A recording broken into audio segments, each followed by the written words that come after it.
8-2. However, I warn you, they've gone 8-0 6 times in history at the University of Washington and lost Game 9 in 5 of those 6 years. The only time they didn't was when they won the national championship and run the table back in 1991 and went 12-0. Are they as good as all that? It's hard to say who's good and who's not anymore. Stanford gave them a game last week. The Cardinal, in Palo Alto, mind you, were only behind 35-33 with 3 minutes to go in the game last week before finally giving up a late touchdown. And they dropped an easy first down pass, or they might have kept that drive going, gone on, won the ball game. You just don't know. And a couple of weeks before that, Washington had to get a pick 6 to beat Arizona State in Seattle 15-7.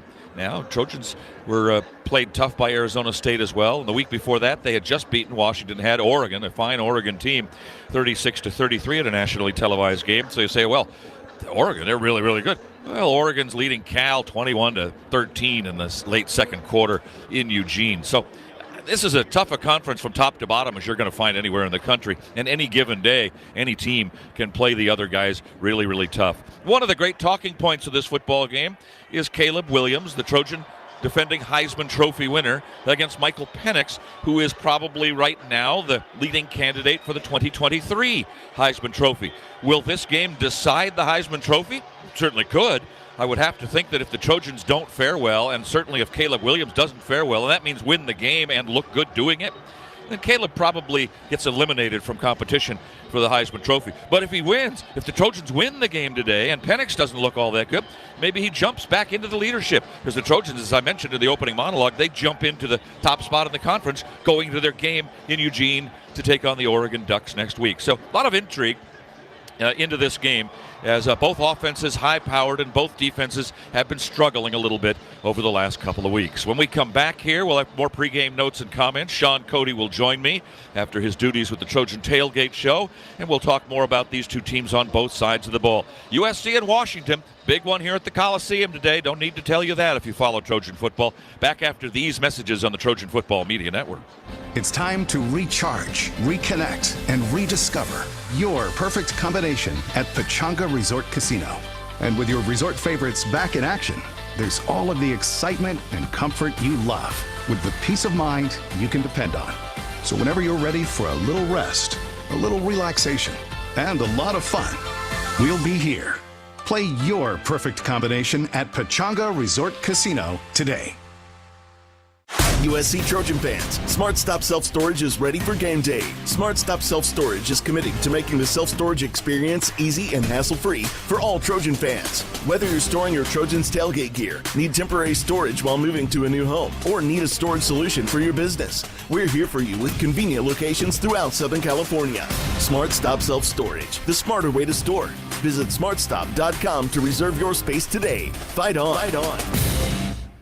Your first sip of Athletic Brewing Company's non-alcoholic beer is a game changer. It tastes so good, you can't believe it's non-alcoholic. With a variety of craft beer styles from IPAs to sours, you can sip and celebrate alongside the USC Trojans' game-changing plays. Find a store near you or order online at athleticbrewing.com. First-time customers can use code USC10 to get 10% off their first six-pack at athleticbrewing.com. Near beer, fit for all times. Exclusions and conditions apply. Don't punt your morning drive. Catch Armstrong and Getty, morning 6 to 9 on KABC. Welcome back to the Coliseum. Pete Arbogast joined now by Shaun Cody as we talk a little USC Washington, getting ready for the kickoff of today's game, still some half hour away from now. And the Trojans got some disturbing news, Shaun, and the pregame drills that we caught on to right away. They don't tell us much. They're very secretive about who's in and who's out, but we do know that Marshawn Lloyd did not suit up for this game during pregame drills. That's probably not a good thing for SC. He's leading the Trojans in rushing, 99 carries, 766 yards, 8 touchdowns. Looked good catching the ball last week and leads the nation in yards per carry at 7.74. They do get, unusually, Raleek Brown's going to come back and play a little football today. He's still got 3 games eligible if he doesn't want to rip off the red shirt. Only played once at the beginning of the season.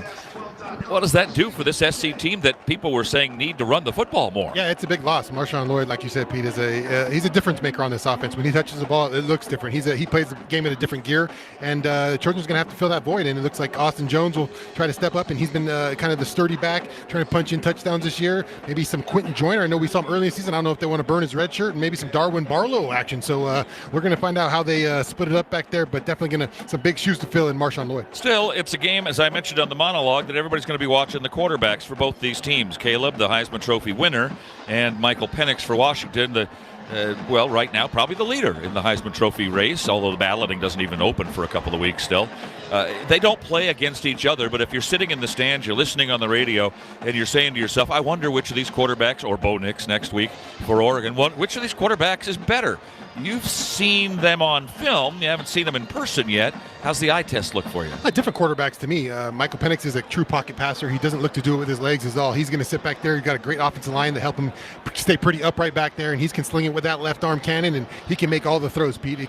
I know we talked about a Utah team that really couldn't challenge your outside. This is a team that challenges the whole field for you. He's a talented quarterback. Like I said, he can sit back there, and he can really whip it. It's going to come down to that, Pete. It's going to come down to these last couple games to find out who's going to have that Heisman moment in these situations, and who's going to get that airtime on ESPN, because it's going to play out here at the end of the season. One of the things that he doesn't do that other quarterbacks have done a lot of against USC with great success through the years and this year is run the football. He likes to sit back there and just pick you down.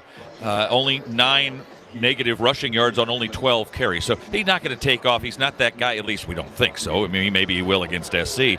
I think from what I saw, boy, his best attribute was his back shoulder tosses, especially into the end zone. He hits that pass really well. You better be ready for that. Oh yeah, those back shoulder throws are kind of his signature calling card. He's made a ton of plays earlier in the season down the field. Obviously, he's got the cast of wide receivers that can really do it all for him. So he's really confident in that arm. He's going to go through all his progressions, Pete. He's going to go from his 1 to his 2 to his 3. And if those guys aren't there, he'll check it out of bounds. He doesn't need to. He's not going to try to hurt you with his legs. He's going to play a true quarterback position with that arm.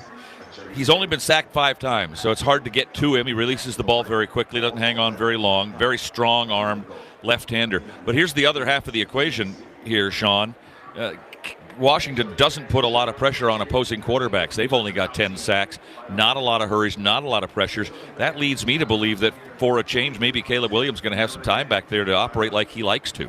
Yeah, it's really kind of looking in the mirror, Pete, when I see this Washington team. It's a team that's offensively can make some plays happen and really can be high-powered at times. And then in a defense that has struggled. And like you said, in the pass game has specifically struggled. They struggle with giving away pass yards, and they don't really bring the heat. They're going to dial up some pressures, but with the true 4-man rush, really haven't gotten home. And the numbers really bear it, really lowly ranked in sack numbers.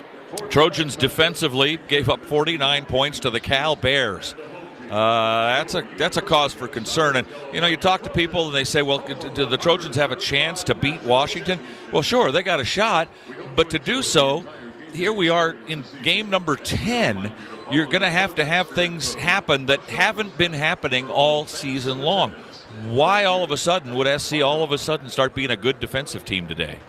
Yeah, we're going to have to find it. It's going to take a lot, I think, from Alex Grinch's game plan, Pete. I think we tend to see Alex Grinch play a man-to-man type of defense, and I think today he's got to let go of that a little bit. It's got to be some zone coverage. We've seen a lot from Arizona State, and from Stanford, just really kind of playing coverage, kind of zone coverage, and just sitting back and not letting anything go over the top, and has really slowed down this Washington offense. So I'd really lean on Alex Grinch today, coming with I know it's not in their comfort zone to play a lot of zone, but they might have to lean on it today. But and we'll wink, nudge here, but Las Vegas says this is a toss-up, basically. It's a 3-point game.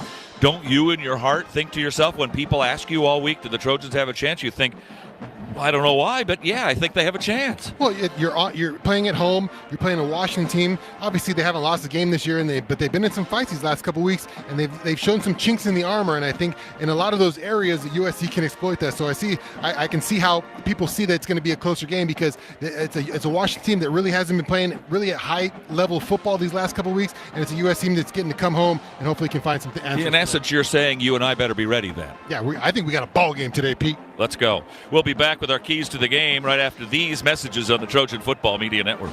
Support for USC football comes from Children's Hospital Los Angeles. U.S. News and World Report has once again named Children's Hospital Los Angeles the #1 hospital for kids in California. Ranked in the top 10 nationally, CHLA has been on the honor roll of best children's hospitals since the prestigious list was created. They've been providing the best care for kids in California for more than 120 years. Whether it's for routine care or life-saving needs, families turn to CHLA when the outcome matters. Clinical excellence, breakthrough research, and world-class expertise for kids. Find a doctor at chla.org. Good news. There's a Jersey Mike's coming to your area. You probably got a ton of questions, so I'll try to answer some. Yes, the meat and cheese for every cold sub is freshly sliced right in front of you. Yes, we grill every hot sub right in front of you. No, we do not accept pirate doubloons for payment. Yes, we have catering, 12 subs in a box. No, our restaurants are not haunted. I hope. Okay, congrats on the new Jersey Mike's. A sub above.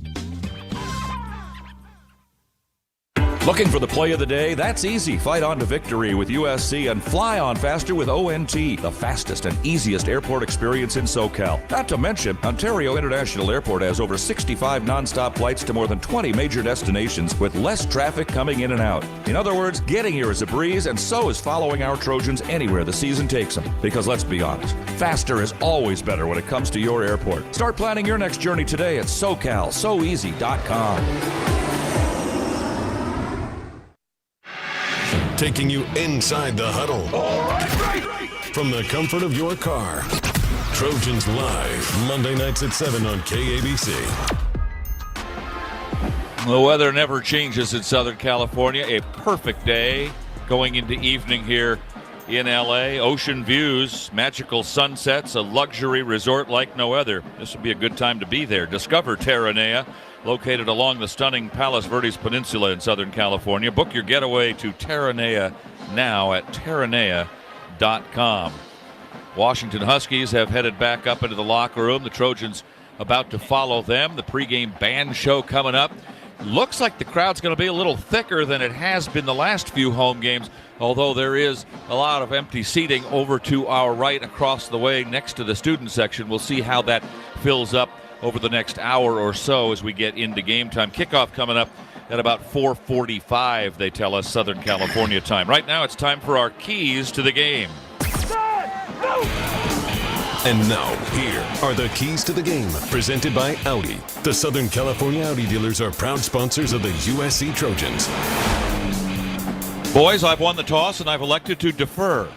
Shaun Jackson's up first with your first key to the game, sir. How are the Trojans going to figure out how to upset an 8-0, 5-0 in the conference, number 5 Washington Huskies team?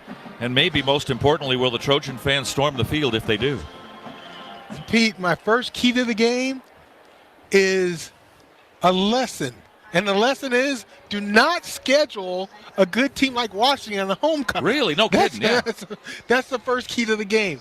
Let's call it what it is. Let's put the Heisman Trophy in the middle of the field, 50-yard line, and let Caleb and Penix play for it. Because that's what's going to happen. The winner of this game, whoever looks more impressive, wins the Heisman Trophy. I did mention that in the pregame show, and I think you're right. I think Caleb can play his way out of it. I don't know that Penix can play his way out of the Heisman Trophy today. He would hurt himself if he had a really bad game and they lost, but he'll still be in it if they lose. But he can play his way into it. Oh, for sure. If Washington wins and he looks better than Caleb Williams, then it's probably his to lose the rest of the way. So Caleb got NIL deals for his whole offensive line. Good. He should have got it for the defense, because that's the only way he wins the Heisman Trophy, is if the defense can somehow find a way to slow down this Washington offense, which I think is next to impossible for this defense. That is a trick, Shaun. And that's my key to the game is which defense can have a better game today, Pete. I think, you're looking, I mentioned it earlier, it's a team kind of looking in the mirror at another team. And these both, they kind of look like the same team on paper, Pete. They got both dynamic offenses, both defenses that can struggle in the passing game. So it's going to be, to me, which defense can come out and get a couple stops, maybe a couple turnovers, and this one, I think, will be the outcome. I've seen some games here over the last dozen years or so in which USC comes in against a high-powered offensive team like Washington has. You got to stay with these guys. You can't allow them to get 2 scores with the ball ahead. There was a game against Oregon a few years ago where it was close. The Trojans took the lead late in the third. The crowd's going crazy. Oregon scored to get the lead back, and then they scored on a pick 6. and it was over. And I think they ended up winning, I don't remember exactly, but it was 62-38 or something. Got away. This game comes down to the last possession. Oh, it could come down to past the last possession. I think it goes into overtime, you think possibly. It's overtime? It could be. I don't know about overtime, but the last person, you got to strategize to be the last team with the ball. What I'm saying is don't get behind by a lot. Stay in the game. Always stay ahead by a touchdown or two if you can. Stay ahead or stay behind by a touchdown with the ball, and you'll be okay as long as you can still play that kind of game. What else you got on your sheet there? Well, you got to run the ball. Marshawn Lloyd, I know he's not playing, right? Right. But you still need to run the ball because Caleb has to get the play action pass going so he doesn't have to be Superman trying to make deep throws when they're not there. So you have to get a running game going and help him out. We can't have Caleb do it by himself. Shaun? I think you got to build a wall on the back end, Pete, of this defense today. I think it's going to be important to take away those big plays from Washington's offense. I think like I said, you've seen it in the last couple games that Washington played. Hasn't been the same high-powered offense. Now they're down Jalen McMillan. I don't know if he's going to be up today or not, but this offense has kind of struggled in the last couple weeks because it hasn't gotten that big play, that the down the field throws. These last couple weeks, the defense has done a good job of building a wall back there. Don't give them anything big. Make them execute throughout the field, and that's where this offense has kind of struggled with some turnovers and not completing on third Zone downs. Defense, correct, Shaun? No doubt. Let me ask you both about Zone this. defense. The Trojan crowd at the Coliseum has not always been the most vocal crowd in the Pac-12, for sure. We're going to see that next week in Eugene at Autzen, probably the most vocal and angry, mean crowd that there is in the conference. How important is home field advantage here? How big is it matter that this crowd fill it up, get rowdy, get going, and keep Washington maybe feeling a little uncomfortable in this building? It's important because But the fans' reaction, Pete, is also going to be based off the team's play. You know, the fans are only going to be cheering.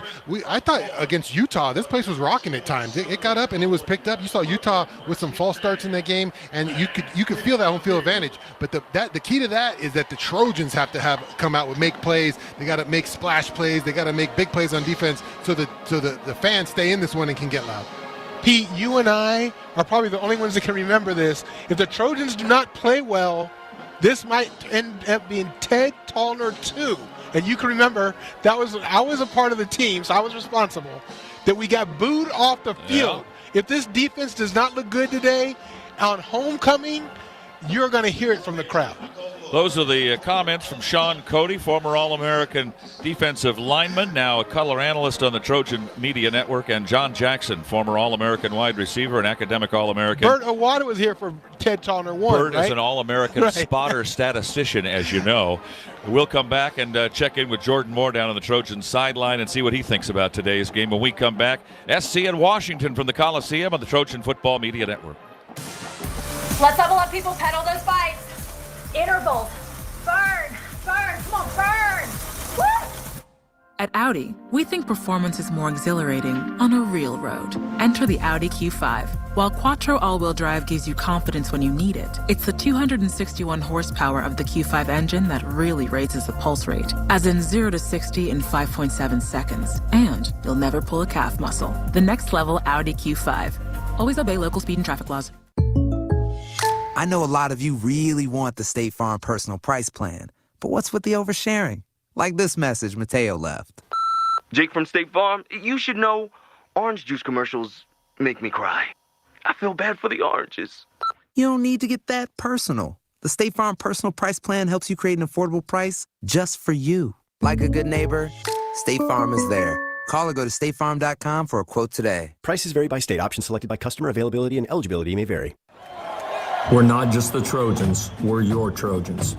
Coach Lincoln Riley here to let you know how to customize your Wells Fargo debit card or open an account today and show your Trojan pride with every purchase.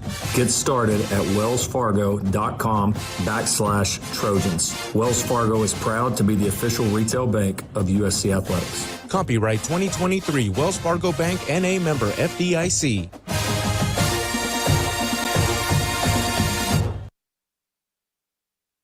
At 9, Shapiro at 3, Phillips in between. Enough said. KABC. Trojan band down on the field, crowd getting its way into the Coliseum Bowl. The sun still shining brightly over a Southern California Saturday. Our sideline report presented by DirecTV, the leader in sports on Saturday and every other day. Bring in Jordan, says the card right here in front of me. That would be Jordan Moore, who's our All-American sideline announcer. Why not? It's SC at Washington. I don't know that it's the same game that we thought it would maybe going to be at the start of the season, but here it is, and it's a pretty darn big football game, Jordan. Yeah, I mean, this was the one I was looking forward to all year. And, yeah, I guess you could argue, ultimately you would have loved two undefeated teams, potentially a game like this. But this is the first undefeated team to come into the Coliseum in November since Notre Dame in 2018.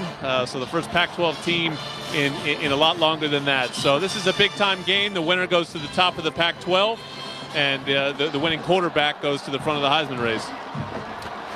Jordan, a big win here today. You talked about it, and I know we're all watching the quarterbacks today, but I have a feeling this one's going to be some defense is going to be important in this one. How do you think the Trojans try to slow this high-powered Washington Huskies offense down? Exactly that, Shaun. They need to slow it down on that side of the ball. Watching those games against Arizona State and Arizona earlier this season, and then even last week, Stanford, you got to make Washington earn it. You got to make Washington do what a lot of teams have tried to force USC to do, which is go 75 yards, go 80 yards, pin them back, force them to third down, no explosive plays. When Washington is at its best, it's when Penix is going over the top with the deep ball. It means tackle in the secondary, certainly on the underneath stuff, but you can't let anything go over your head today. Washington does not rush the quarterback very well. I made the point to Shaun. They don't get in very often, and that leads me to believe that Caleb might have a little extra time today. He hasn't had much all season, really. He's had to create like he maybe doesn't want to, but today he might be able to create, Jordan, like he can and wants to. Pete, they're not very good on defense across the board. Their analytics are poor. The only thing that they do particularly well is red zone defense and keeping the score down. And it kind of reminds me a little bit of last year's USC defense before that final month when they kind of got exposed. And I think there's a lot of people that wonder if this Washington team isn't sitting in the same kind of position where they've been carried by their offense. Things have gotten a little scratchy in the last couple weeks ever since that Oregon win because the offense has not been able to quite carry them. But if you look at their underlying statistics, this is a defense that USC can take advantage of today. And let's be honest, they're going to have to. They're going to have to hang a big number on this Coliseum scoreboard to walk off winners. Quickly before the national anthem, how do you figure out who's going to run the ball for yardage today for SC without Marshawn Lloyd? Let Darwin Barlow out the cage today. I'm ready. We've been holding Darwin Barlow back for some time now. I really like him as a runner, so I do think you'll see obviously Austin Jones will be the primary running back. But last year against UCLA, we're in a similar situation, and Darwin Barlow got an opportunity and took advantage. So maybe he gets his chance today. And I'm with Shaun. Maybe we see a little Quentin Joyner. I was very impressed with the young man when he played earlier this season for the Trojans, and he hasn't taken his red shirt off yet. He's still got a couple of games of eligibility before that happens. The Trojan band getting ready to play the national anthem.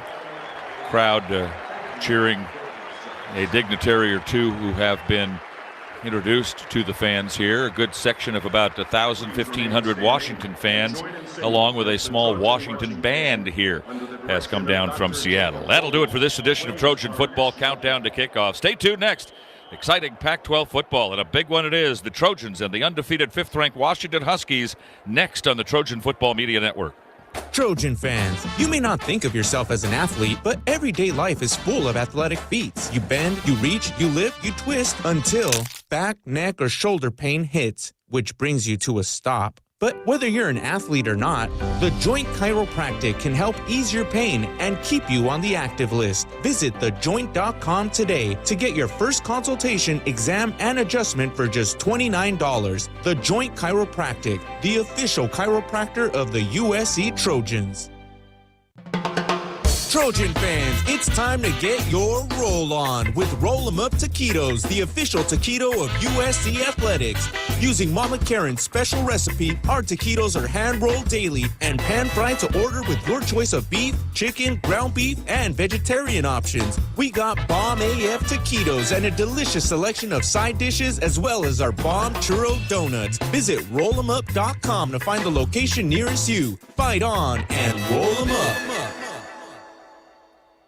Your Trojans are back for another exciting season in Troy. And this year, when they win, you win. After every USC victory, visit your participating SoCal AM/PM for a free rib sandwich with the purchase of any 20-ounce Coca-Cola product or 700-milliliter Smart Water. Only with the AM/PM app. Only 1,000 deals available on the AM/PM app for 24 hours on first-come, first-served basis between August 26, 2023 and November 18, 2023. Only at participating Southern California AM/PM stores while supplies last. AM/PM, proud partner of the USC Trojans. Fight on. Your home for Trojans football. AM 790 KABC. Live from the Los Angeles Memorial Coliseum for your enjoyment, USC Trojan football is on the air.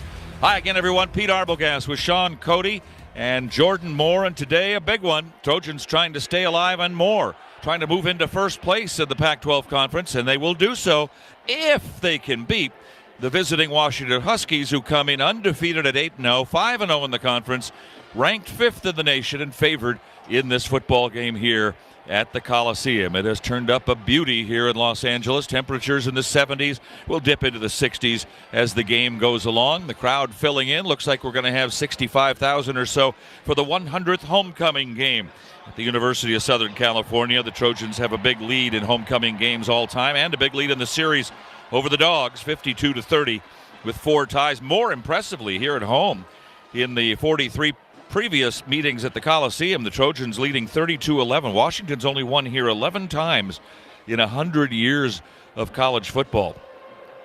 The horse, there goes Traveler across right down in front of us.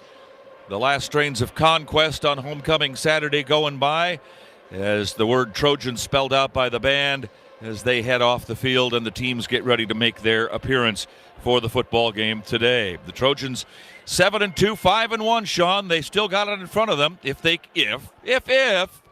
can run the table against Washington, at Oregon, and against UCLA. Those are 2 big letters, though, IF.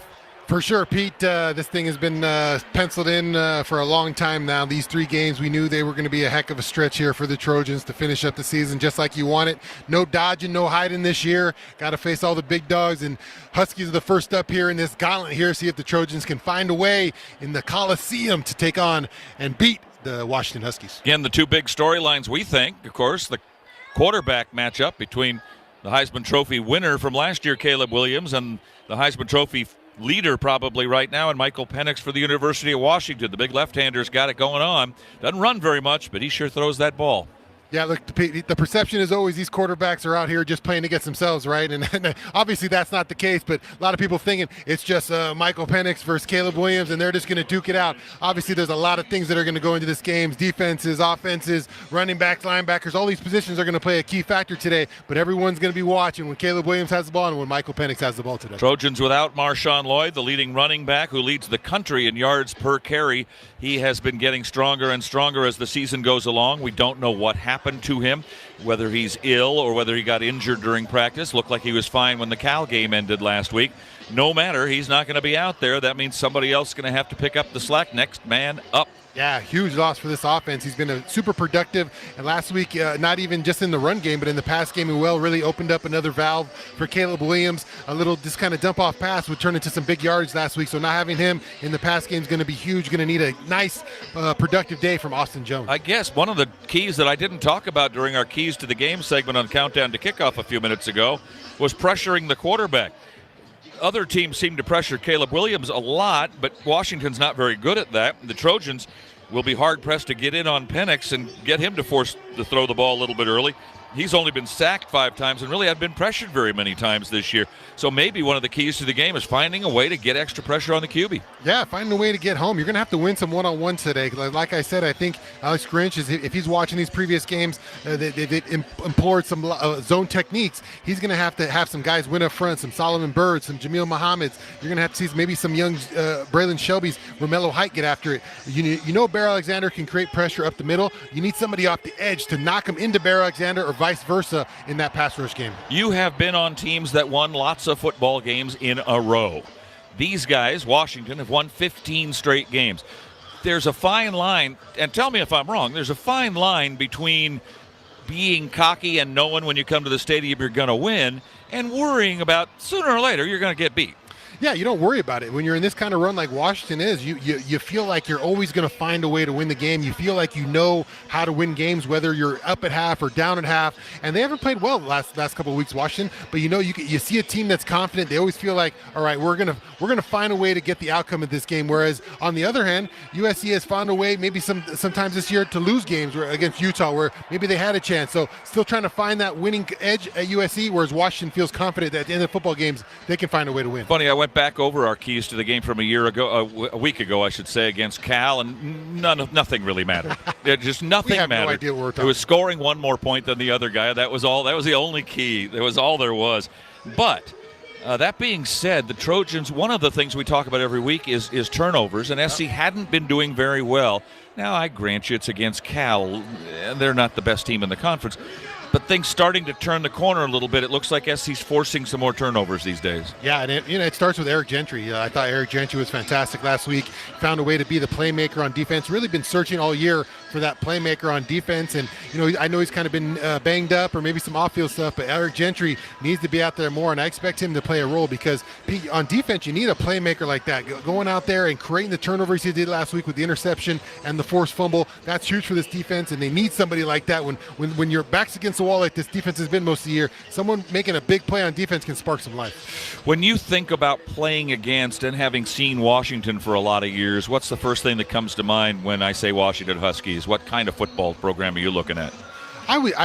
Old school me would have said defense. You think about Washington and Steve Entman and those defensive teams that were unbelievable up there, going up there, and obviously the beautiful stadium on the water there. But now recently, Kalen DeBoer's got these guys into an offensive machine here. I know it hasn't been that so the last couple of weeks, but Michael Penix, it's pretty impressive. When he's got that thing, those deep balls going to that receiver crew that's probably the best in the Pac-12, it's pretty awesome. Whether true or not, I think Slobberknocker. I think these guys in SC are the two teams that if SC gets their defense back in gear over the next couple of years, they're the two best suited of the four that are leaving the conference to go to the Big Ten that are best suited to play in the Big Ten, that kind of football. But I think Washington, I'm thinking we're getting into a physical battle. It's like going to the Rose Bowl. You're just battling all the time. Yeah, they got some big guys on defense. I know their defense hasn't played well this year, but they do got... Nor ours. No, yeah, but they got some physical, imposing guys, and they make it tough when you get in the red zone to score some points.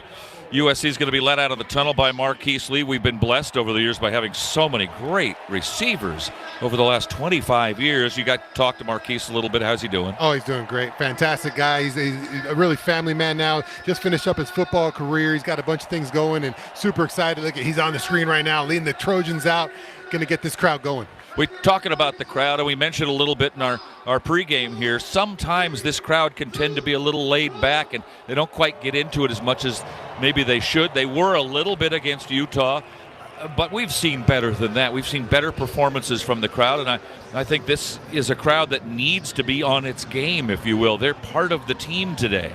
If you need a crowd, today's the day. Going against an undefeated Washington team, top 5 team in the country. Trojans need to do everything they can today, and that one of those things is the crowd being involved to get this thing going in the right direction. They're never not in it when Notre Dame comes to town or when UCLA is in the Coliseum, but there are other games where they're not very loud sometimes. I think you feel it today, Pete. I think the fans know. I think they know that what's on the line today. And I know Washington's going to be the team that we're going to be continuing to see in the future. It's not a team like we've seen in the rest of the Pac-12 who won't ever see again. We're going to be seeing this team for the foreseeable future, and we got to find a way to get this dub today. Because of the unbalanced schedule in the Pac-12 over the years, we don't see these guys all the time. We haven't seen them for 4 years. So basically there's only a couple of guys on both teams that are out there that have ever seen the other color on the other side of the field. It's not like a normal conference game where you're playing Arizona every year, you're playing UCLA every year. It's tough to prepare for a team that you don't see all the time. Yeah, for sure. Yeah, I think you've seen a lot of familiarity with some of the teams. You think about Arizona, Arizona State, pretty familiar with USC. This Washington Husky team is about to see Caleb Williams for the first time, and I'm sure they've been preparing all week, but it's different when you get on the field with somebody to prepare on video. The Trojans take the field. You can hear it across the way. Listen up.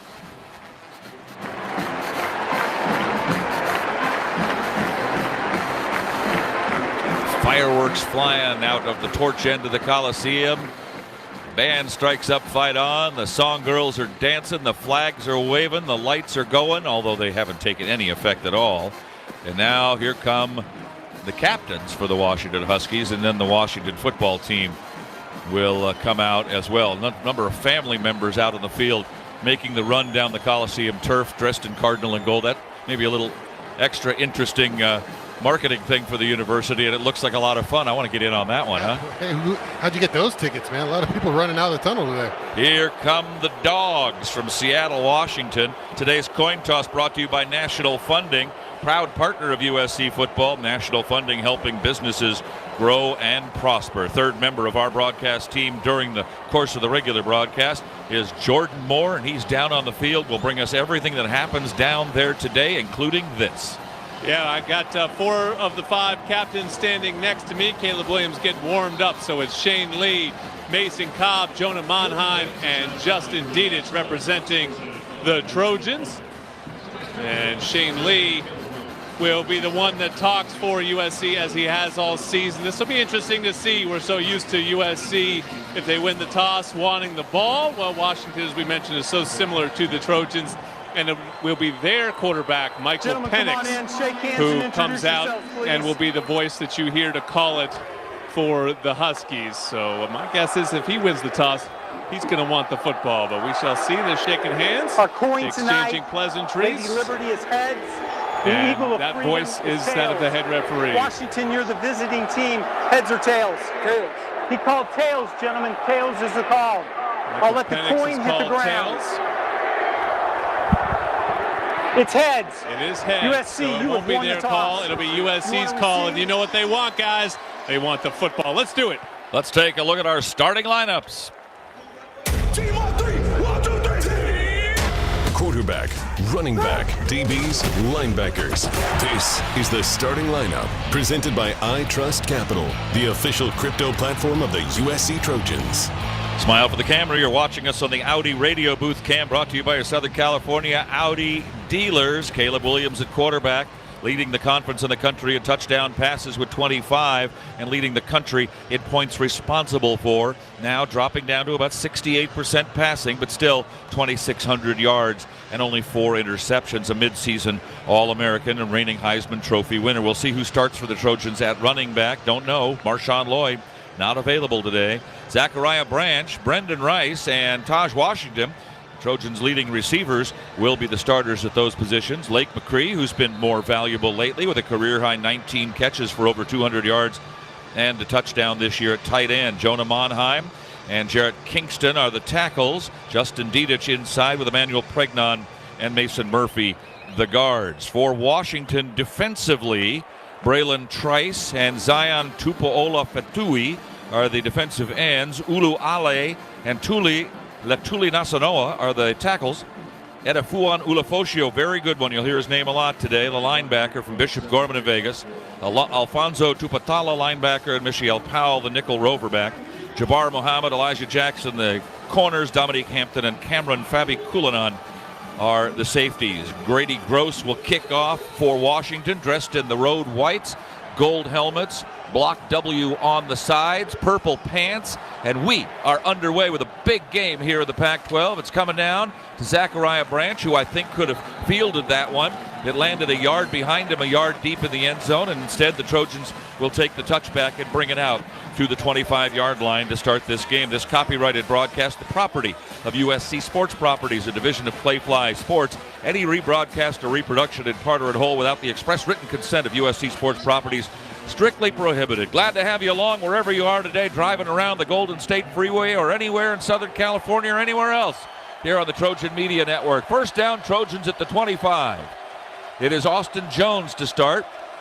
as the feature running back for USC. Caleb Williams, wearing the familiar number 13, takes the first snap of the game, winds and throws, complete. Branch at the 30, wrestled down across the 30 to about the 32 or 33 by Dominique Hampton from Arizona Centennial High, the fifth-year senior. And we are underway. Today's game presented by Invesco QQQ. Explore Invesco QQQ today. Get access to some of the companies revolutionizing the sports you know and love. Fight on. Second down and short. Handoff up the middle, right into the line, and close to a first down, but short by about a half a yard is Austin Jones. So it'll bring up a third and about a foot to go for the Trojans for a first down here on this first drive. Yeah, just a little run there from Austin Jones. I like the first play, Pete. Getting ball out of Caleb Williams' hands. Not a lot of thinking back there. Just get up and get it to Zachariah Branch. Let him create. Set up a really third and short here. The Trojans hopefully can pick this one up early. Branch goes out. Lake McCree comes in. He's slotted behind Taj Washington, far side. Comes in motion to line up behind the right tackle. Handoff on the play is into the line for Austin Jones. They had him in the backfield for about a 2-yard loss, but he managed to drag a couple of would-be Washington tacklers, including Tupatala, the inside linebacker, for a ride of about 4 yards, and it will be a first down Trojans at their own 37. Yeah, and you said it, Pete. He really drug him on that one. Austin Jones running with authority right there. Looked like he might be wrapped up early. 2 Washington defenders on him, but Austin Jones' leg drive right there picks him up the first down. Deuce Robinson with very early performance time here in this one. Wide to this near side, right down below our vantage point at the Coliseum press box.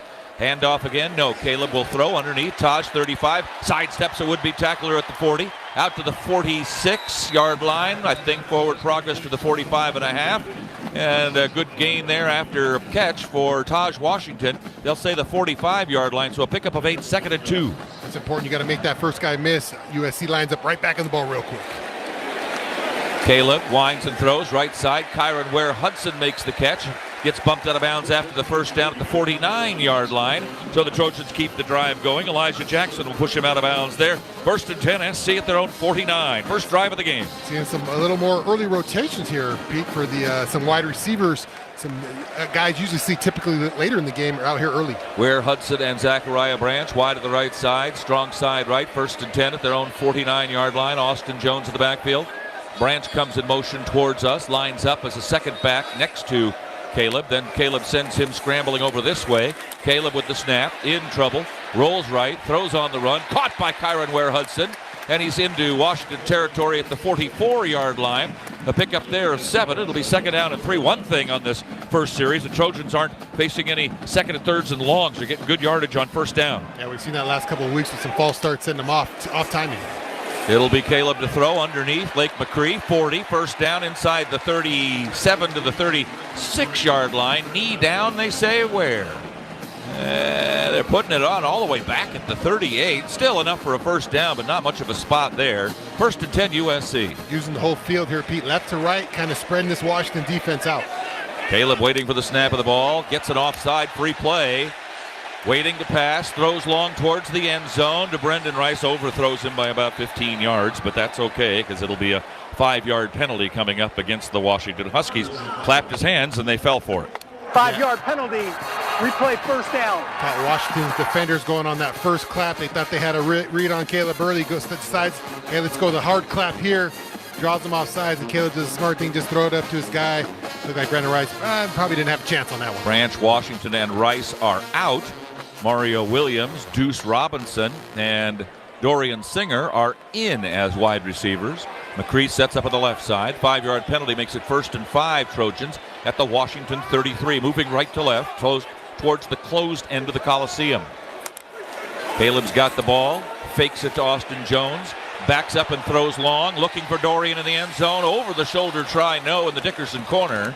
Incomplete pass. That's a good call on 1st and 5. Flag down on the play. 1st and 5, you got one to waste really almost, but holding offense number 79. That's 1st and 15. 10-yard penalty. Replay first down. Yeah, it looked like Dorian Singer had a step and Caleb might be able to connect with him. Throws it a little bit long for Dorian. I think he would have been out of bounds if he caught that anyway. Wouldn't have mattered. Yeah, but Jonah Monheim with a holding penalty. He got beat inside, looked like, and refs called that one early on Jonah. Hudson to the right side. Mario Williams, short slot on the left next to the tight end McCree. Robinson stays in, the big kid, freshman 6'6", 225. McCree in motion away on 2nd and 15. Jones directing traffic with one hand and manages to get some pretty good yardage inside the 35 to the 33-yard line, giving the Trojans a chance here on 3rd and 6, they'll say from the 34. Good patient running there from Austin Jones. I like that. He kind of set up the defense, give a little jab step early inside, kind of made all the defense flow to that little jab step, then took it outside. No curveballs from Austin Jones. He's going to run at that same pace, but nice firm running there. Like I said, 3rd and 6. It is 2nd and 6. The holding penalty kept it at first down. Holding the ball out. Jones will get it again. Straight up the middle, inside the 30 to the 29. Not enough for a first down. Now it's 3rd. 3rd and 1 and about a foot. Yeah, they put it back another foot from there. So he's got to get to the 28 proper, and the ball just across the 30. This is a big 3rd down play. Trojans not as good this year as last year by 12 percentage points. 42% success on 3rd down conversions. Interesting call here. Jones in the backfield on 3rd and a long one. Almost 2, really. Jones lined up to the right side, going over to the left. Caleb keeps it. They had him figured out, but he gets the first down anyway. Spins at the 20, and out of bounds he goes. A little whirling dervish action for Caleb Williams. Boy, they had him wrapped up, and the guy missed him, and he cost a first down for USC.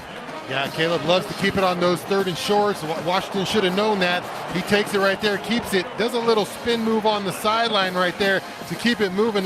Fans love to see that. And 13 does it with his legs to pick up that first down. So a 1st and 10 for the Trojans, officially at the 19-yard line in the La Victoria red zone. For the Cardinal-colored jerseys of the USC Trojans, and a whistle, and hold everything. Timeout taken by Washington. Timeout. So the Dogs defense getting a little bit tired. Who could blame them? This drive started all the way back at the 25. Listen to the Coliseum crowd. Yeah, the players trying to get the fans going in this one.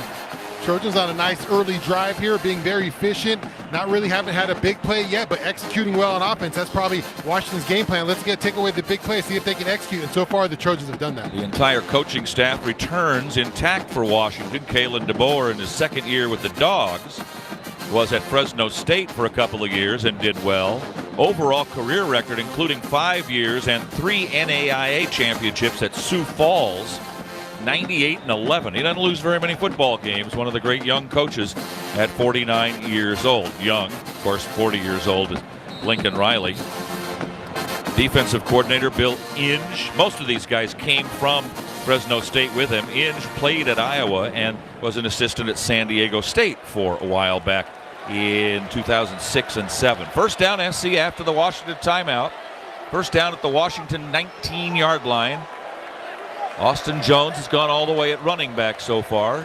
Brendan Rice to the right, down to the near side. Williams and Singer. Caleb keeps. He'll run around the right side to the 20 and ushered out of bounds at the 15-yard line by, look, our old friend Raylan Goforth, who is a portal transfer. Sometimes portal transfers were guys you didn't mind losing. This is one maybe you did. 149 career tackles at SC. Yeah, a little one-on-one action. Just Raylan Goforth on Caleb Williams, and it looked like Raylan might have had a step on him, but Caleb turns on the gas, able to get that edge, pick up a nice chunk, 5 yards on the first down. Raylan's 17-game starter for the Trojans when he was here.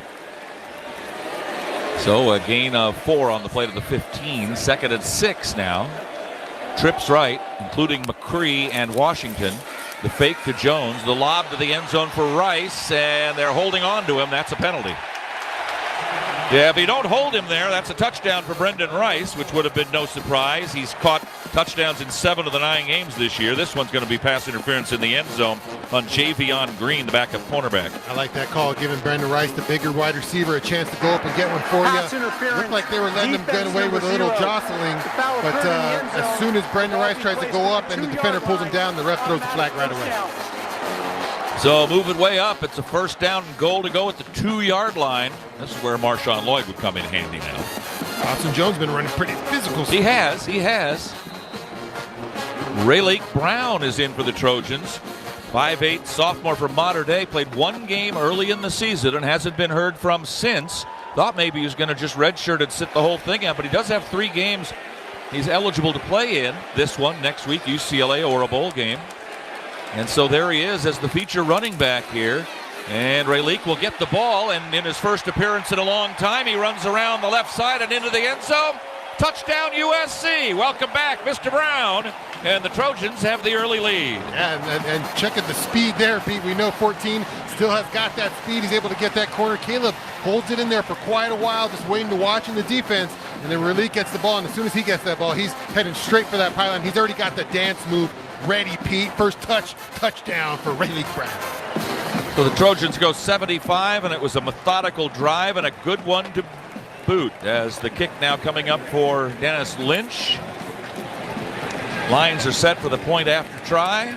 Perfect snap, hold, and kick. And we've got a timeout on the field with 8:56 remaining in the first quarter. It's USC 7 and Washington nothing on the Trojan Football Media Network. Right now, I'm driving to work, but that's not where I'm going. I'm going to more important things. I'm going to visit Papa. I'm going to go out with friends and to an anniversary dinner. And I look out at the big trucks and buses and people walking and think, we're all going somewhere. And we need to work together to share the road and get there safely. Learn how at www.sharetheroadsafely.gov. Paid for by the Federal Motor Carrier Safety Administration. It's everything you love about KABC on your phone. Hello? Your smartphone. The new and improved KABC app. Streaming live Niners and Trojans games on the go. How do you do?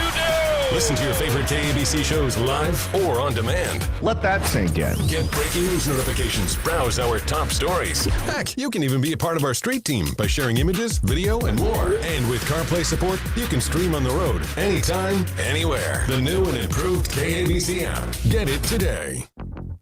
Hey, you. The one on the couch who just told your friend you can't go out because you're busy? Ready to get real about your psoriasis? When your current treatments don't do enough to help control the inflammation beneath the skin, causing plaques and pain, stressing and scratching, it's time to stop hiding and get real with your dermatologist so they can help you get clear. Get real clear about psoriasis at letsgetrealclear.com. Sponsored by AbbVie. Make sense of your money and the world around you. Tech on Money. Afternoons at 5 on KABC.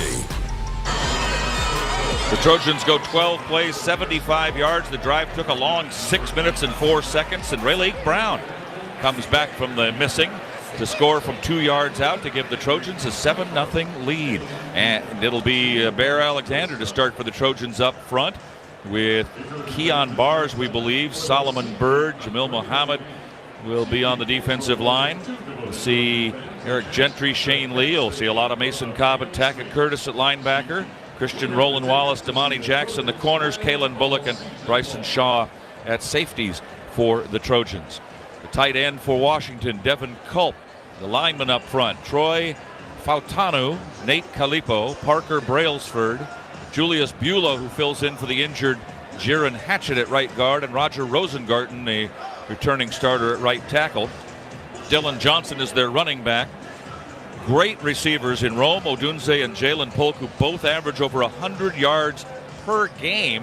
And Michael Penix, the left-hander, 6'3", 213, a fifth-year senior transfer from Indiana. What have you seen from him, Shaun, that makes him so good? Oh, just a great pocket passer. He can throw it a country mile. He can work the whole field. That's the problem with a quarterback like that who can sit in there and wing it. He goes through his progression so well, Pete. He goes from his first to his second to his third, and he won't panic in that pocket. His offensive line does a good job protecting him, but you never see any urgency from him. He's always well versed in what the defense is trying to do against him.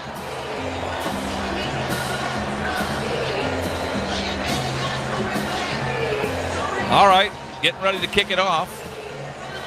Crowd's filled in nicely, and even that empty section over there where the students usually get in late, well, they're getting in late all right, but they're starting to fill that place up over there. Here we go. Washington's chance with the ball for the first time. The kick deep into the end zone, and the Huskies will start off 1st and 10 from their own 25-yard line. Let's pause 10 seconds for stations to identify themselves on the USC Trojan Football Media Network. Your home for Trojans football. How do you do? And your home for fast-paced, fact-based talk. We're not CNN. We do actual facts here. KABC, Los Angeles, Orange County, a Cumulus media station. That's what we do. running backs next to him. Now he only has one. Now he doesn't have any. He's back there by himself. Big number 9 in the white jersey with the purple pants and the gold helmet. Trojans in the home cardinal and gold, and Penix quickly winds and throws, catching it on his backside as the big tight end Culp for a 5-yard gain at the 30-yard line. How big? How about 6'4", 287? That's a big tight end. Yeah, he presents a lot of problems in the mismatch department. Culp can get it done. Jack Westover, a good tight end too. So 2 talented tight ends for Washington. Quentin Moore, another tight end, is in. So they've got 3 tight ends in this formation. 2 of them bust out and move over to the left side, and Westover and Moore. 1 back set on 2nd and 5. The handoff. That'll get Washington a first down, and a nice stiff arm of Bryson Shaw by Dylan Johnson. And they'll bring the Huskies out to the 40-yard line for a first down. Yeah, not something Washington wants to do, run the ball, Pete, but against this Trojan front, they might give this a try because Trojans have struggled this year with the run. Usually Washington will check you out a couple times in the run throughout the game. Just make sure you're paying attention. But I'm sure if the Trojans aren't able to stop it today, they might lean on it some more. In the huddle, which is something we don't see very often in college football anymore. The Dogs come breaking out. Far to the left, Jeremy Bernard from Las Vegas Liberty, transfer from Michigan State. Their 3rd receiver, their other 3rd guy not playing today in McMillan. Handoff to Dylan Johnson, and he's hit by Solomon Byrd and company after a gain of about 4 to the 44. 2nd down and 6. A little different look from the Trojans there. A little 3-man front with 3 guys off the ball for the defense there, trying to switch up the look there. Looks like Dejon Benton running off, Stanley Tafo'o running in, giving something Washington to think about up front. Another tight end, and Josh Cuevas is in the lineup now. An empty backfield. Motion away. Throw over the middle, little screen pass. That's complete for a first down, and into Trojan territory to the 40-yard line goes Odunze. He had some blockers in front of him. Mason Cobb finally pulled him down. And a well-designed screenplay gives Washington a first down at the Trojan 41. Yeah, little 3-man rush there, 8 drop. The problem is Trojans got to come up and tackle better in that screen game there. 1st and 10 at the SC 41. Washington trailing 7-0 mid-first quarter. Throw, that is caught and out of bounds near the 20-yard line. The catch is made by Cuevas, another big guy, 6'3", 239. So it hasn't taken Washington any time to move the ball down the field. 1st and 10 at the Trojan 22. That's the Heisman kind of throws that Michael Penix makes right there. Just over the linebacker, underneath the DB right there. Just wings a 30-yard throw with ease. Trojans changing position players on defense, so the referee's holding the play up until they get him in there. Braylon Shelby comes in. Long toss pitch, left side, 20-yard line, down to about the 15 and out of bounds. Kalen Bullock will shove Will Nixon, backup running back, out of bounds there, but a big gainer to the 15-yard line. 2nd down, and just like SC, not a lot of long plays. This is 2nd and 2.5. Yeah, I think that strategy on both defenses is going to be trying to take away that long play. We've seen already some 3-man fronts from the Trojans. Don't let anything get behind you. Washington's attacking underneath right now with some success. Nixon to the left side of Penix on 2nd down and 3 for the SC 15, trailing 7-0 first quarter action at the Coliseum. Penix didn't like the play. Penix. Michael Penix Jr. takes the snap, drops back, bounces up and down, waits, throws over the middle down to the 10-yard line, down to about the 9. And that'll be enough for a first down to Nixon, brought down by Gentry. 1st and goal at the 9-yard line. Yeah, when you only rush 3, it's going to be hard to get heat on Michael Penix, but you're hoping that your coverage can stay on there, lock guys down so there's no one open there. Michael Penix goes through all his progressions like we talked about, just finds a little dump pass, picks up that first down. Just under 9 yards of play on this drive for Washington. 9.4 now, just over 9. Right side is Dillon, 1st and goal from the 9. Tough stoppage for the Trojans, but best you could hope for on a 1st and goal is a 1st and goal from the 9-yard line. Penix effortlessly drops back, throws down to the 5, and tackled for a touchdown saving tackle by Damani Jackson is Odunze at the 3, maybe the 4-yard line. 2nd and goal. Good tackle right there. Rome Odunze is a big guy at 6'3", 215. That's a tough tackle for Damani Jackson. Good job going low, taking those legs out. 2nd and goal. Yeah, they're going to call it just shy of the 3-yard line by the nose of a football. Seems like a tough stop for this Trojan team, the defensive team, against a Washington team that leads the country in passing yards, 399 per game. and leads the conference with 500 total offensive yards per game. We figured maybe a shootout. So far, so good. Handoff Johnson up the middle. He'll get to the 2. So now you got one play to hold him. One play to try to force a field goal, maybe. Yeah, we'll see if they elect to go for it, if the Trojans can hold here. But that's what you got to do against the run here against Washington. Just keep buckle down those runs so they kind of just go away from it. And then the next part is you got to try to hold this Washington State passing game. 3rd and goal from the 2.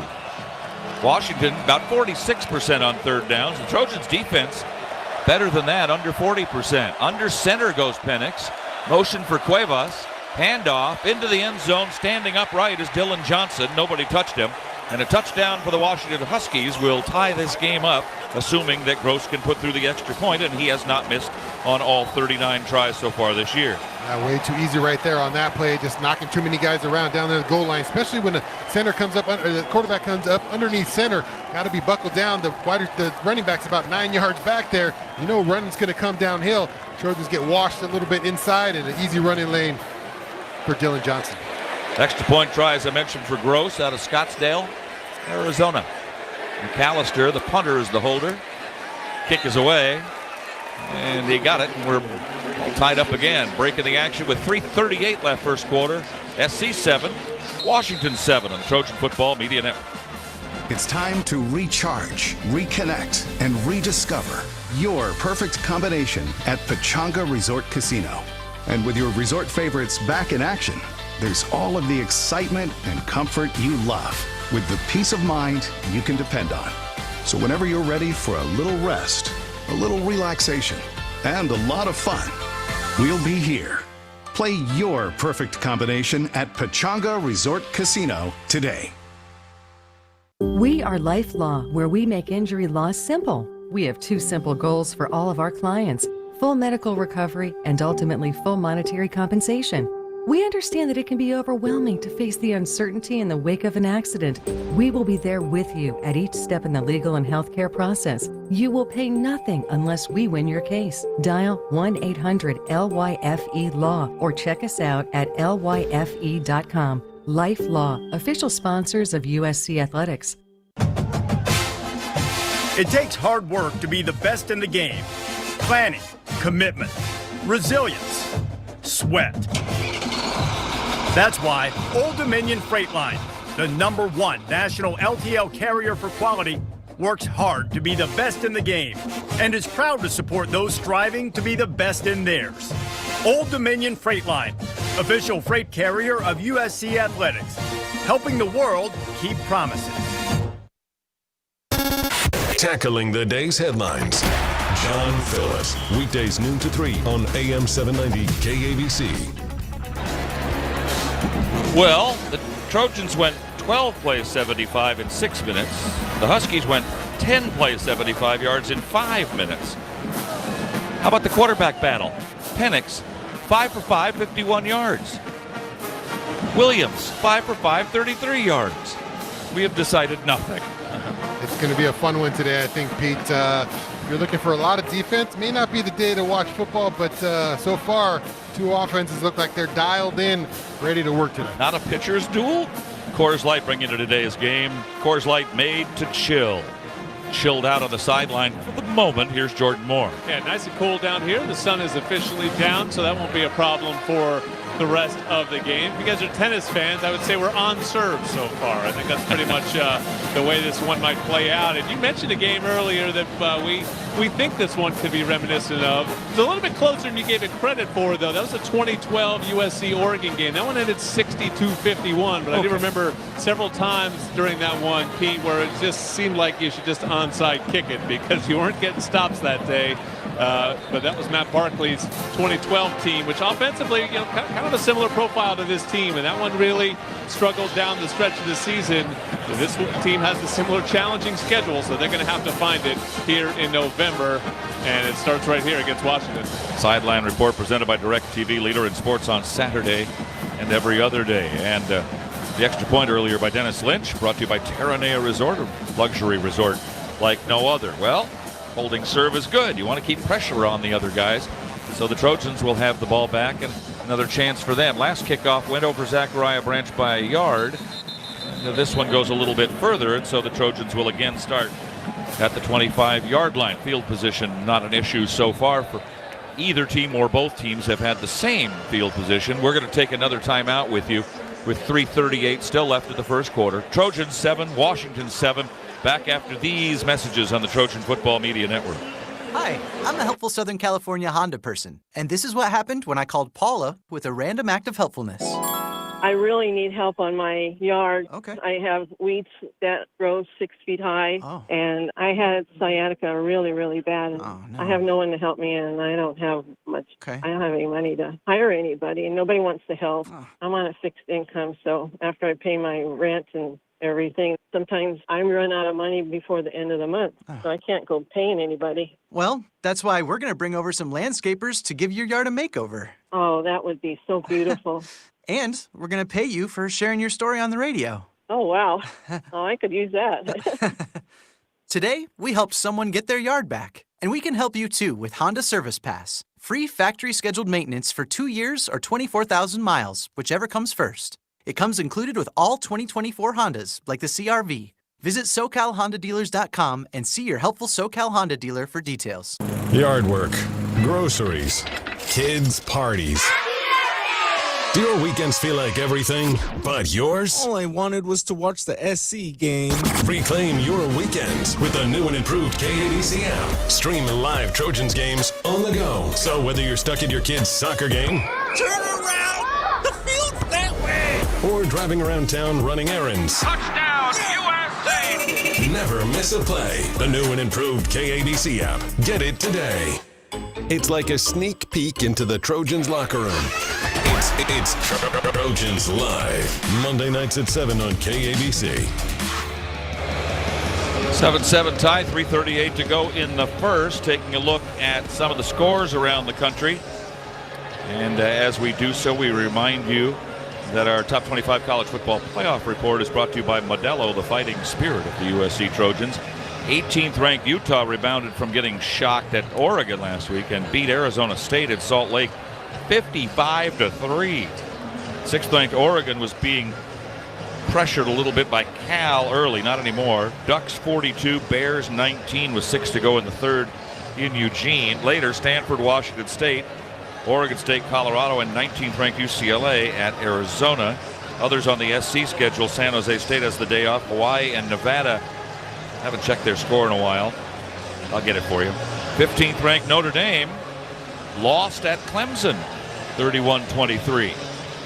Ohio State, top rank, was down at halftime to Rutgers, beat them though 35-16. 7th ranked Texas had to go overtime to knock off 23rd rated Kansas State 33-30. 22nd ranked Oklahoma State beat number 9 Oklahoma 27-24. 10th ranked Ole Miss down Texas A&M 38-35. 11th ranked Penn State a 51-15 win at Maryland. Number 13 Louisville trounced Virginia Tech 34-3.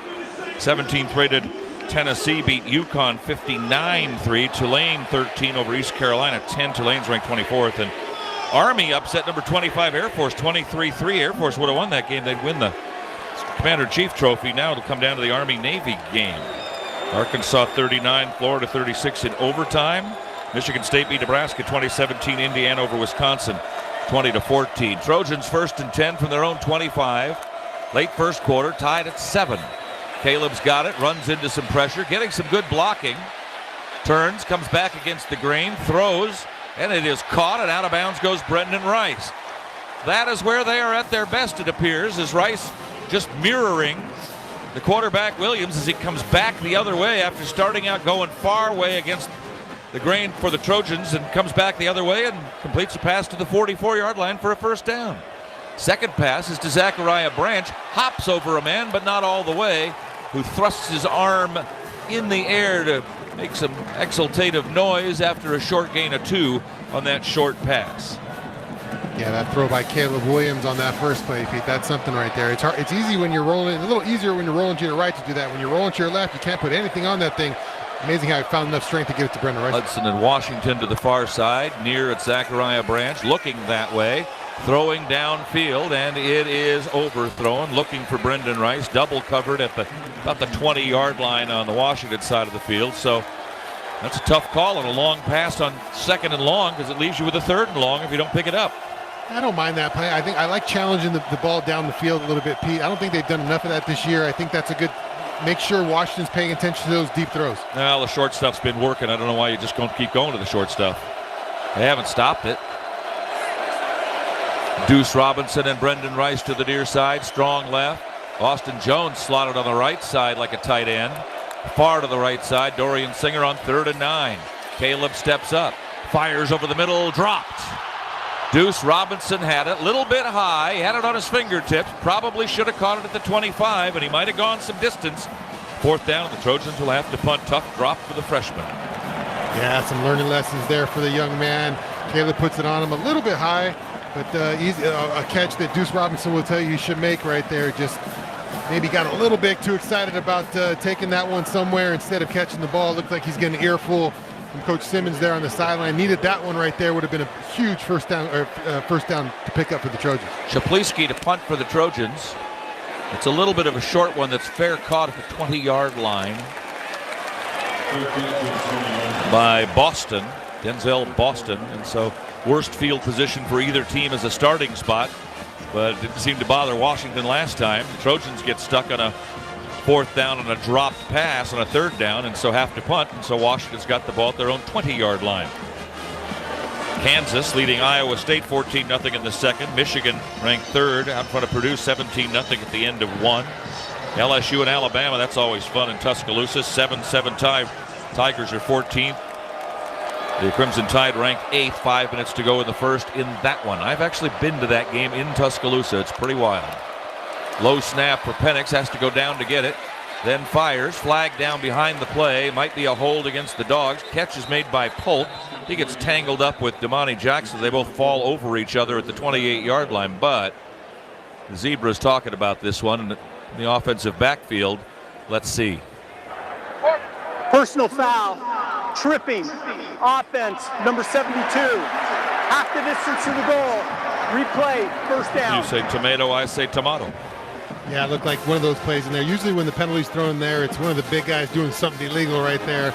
Interesting to see who was lined up over there. It might be Bear Alexander was getting a pass rush on number 72. Looked like he was coming back inside, and 72 just stuck his leg out there and tripped him down.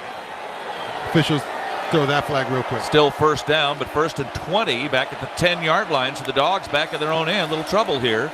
Dylan Johnson gets loose on the left side and scrambles across the 15 out to about the 17 or 18-yard line. Deceptive looking runner. Doesn't look like much when he gets going. 6'2", 218, but he manages to get a bunch of yards every time he touches the ball. Yeah, he's been productive for them on offense. They don't go to him a bunch, but when he can get going, they'll lean on him some more. Well, he's sticking around. He's at 90 carries. That's only 9 shy of what Marshawn Lloyd, who's not playing today for SC, had coming into the game. Wide defensive line stands for the Trojans. Penix will throw against the grain, incomplete, broken up, almost, maybe one step more for Jalen Smith, that he picks that thing off, but he got in there, read that play well, knocked it down before it got to the intended receiver, and the incomplete pass brings up a 3rd and long. And the Trojan fans are standing up and screaming. They know this is a big play right here. Listen to them yell at the Coliseum.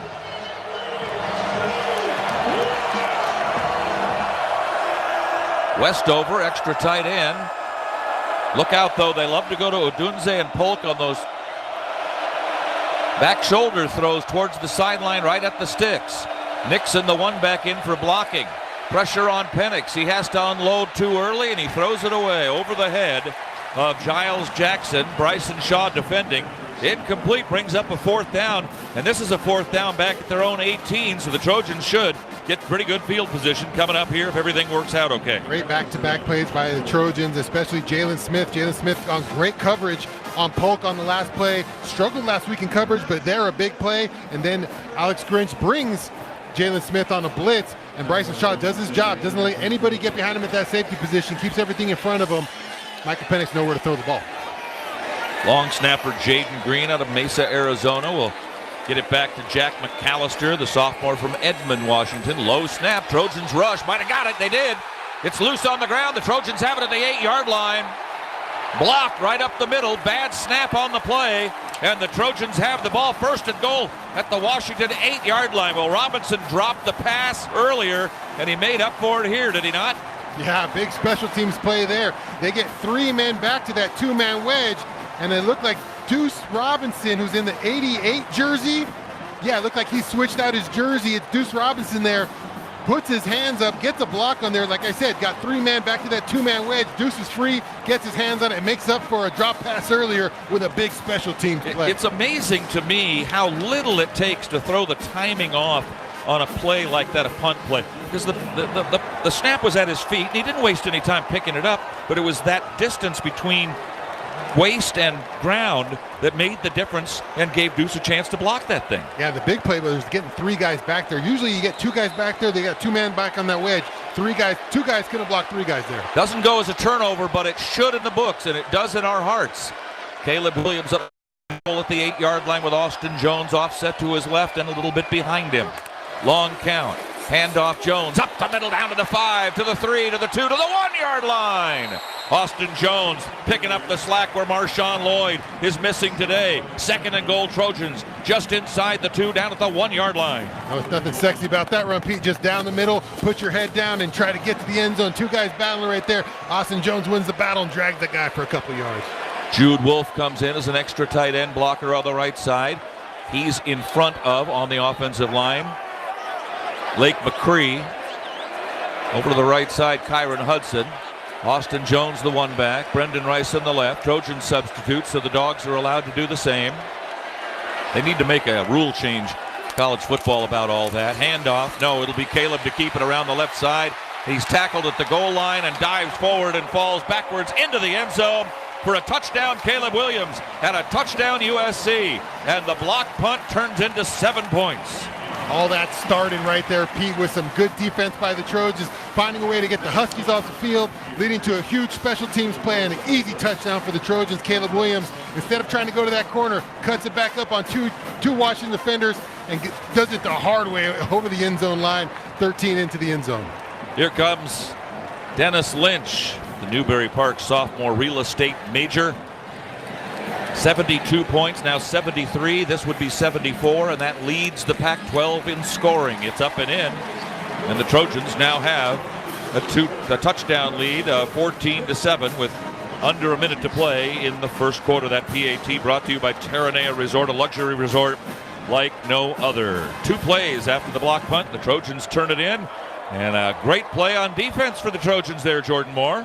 Yeah, great play on special teams, too, and special teams has certainly been under fire. Lincoln Riley gets lots of questions about why he doesn't have a dedicated special teams coach, but make no mistake, they dialed up a block there. They sent the extra rushers. The key to special teams, the positive this year has been the return game of Zachariah Branch, so I think the assumption would be that they were setting him up, but instead they went after it, and they got it. And as you said, Pete, what a moment for Deuce Robinson for his confidence after the drop. Doesn't let it affect him, comes back and makes a play. Now let's see what he can do from here. That game-changing play brought to you by Athletic Brewing Company. Athletic Brewing crafts great tasting and award-winning non-alcoholic brews available in-store and online at athleticbrewing.com.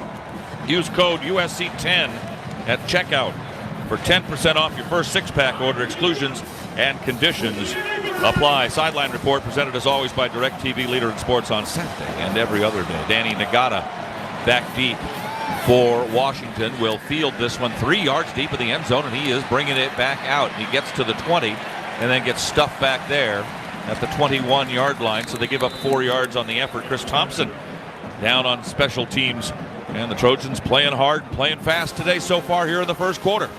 Yeah, good brand of special teams so far. How about that for a special teams juggernaut? That nice coverage right there by the team. I don't know which coach is in charge of punt return or coverage right now, but right now they're doing a heck of a job calling a game. A guy that we thought was going to be out for the year, or at least I did, Max Williams, is back on the field for the Trojans. Number 4 at safety for USC. That's a miraculous comeback from an injury a few weeks ago. First down for Washington. Didn't do anything on their last drive. Handoff, Dylan Johnson up the middle, gets a quick 5 to the 26. 2nd and 5, and that should bring us to the end of the first quarter. Let's see how quickly Washington wants to run a play. Well, they don't huddle. They get back to the line of scrimmage, so there'll be one more at least. Penix surveying the scene on an empty backfield. Stanley Tofo'o huffing and puffing on the left end, getting ready to come in. Throw by Penix over the middle, that's complete. Trojans miss one tackle, but not another as Cobb brings down Giles Jackson, but not till he gets to the 32. That'll give Washington a first down, and that will bring us to the end of the first. Entertaining quarter of football here at the Coliseum after one. The Trojans 14, Washington 7 on the Trojan Football Media Network. Once you get the meat and cheese for your sub freshly sliced right in front of you at Jersey Mike's, I'll tell you, there's no going back to anything else. That'd be like going back to dial-up internet. Ugh. Am I connecting to space to order Jersey Mike's? Any day now. Okay, it's about to connect. What? Who picked up the phone?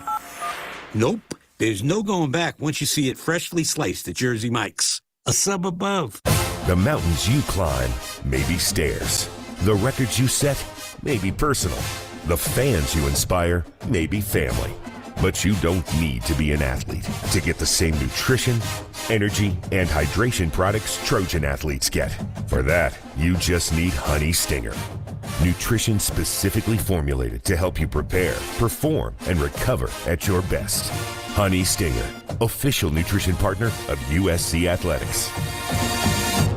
In today's college athletics landscape, a strong name, image, and likeness program is an essential pillar to on-field success. House of Victory is an alumni-led, nonprofit collective dedicated to providing a competitive edge in the NIL space for USC student athletes. Contributions allow our coaches and programs to recruit and retain elite athletes while allowing the student athletes to shine beyond the game. House of Victory is calling on all Trojan fans for your support. To join our alumni community and benefit student athletes, visit houseofvictory.com or text HOV to 53555.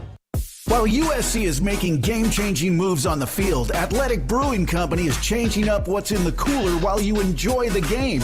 Athletic Brewing crafts great-tasting and award-winning non-alcoholic beers that are fit for all times. When it comes to flavor, there's no competition. Try it for yourself. First-time customers can use code USC10 to get 10% off their first six-pack at athleticbrewing.com. Near beer, fit for all times. Exclusions and conditions apply.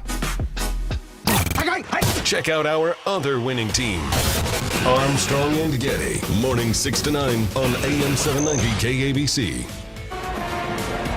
After one quarter, Trojans leading Washington 14-7. Pretty even up ball game other than the blocked punt, which gave SC a first down at the 8. They turned it into a touchdown 2 plays later. Welcome back to Trojan football. Second quarter presented by Southern California's own Stone Brewing, proud partner of USC's athletics and craft beer pioneer since 1996. Pete Arbogast along with Shaun, Cody, and Jordan Moore. Bertawada, our spotter, off to our left. Gia Lara is our producer director. Rick Cutler, producer engineer. And Jordan Moore down on the field. And a pretty entertaining first quarter of football. Not bad. Sunset hits here in Southern California. Yeah, both offenses finding the end zone early, and then defenses holding court there, and then a big special teams play to set up the Trojans for another score. So pretty tight one here so far. Still feeling each other out here, but looks like let's see what the answers that this defense has. It looks like they've gone to a lot of three-man rushes so far, trying to give Michael Penix that look on the back end of the 8-man coverage with the two high safeties and that just kind of that zone underneath. So let's see if he can figure it out. He's struggling. The Washington team has struggled the last couple of weeks with that look. Sure, they'll have some different answers today for it as they see the Trojans move forward. Should they be a little bit worried that they've all been short passes for Washington so far? He hadn't gone up top yet. Yeah, they got to stay diligent on that deep ball. Yeah, sooner or later. All right, first down Washington, moving towards the closed end of the Coliseum to start the second quarter. Down 14-7, first and 10 at their own 32. It's a reverse, then a pitch back going the other way. Looks like he wants to throw, but he'll run instead. 40, 45, and out of bounds across the 47-yard line. Jeremy Bernard. Bernard, a sophomore from Las Vegas, transfer from Michigan State. He had to fill in for Jalen McMillan, who's not able to go today again. Yeah, just didn't have enough guys there. It looked like there was only one home, and he had to take Penix on the throw.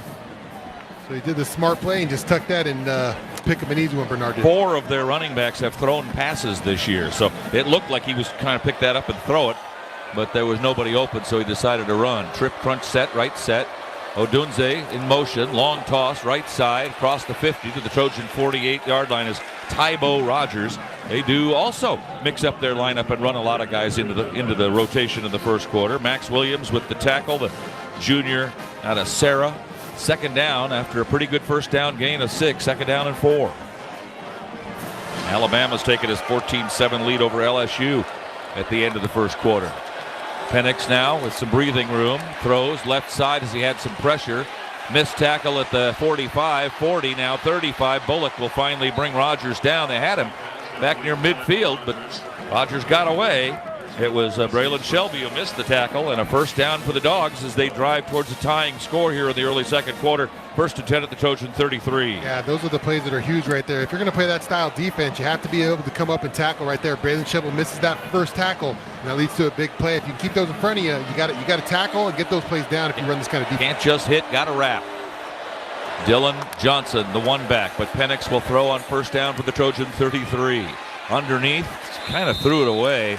It was a floater over the head of Jalen Polk, but not anywhere near him really, as Christian Roland Wallace was in the neighborhood, and so I think maybe saw that and just threw that one away, maybe.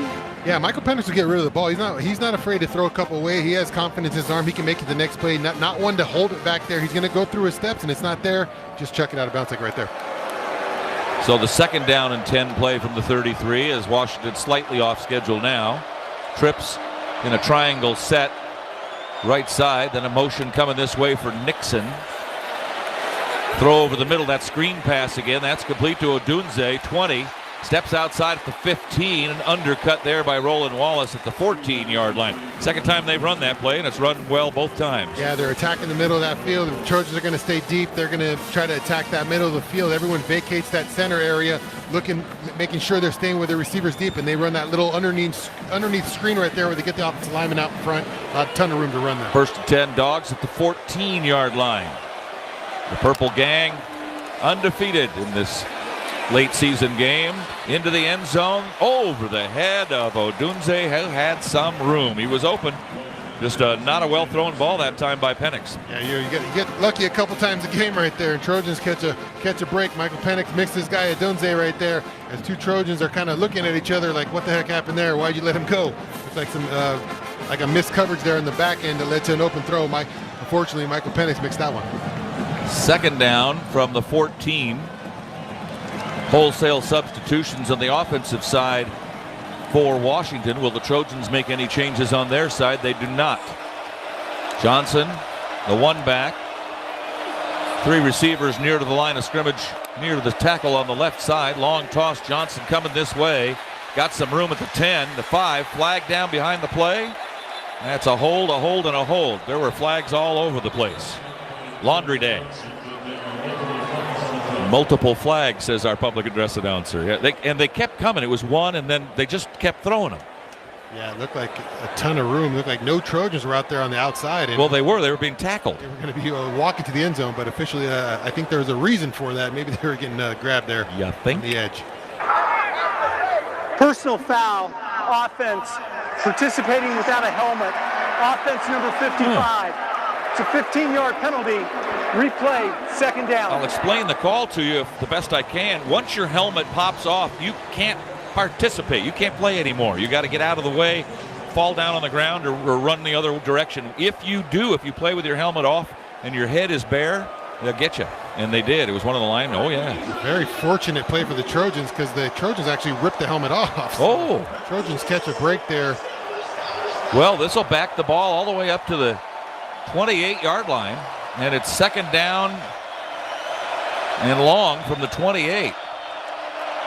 Penix hands to Dylan Johnson, runs past Kalen Bullock, but Bullock kind of shuffles him towards the middle of the field, and then Solomon Byrd able to bring him down, but he manages to get 6. Like I said, he's kind of deceptive in his ability to get 6 yards out of nothing. Yeah, teams are so concerned usually with Washington's air raid style offense that they're willing to live with those kind of runs from Washington because they don't think they'll stick with it here. But right now, Dylan's been a little bit too successful for the Huskies so far. Flooding the sides, 2 to the right, 3 to the left. Quarterback Michael Penix on 3rd and long. They need to get to the 4-yard line. They're on the 23. Big play for the Trojan defense here. Penix waiting. The big left-hander flush for the pocket. In trouble. Being rushed. Rolls this way. Pumps once. Throws at the last moment in the end zone. Touchdown. Touchdown, Washington. They haven't signaled it yet for sure. There it is. That is a great play at the last moment, heading to the sideline for Penix, and he unloaded it straight down the sideline, and the Dogs get a score. That's a heck of a catch. Heck of a throw, really. It's the big tight end, Devin Culp. That's a really good throw. Incredible play there by Michael Penix, just keeping the play alive. Looked like the Trojans had a couple shots at him. Looked like there was nowhere to go with the ball. Decides to give his guy, Big Culp, the tight end, a play right there, and looks like he definitely got his feet in. Now, was the ball moving or not? It looks like he didn't move too much. They might take a look at it, but looks like they're going to not take a look at it, but looked like he got down and secured that one. Extra point try, 10-play, 79-yard, 4-minute drive from one quarter to the next. Kick is away, and we're back to even. Time out of the field with 11 minutes and 37 seconds remaining in the second quarter. The score now, SC 14, Washington 14 on the Trojan Football Media Network. At USC Credit Union, we're driven by the winning spirit of the Trojan family, and as a valued member of our family, we make sure you win too. When you join USC Credit Union, you get more than great services. You become part of an institution designed to put financial success in your hands. Better rates, personal attention, and a not-for-profit approach that puts you first. How's that for a winning financial plan? Join USC Credit Union today, the official credit union of USC Athletics. Head to usccreditunion.org/fight-on to learn more. Federally insured by the NCUA. USC Trojan fans, Smart Stop Self Storage is ready for game day. Smart Stop Self Storage is committed to making the self-storage experience easy and hassle-free for all Trojan fans. Whether you're storing your Trojans tailgate gear, need temporary storage while moving to a new home, or need a storage solution for your business, we're here for you with convenient locations throughout Southern California. Smart Stop Self Storage, the smarter way to store. Visit smartstop.com to reserve your space today. Fight on. Fight on. It's everything you love about KABC on your phone. Hello? Your smartphone. The new and improved KABC app. Streaming live Niners and Trojans games on the go. How do you do? Listen to your favorite KABC shows live or on demand. Let that sink in. Get breaking news notifications. Browse our top stories. Heck, you can even be a part of our street team by sharing images, video, and more. And with CarPlay support, you can stream on the road anytime, anywhere. The new and improved KABC app. Get it today. Your USC Trojans fight on here. You know where that is? AM 790 KABC. Big crowd at the Coliseum enjoying, I do believe, a 14-all tie between SC and Washington with 11 and a half minutes to go in the first half. Let's go down to Jordan Moore and spend some time with him on the Trojan side. Yeah, I think all season we see throws like that, and we say there's only one quarterback in the country that can do it. Apparently there are two. So credit to Michael Penix here. There's a reason that he is right there squarely in the mix for the Heisman Trophy this season, although I think the one issue is the Trojans letting him scramble out to his left. When they're rushing three, they're really just trying to contain there, and they were able to do so on the right side with Solomon Burr, but then they let him out to the left, and he's a left-handed quarterback, so his stronger side, he was able to dot that one into the end zone. One potential issue for the Trojans, I'm just worried about depth today in the secondary. I expect a lot of plays in this game, and I don't think there's a whole lot of help coming from the bench. Jacoby Covington is not dressed. I have not seen Sierra Wright. We did mention that Max Williams is out there. I think Prophet Brown would be the first corner off the bench, but unless those guys get tired or hurt, I think you're going the whole way with guys like Kalen Bullock, Damani Jackson, Christian Roland Wallace, Jalen Smith. Not a lot of rest time today. All right, Jordan, thanks. That sideline report presented by DirecTV, leader in sports on Saturday and every other day. Hawaii beat Nevada today 27-14, so Nevada will not be going bowling. They're 2-7. Notre Dame lost, though. Not all is wrong with the world. You're a little happy there, people. Well, I'm okay with that. Game stats powered by the Los Angeles Department of Water and Power. We'll try to get you some here after the kickoff goes in the end zone. Does it? It actually dropped at the 1-yard line, and it would have been a live ball, and the Trojans have to pick it up and bring it to the 5. If you fair catch that, if you wave your arm back and forth and you just pick it up off the ground, it's still a 25-yard line, isn't it? Yeah. He didn't do that.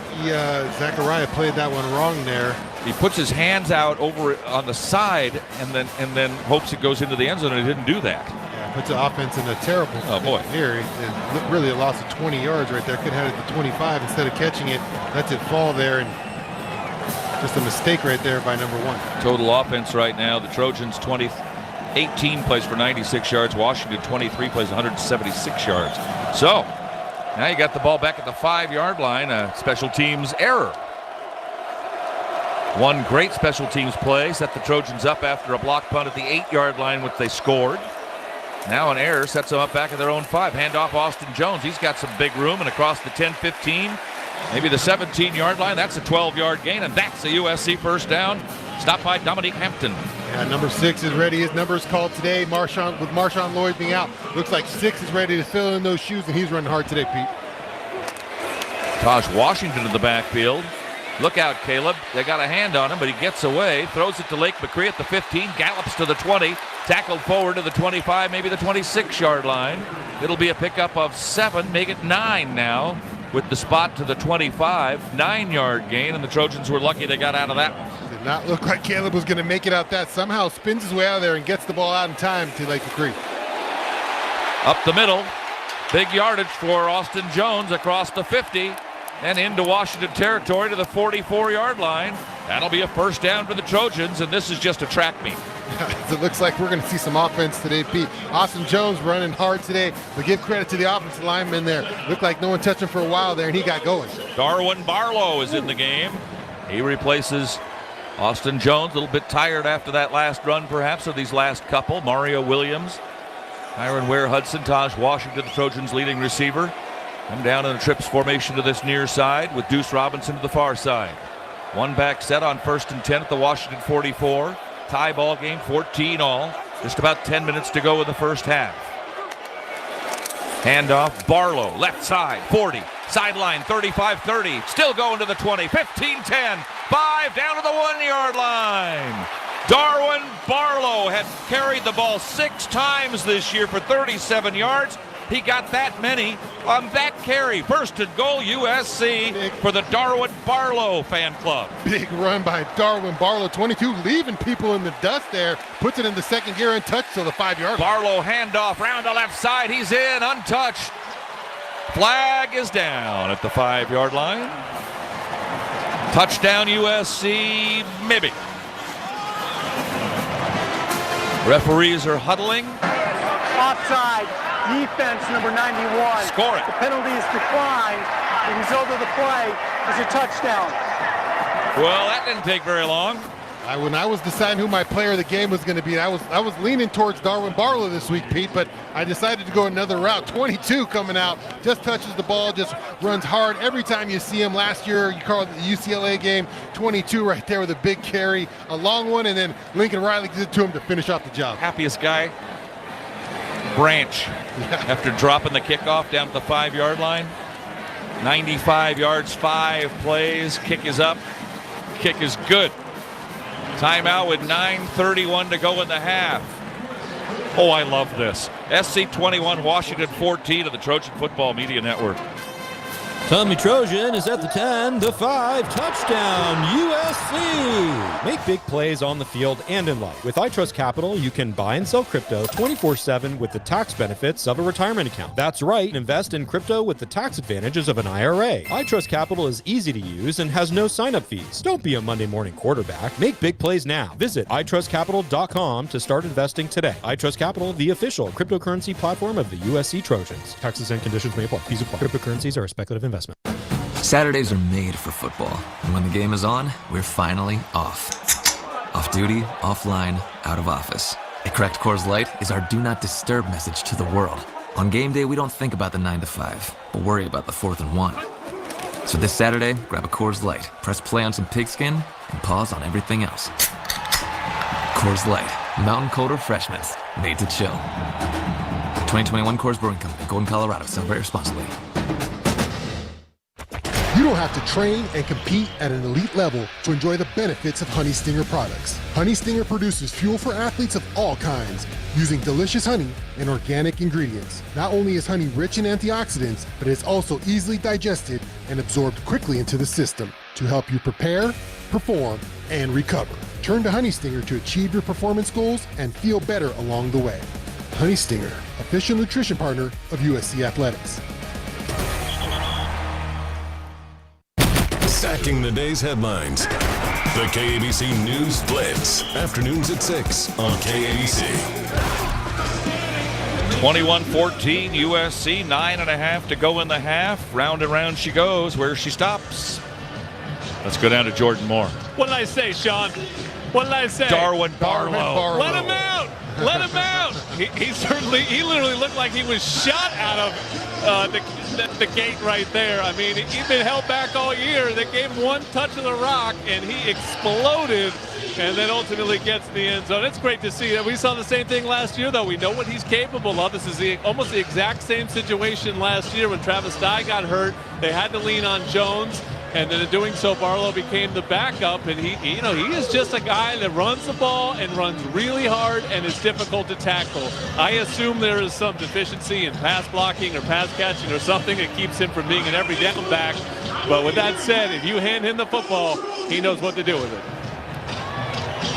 So, 21-14. I just held up a sign for our Audi Booth Cam here. I was in the hospital for a couple of days this week with a nasty kidney stone, and my people at Kaiser in West LA took care of me. The nurses, the doctors, the urologists, the whole bunch of them, they were just great. I got the happy drugs. Now let's not be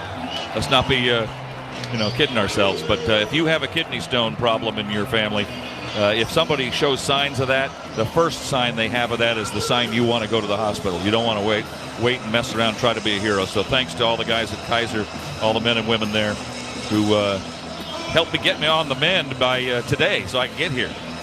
It was touch and go there for a while. Trojans averaging 8.5 yards per play. Washington 7.5 yards per play. Defense. Kick comes down to the 2-yard line. Angling across with the return out to the 20. The tackle by Bryson Shaw of Ngata from Folsom High. Remember that great high school team a few years ago? And then went to Arizona State, played with Eric Gentry at ASU for a while. First down to 25. Would have been less wear and tear on his body if he just took the fair catch, but you got to give it a shot, right? Got to give it a shot. Looked like he had some running room there. Trojans closed the lane down and par for the course. Caleb is 8 of 10 for 63 yards. Austin Jones, 7 carries, 67 yards. Touchdowns on the ground for Barlow, Williams, and Raleek Brown.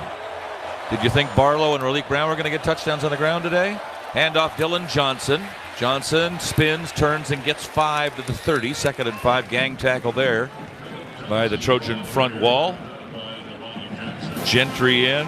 Shamil Mohammedoff off the bottom of the pile as well. Yeah, we've seen a rotation all night so far at linebacker. We've seen Gentry, Mason Cobb started. We've got Shane Lee out there. We've seen Tackett Kurtz already. So this rotating door at linebacker continues. Why not? Get out there and play. It's hard to get any momentum, any continuity, but you throw a guy out there and you get a rested guy coming in. And rested legs are good at any time in the game. One back set, long toss left side. Dylan Johnson gets outside of the edge 30, 35, 40. Stumbles his way to the 41, and a first down pickup of about 11 yards for Dylan Johnson. How's Johnson doing in the running game? He's okay. 9 carries for about 50 yards now and a touchdown. Yeah, the Trojans need more awareness on those kind of formations, Pete. You can tell, immediately when you have those kind of, tight formations on one side or the other, and you got to be ready for that toss play. And just Trojans nowhere near close enough to being edge aware just to turn that play back. First and 10 at the 11. Motion tight end this way. Penix throws underneath. Oh, just over the outstretched arms of Dejon Benton. It was caught, but falling backwards after the catch, Dylan Johnson actually loses yardage. That again was one of those very good passes by Penix to throw that over Sean Benton. Yeah, even amazing that the ball got there. Dejon Benton was right in front, read the play pretty well, went over to the running back, and he lobbed it over there, and just fortunate to get it over there to Dejon Benton. Just another skill set from Michael Penix. Out of the pistol this time. This is Will Nixon. Nixon. Motion this way. Tight end Josh Cuevas. Handoff. Nixon. And he's dragging a Trojan with him across the 45 to the 47. It's about a 10-yard pickup. It'll be third down, but instead of 2nd and 12, you got 3rd and about 3.5. That's not bad. Yeah, just gashed the Trojans right there, right up the middle with the run game. Looks like the run game's been pretty advantageous. Obviously, you're worried about Michael Penix hurting you with his arm, but right now the Trojans getting gashed in the run game too. Half a quarter gone, half a quarter to go, period number 2 at the Coliseum. Odunze to the right side. Wildcat formation here. Clapping his hands together. And now they'll go back to a more standard set. Penix will take the snap, give it to Dylan Johnson. Big hole, first down and more. 30-yard line might be gone. 20, 15, 10, 5, and dives for the pylon and got it. Touchdown, Washington. Oh, there was nobody on that side for Dylan Johnson, who's over 100 yards now.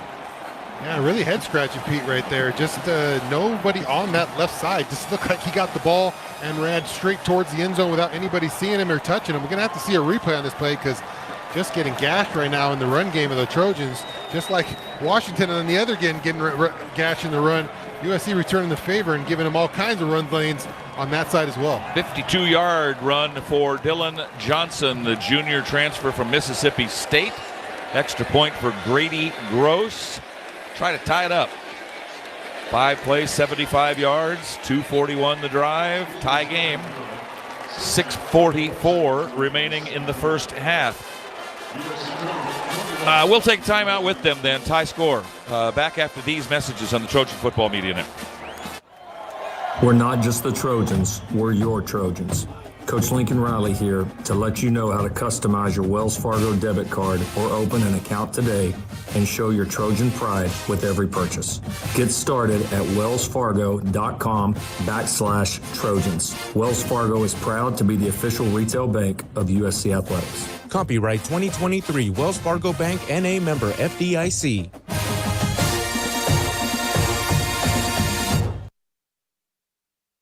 Hey, are you feeling the heat? No, this makeshift air conditioner I made with my fridge is working great.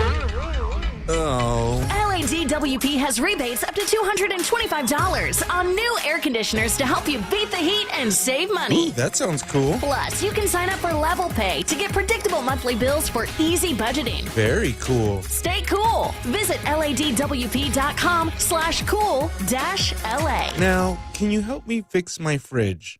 Yard work, groceries, kids' parties.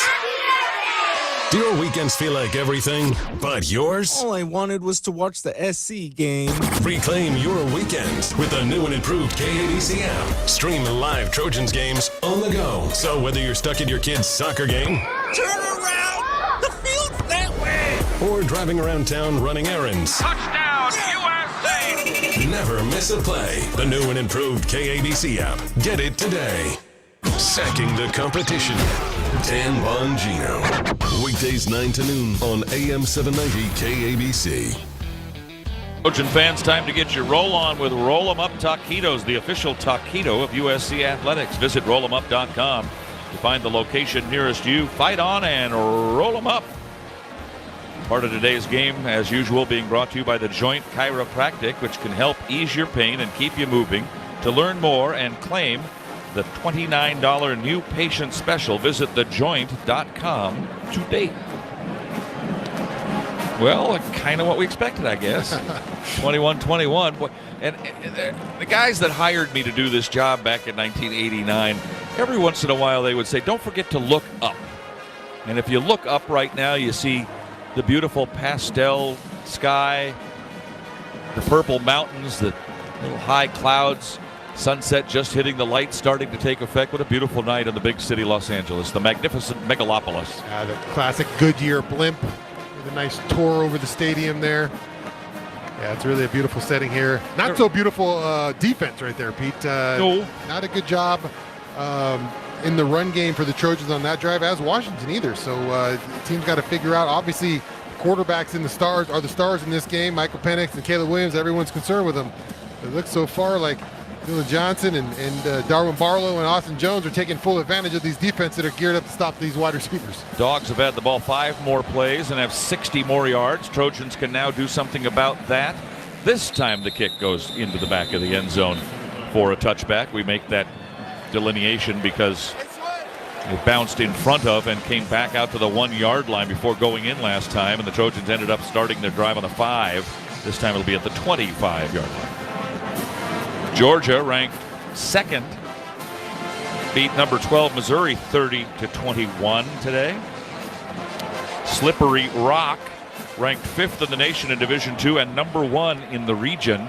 Number 1 in our hearts as well. 56-18 winners over Edinburgh will play Kutztown for the Pennsylvania Conference Championship next Saturday morning. Here comes Caleb Williams. Here come the Trojans. 1st and 10.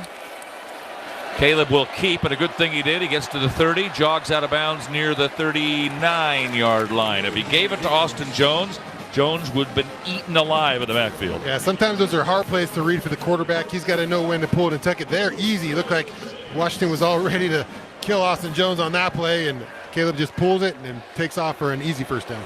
1st and 10 SC as they're on the move at the 39 and a 1st down play of the first play of the drive. Austin Jones had a great big run last possession. This time he's into block. Caleb gets away from a would-be sack, throws short to Lake McCree at the 40, and he's driven out of bounds near the 44-yard line. Picks up 5 where nothing was. They're even going to give him the 44, and that's about all. So 2nd down and 5. It'll be Bruner, Kalen Bruner with his 4th tackle from the middle linebacker spot. Yeah, Washington with a little stunt on that one. Caleb had to hold it for a little longer. He's able to spin out of there and find his way out of there and get the ball to Lake McCree.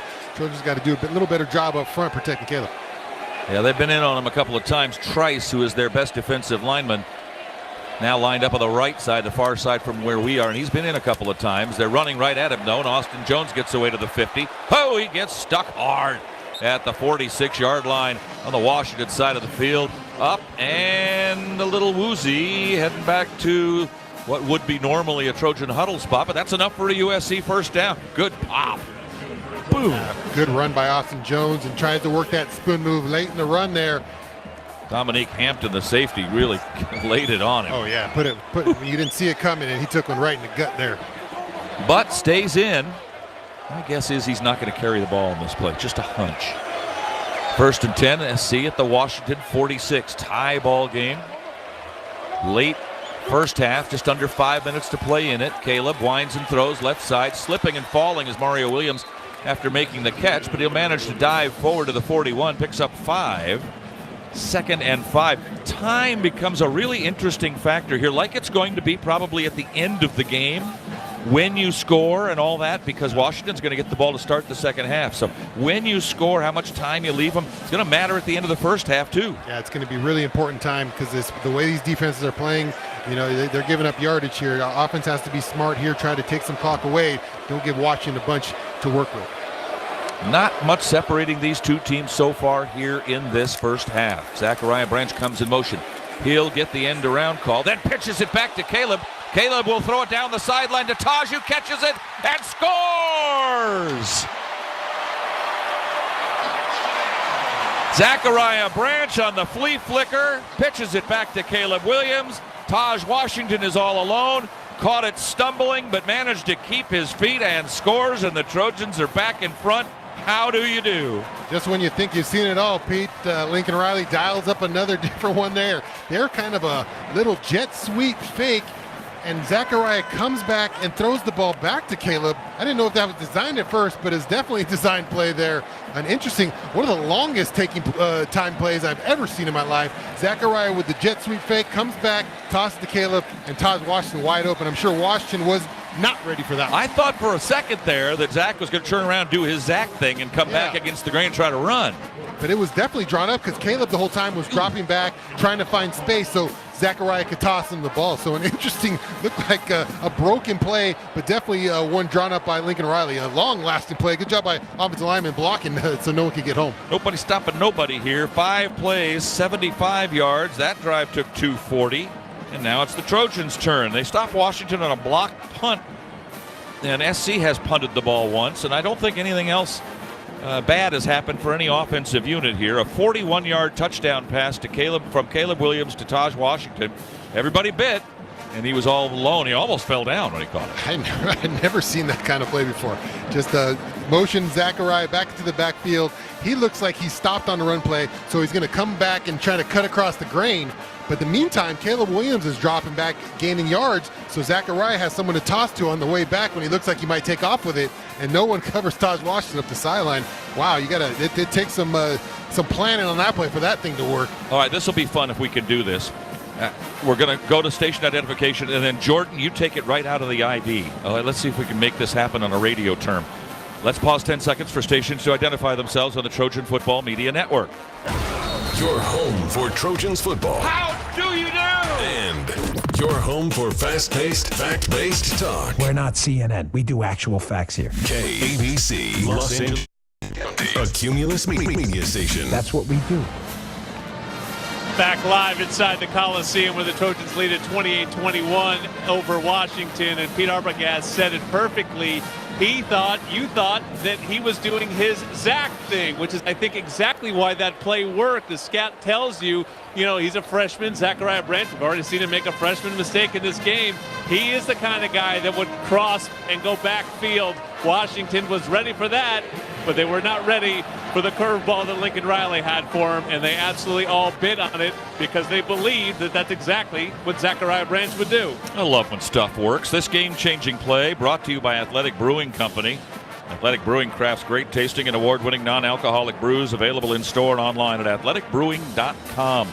Use code USC10 at checkout for 10% off your first six-pack order. Exclusions and conditions apply. While we have some time, we always do this time of year.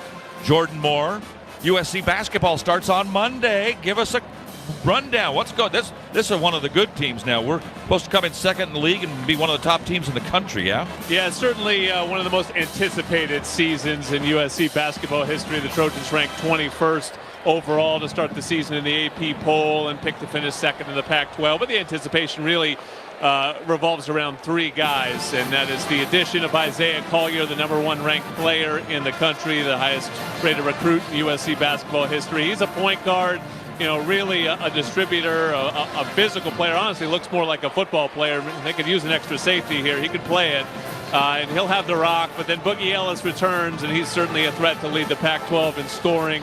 I think everyone knows Boogie's story and his ability. And then Kobe Johnson is a guy who Pac-12 Defensive Player of the Year candidate, maybe a National Defensive Player of the Year candidate. So guard play wins in college basketball, and they've got three great ones there.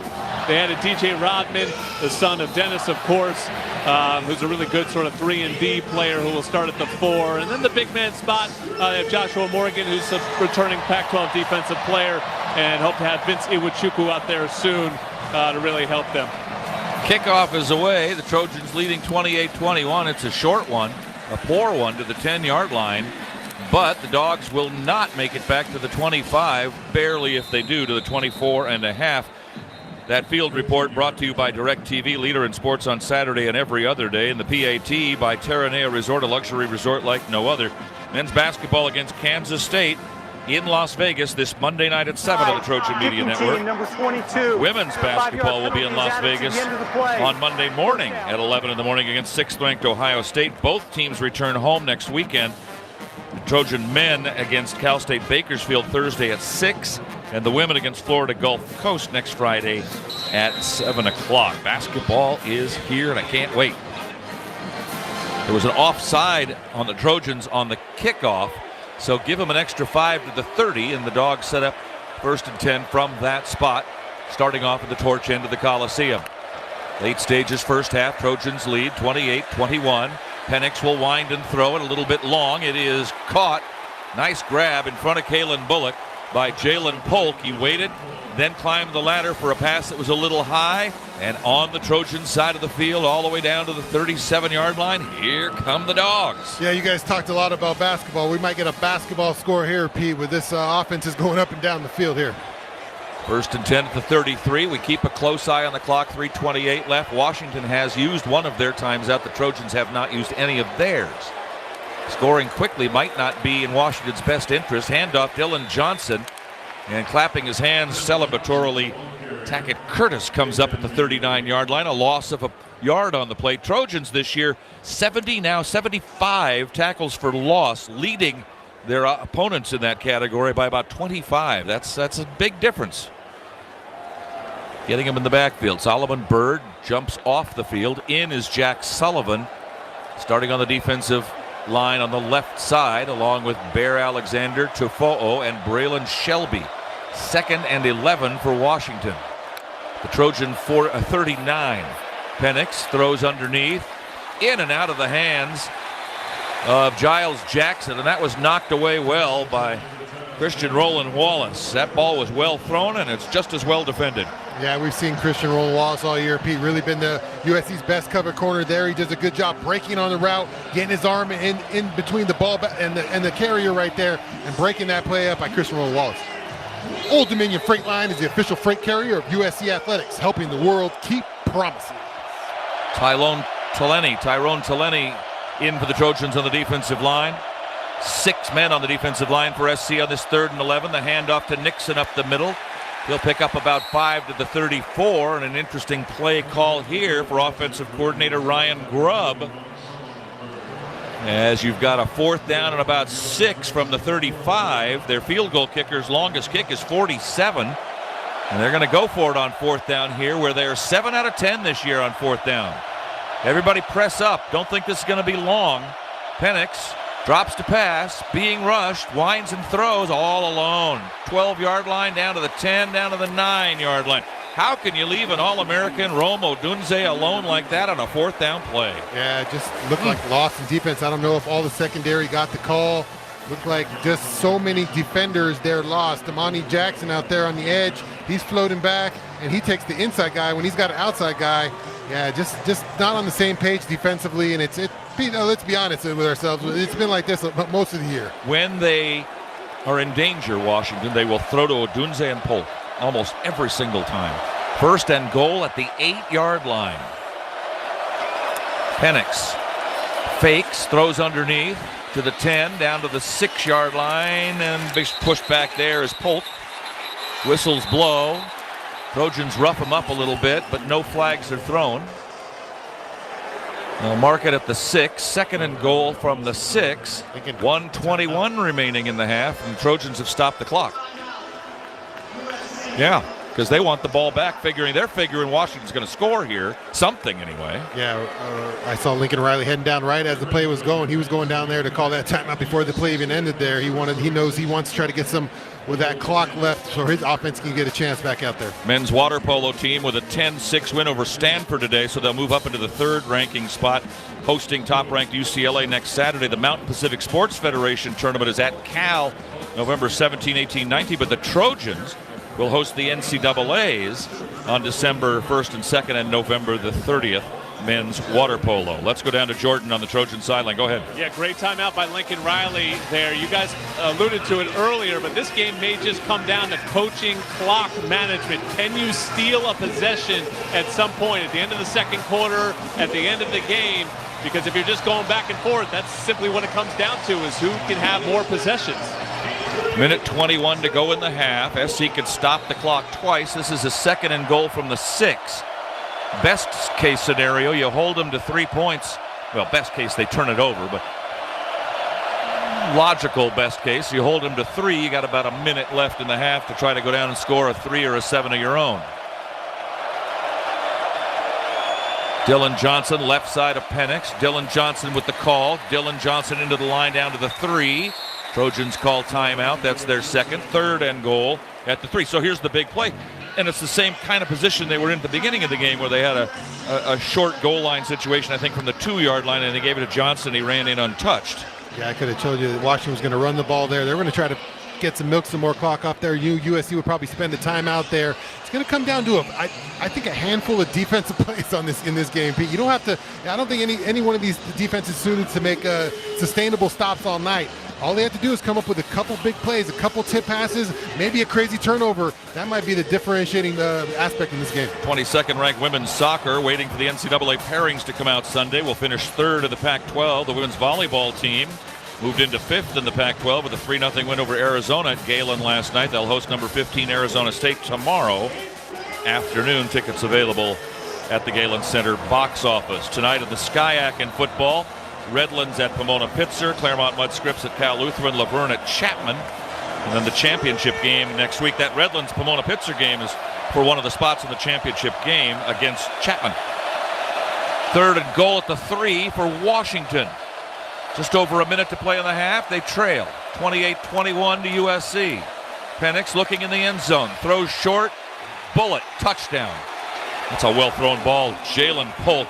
You know, he not only throws the long ball well. He throws the sideways long ball well. He throws a dart, too. He's really good. He's going to be a good pro.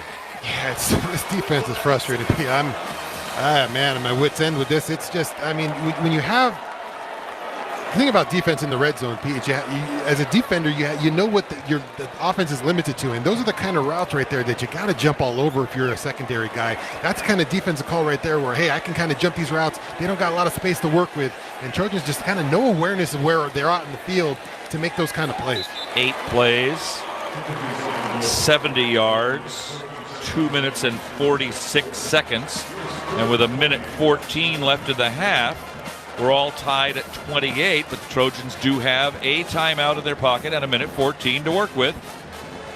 Washington will receive the opening kickoff of the second half. Today's game being brought to you in part by DirecTV, a leader in sports on Saturday and, frankly, every other day.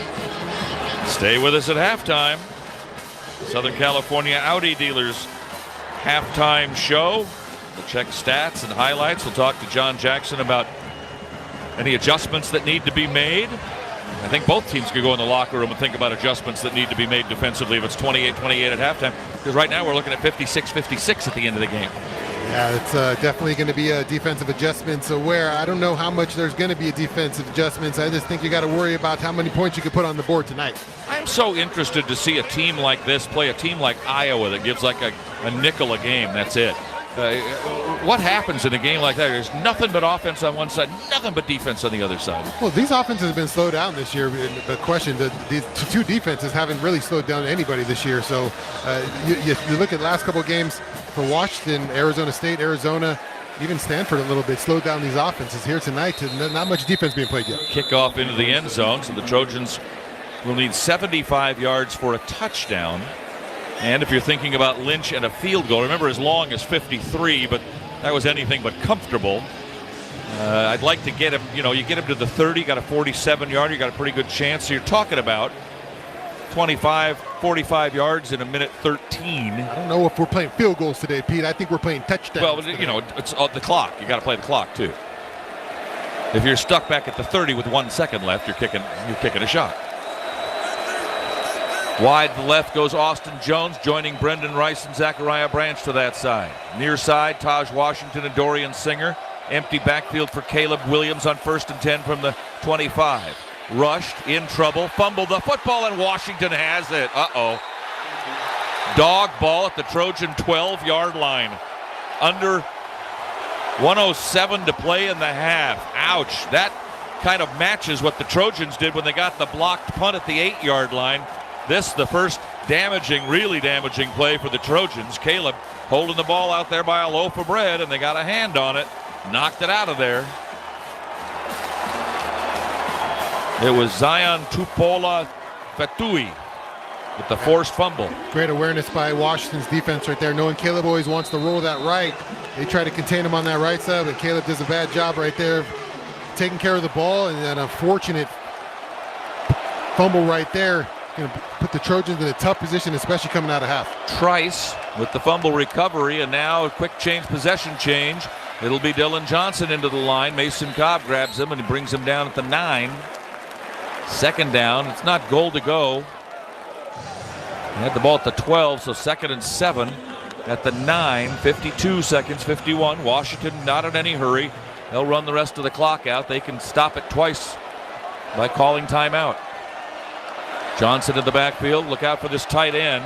Devin Culp caught his only touchdown pass of the season last week at Stanford in a crucial time. Johnson coming around the left, stumbles at the 5, dives to the 2, maybe the 1-yard line.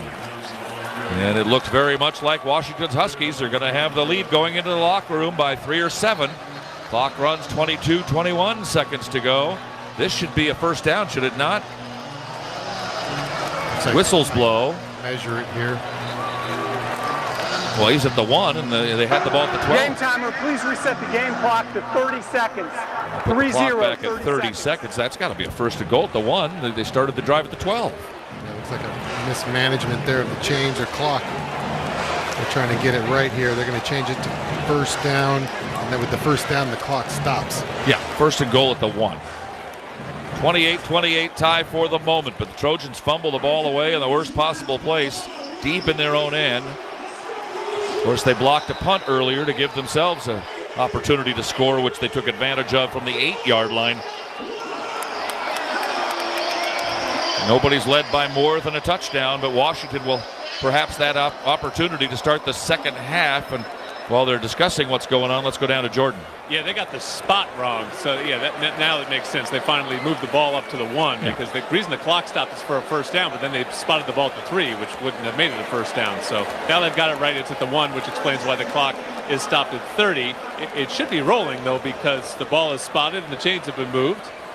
And there's no timeout taken. Now they're rolling the clock. All right. Washington doesn't mind that. They can stop it if they need to. First and goal at the 1. Look for Dylan Johnson. He carries for a touchdown. Touchdown Washington, and the Dogs have the lead. And now the first possession of the second half, Shaun, Cody, is going to be the most important possession defensively for USC's football team this year. Yeah, they must stop Washington with nothing.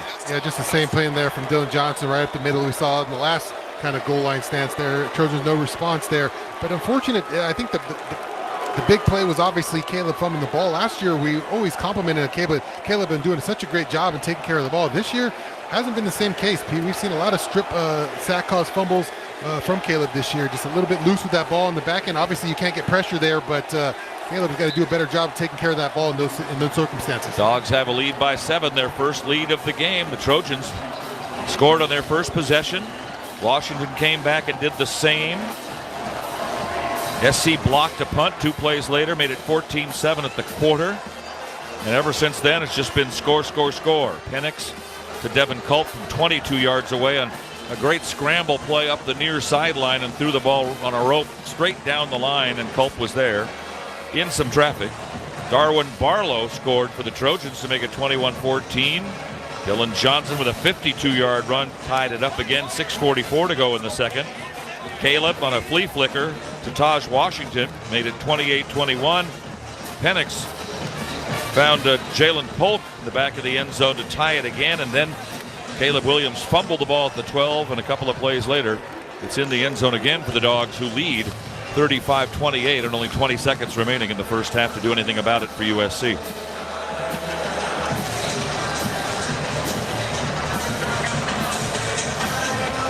Ready for the kickoff. Zachariah Branch maybe need to do something special on this one, but he watches it skip past him as it bounced at the 5, and so the Trojans will have it at the 25-yard line again. Not much you can do here from the 25 with 20 seconds left. Yeah, you do have one timeout. Not much here. See what they can, if Lincoln can figure out something to drive the ball down the field here. On a couple, you're only going to get a couple shots out of here, maybe a Hail Mary play. But yeah, like I said, the unfortunate play of the half. Obviously, the great play was the special teams play, and the unfortunate one for the Trojans was the Caleb fumble here, backed up, giving the Dogs an easy score as they'll get the ball at a half as well. One back set with Austin Jones.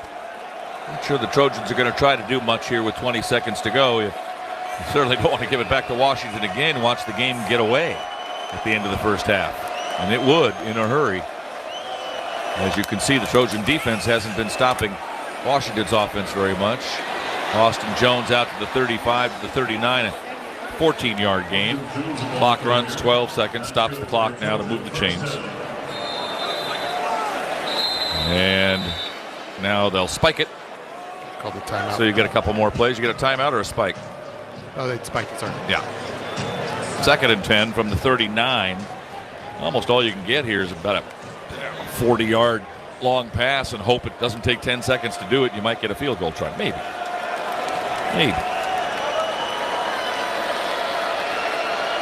Caleb in the shotgun, almost as always. Drops to pass. Here comes the rush. Nice block by Austin Jones. He has to unload early. Bounced it, I thought, maybe to Zachariah Branch, who makes the catch, and they'll say it's a good one out to the 45.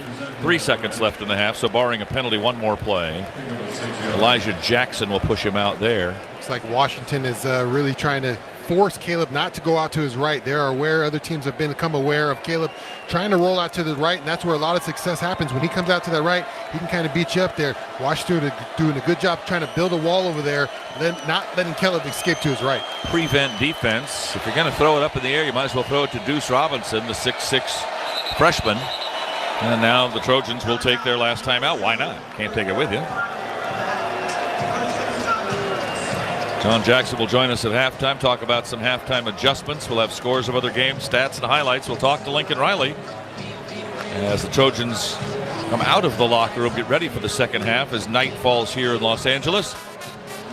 And we'll be talking about that first drive of the second half a little bit more, because that's the one that's going to set the tone for the game. Will the Trojans be down by 10 or 14 or 7 after the first drive for Washington? Yeah, have not been able to solve the Michael Penix problem yet. The run game has been an issue. Did find a one-stop on that in the first half. Other than that, not a lot of answers for this Trojan defense. The run game has gotten going for Washington. Michael Penix is starting to find his guys open in big chunks down the field. So got to change up something in the second half for Alex Grinch. We've seen a lot of 3-man rush and 8-man coverage, and Michael Penix is starting to pick that apart too. Hope you're watching us today on the Audi Radio Booth Cam, brought to you by your local Southern California Audi dealers. It'll be the Audi halftime show in just a few moments. Let's see what this final play of the half brings. Whistles, and it'll bring another timeout. This one probably has to be by Washington. 30-second timeout. They've got 3 defenders back at the 10-yard line. So the only hope is to throw it kind of high and long, and that's a long pass. You're talking about it when he backs up to pass and throws it, probably a 60-yard pass in the air. Then you got to get it up in the air to give Deuce Robinson a chance to fight for it. Well, yeah, hopefully what you can do is try, Caleb's going to try to buy time as much time and then get as close to the line of scrimmage as he can to wing that thing up there, I think, would be the play. Unless you go underneath to something where you can kind of lateral it in there, that's the play if you can get it up to Deuce. 3 seconds left here. Let's see it. Washington's got another timeout. Who knows? They might call another one here. Just keep. I don't think you call back. You can't call back to back. Yeah. What are they going to ice him? Ice the pass. Just looking at the TV guys, Chris Fowler and Kirk Herbstreit on TV calling this game nationally. I haven't met Fowler before. I got to meet him before the game. He seemed to know who I was, which is kind of interesting. Because you're a legend. Yeah, that's probably it. Herbstreit's been busy. He took a flight from Tuscaloosa today for game day, and he's going to fly out for Monday Night Football after this one's over. That's a busy guy. Caleb to drop the pass, steps up in the pocket, and will be dropped. Well, they blow the whistle, and they won't actually drop him, and that'll be the end of the half. So the Washington Huskies fans off to our right underneath the thermometer here at the Coliseum, hopping up and down and making some noise, and why not? A good end of the half for them as they get back-to-back touchdowns. One after a Caleb Williams fumble down at the 12-yard line, and at halftime, the Washington Huskies lead the USC Trojans 35-28. We'll begin our halftime activities after these messages on the Trojan Football Media Network. Support for USC football comes from Children's Hospital Los Angeles. U.S. News and World Report has once again named Children's Hospital Los Angeles the #1 hospital for kids in California. Ranked in the top 10 nationally, CHLA has been on the honor roll of best children's hospitals since the prestigious list was created. They've been providing the best care for kids in California for more than 120 years. Whether it's for routine care or life-saving needs, families turn to CHLA when the outcome matters. Clinical excellence, breakthrough research, and world-class expertise for kids. Find a doctor at chla.org. With Kroger brand products from Ralph's, you can make all your favorite things this holiday season. Because Kroger brand's proven quality products come at exceptionally low prices. And with a money-back quality guarantee, every dish is sure to be a favorite. Whether you shop delivery, pickup, or in-store, Kroger brand has all your favorite things. Ralph's, fresh for everyone.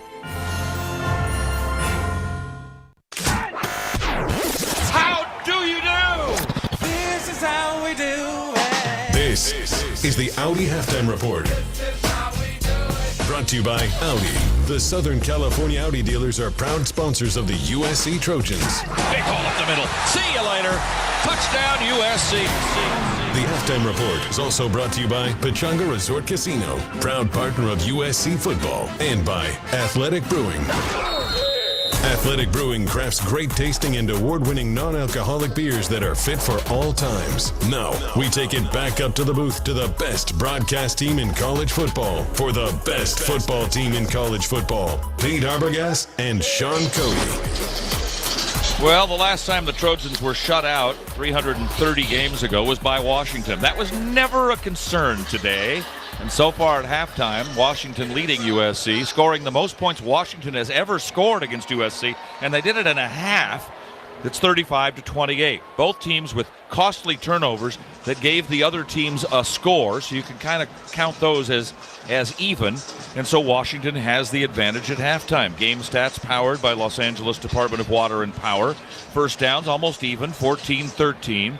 Rushing yards almost even, 160-148. Both teams getting about 8 yards a gallop. Receiving yards, Washington 173, SC 120.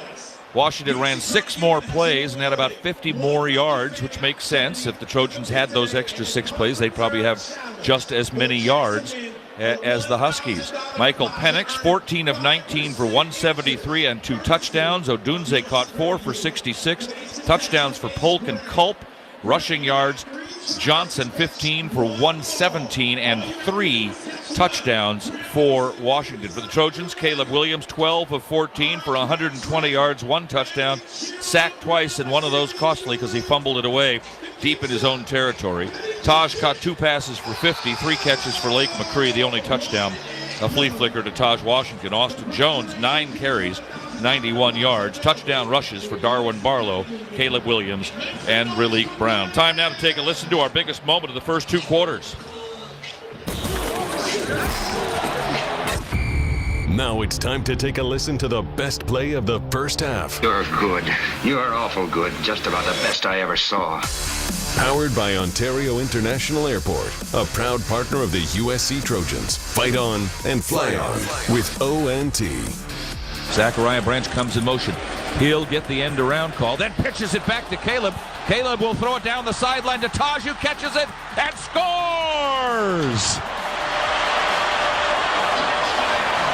Zachariah Branch on the flea flicker, pitches it back to Caleb Williams. Taj Washington is all alone, caught it stumbling, but managed to keep his feet and scores, and the Trojans are back in front.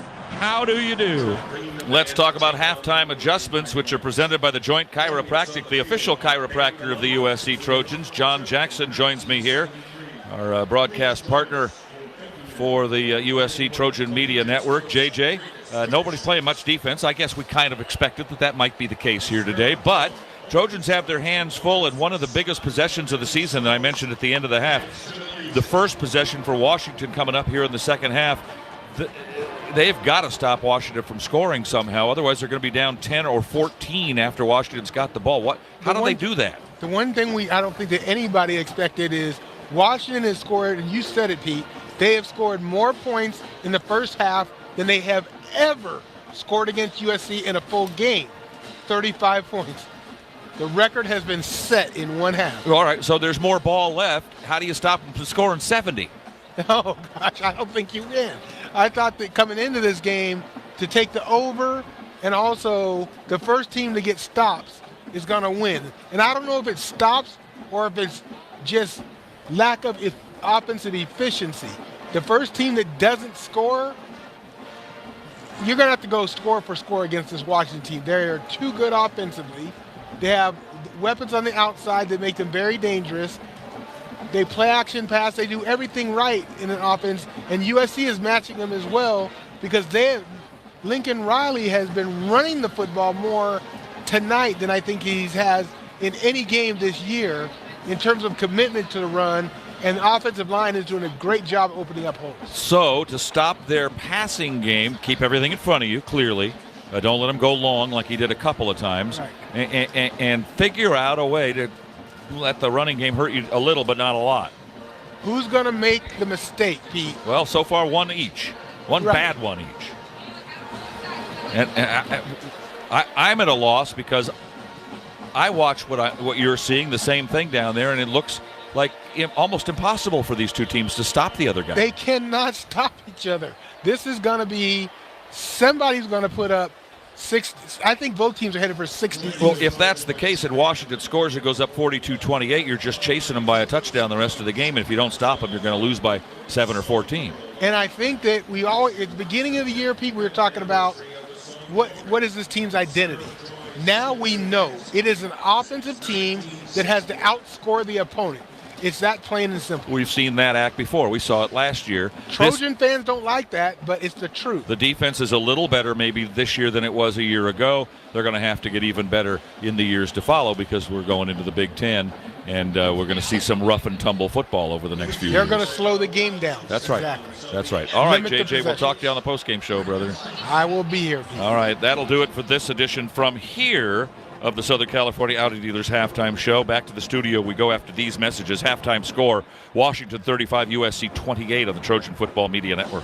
What if there was a portal to the future where technology is one with your senses and you can see more than ever before?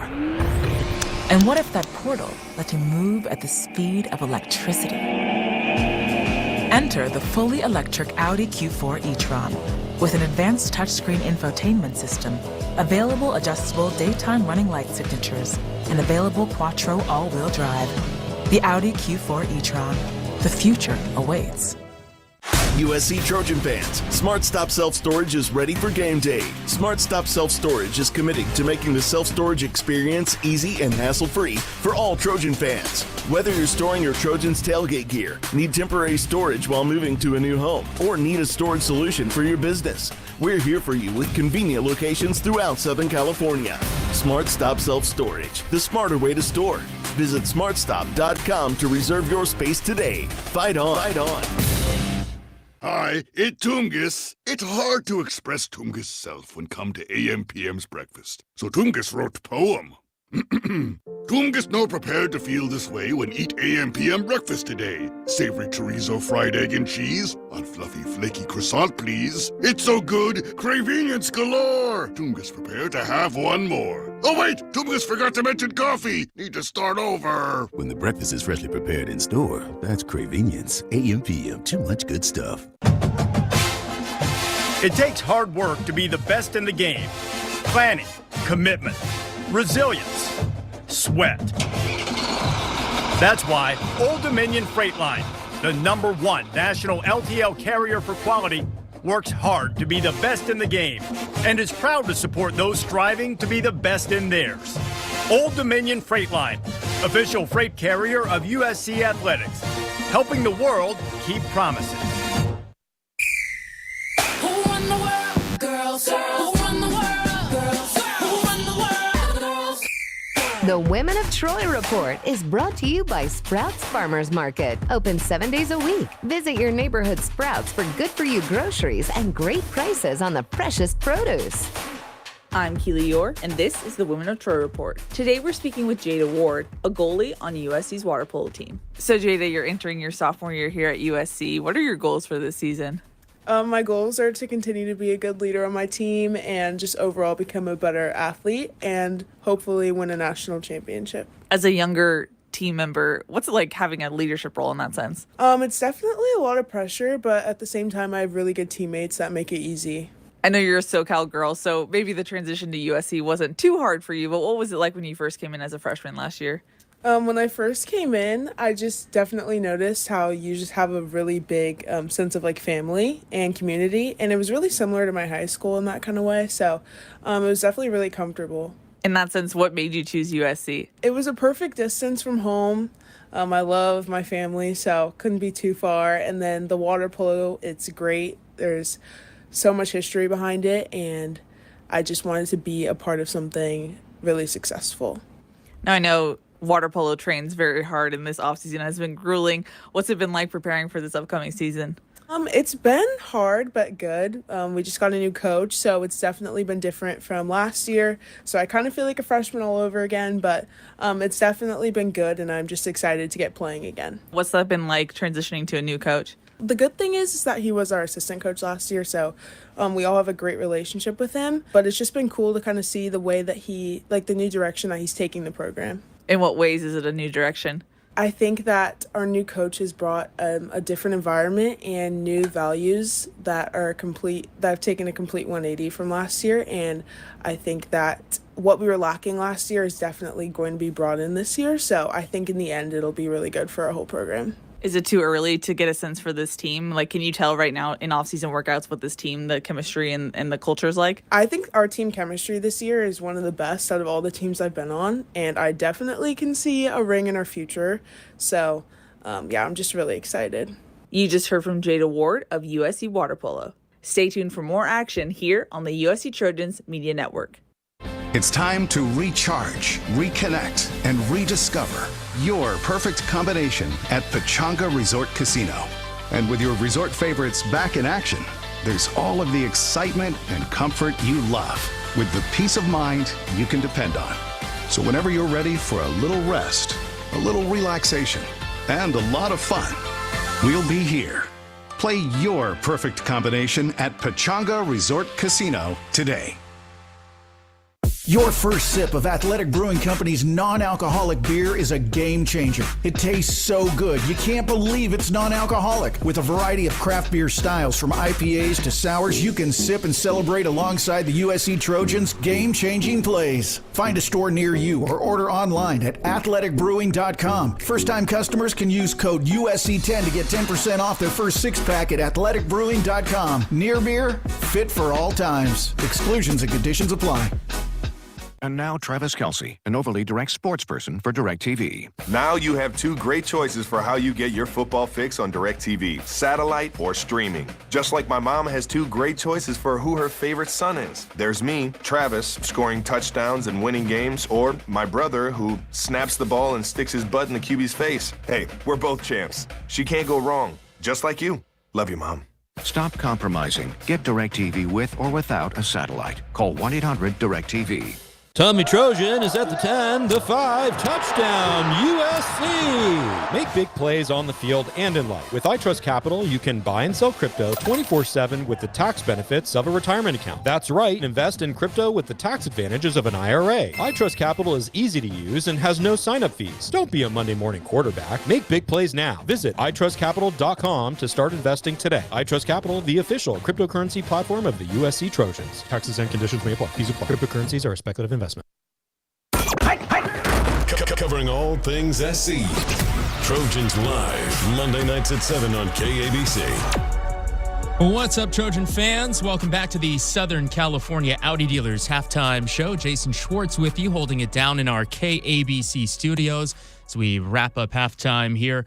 USC trailing Washington at the half, 35-28 out at the Coliseum. Washington gets the ball to start the second half. Hopefully USC's defense can come up with the stop. Not many stops to be spoken of in that first half in the battle of the Heisman versus the Heisman hopeful. Caleb Williams, 12 of 14, 120 yards, a touchdown in the air, a touchdown on the ground. He did have that big fumble. Michael Penix Jr. of Washington, 14 out of 19, 173 yards, a couple of touchdowns for him. Huge first half on the ground for Austin Jones, who had 9 rushes for 91 yards. Darwin Barlow and Raleek Brown each with scores on the ground for USC. We'll go out to Jordan Moore here in just a moment as he waits for head coach Lincoln Riley coming out of the locker room. Also want to remind you to stick with us postgame tonight. Sua Cravens joins me here in studio for Trojans wrap-up presented by Roll 'em Up Taquitos. We'll be taking your calls. Looking forward to that. Before we go to Jordan, just a few scores to run through for you. Let's start in the Pac-12. One game in progress right now, midway through the first quarter. Stanford up on the Palouse against Washington State. They are scoreless.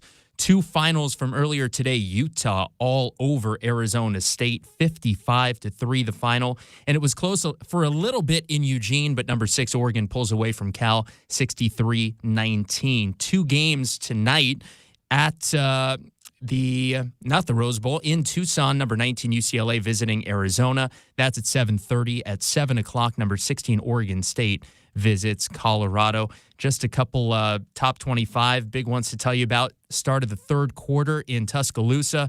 Alabama and LSU tied at 21. Number 1 Ohio State beat Rutgers today, 35-16. Number 7 Texas over number 23 Kansas State in overtime, 33-30. And number 15, Notre Dame fell on the road at Clemson, 31-23. All right, let's go back out to the Coliseum. Jordan Moore standing by for head coach Lincoln Riley. And Jordan, want to touch on the running game because was a little bit nervous seeing that Marshawn Lloyd couldn't go before the game, but kind of reminded of last year a little bit when Travis Dye went down with that injury and Austin Jones stepped right in and was huge down the stretch. What a big first half for Austin. Yeah, the holes are big, too, so credit the offensive line for sure, particularly as that half wore on. There was that one drive, the one that Darwin Barlow ultimately scored on, where it just felt like the holes were massive. And Austin Jones, the thing about him is he's a fun running back to block for, because he is going to hit the designed hole. He's not a dancer back there. If the offensive line does their job, Austin Jones will make it look good. And your boy Darwin Barlow, you mentioned him during the pregame, and he came through with that 43-yard touchdown run. I don't think we're done seeing number 22 either. He just ran right by me right now, and he's ready to go. I mean, the big issue for USC is they got to stay scoreboard in the game so they don't start feeling the pressure like they need to pass constantly, because if the scoreboard takes them out of that script, they could be in real trouble here, because what's working the best certainly is this running game, and then the play action, the short passing game off of that. So hopefully they can stay within that script, because it has certainly been effective on the offensive side. What, if anything, do you think the defense can do to get a couple more stops? I mean, they did have that stop early there, and of course the big blocked punt, but no stops in the second quarter. They got to get off on third down, Jason. You're not going to get a ton of opportunities to get off the field, but they did have some. They had a 3rd and 18 where they almost wrapped up Penix. He scrambled all the way back across the field and then threw a pass.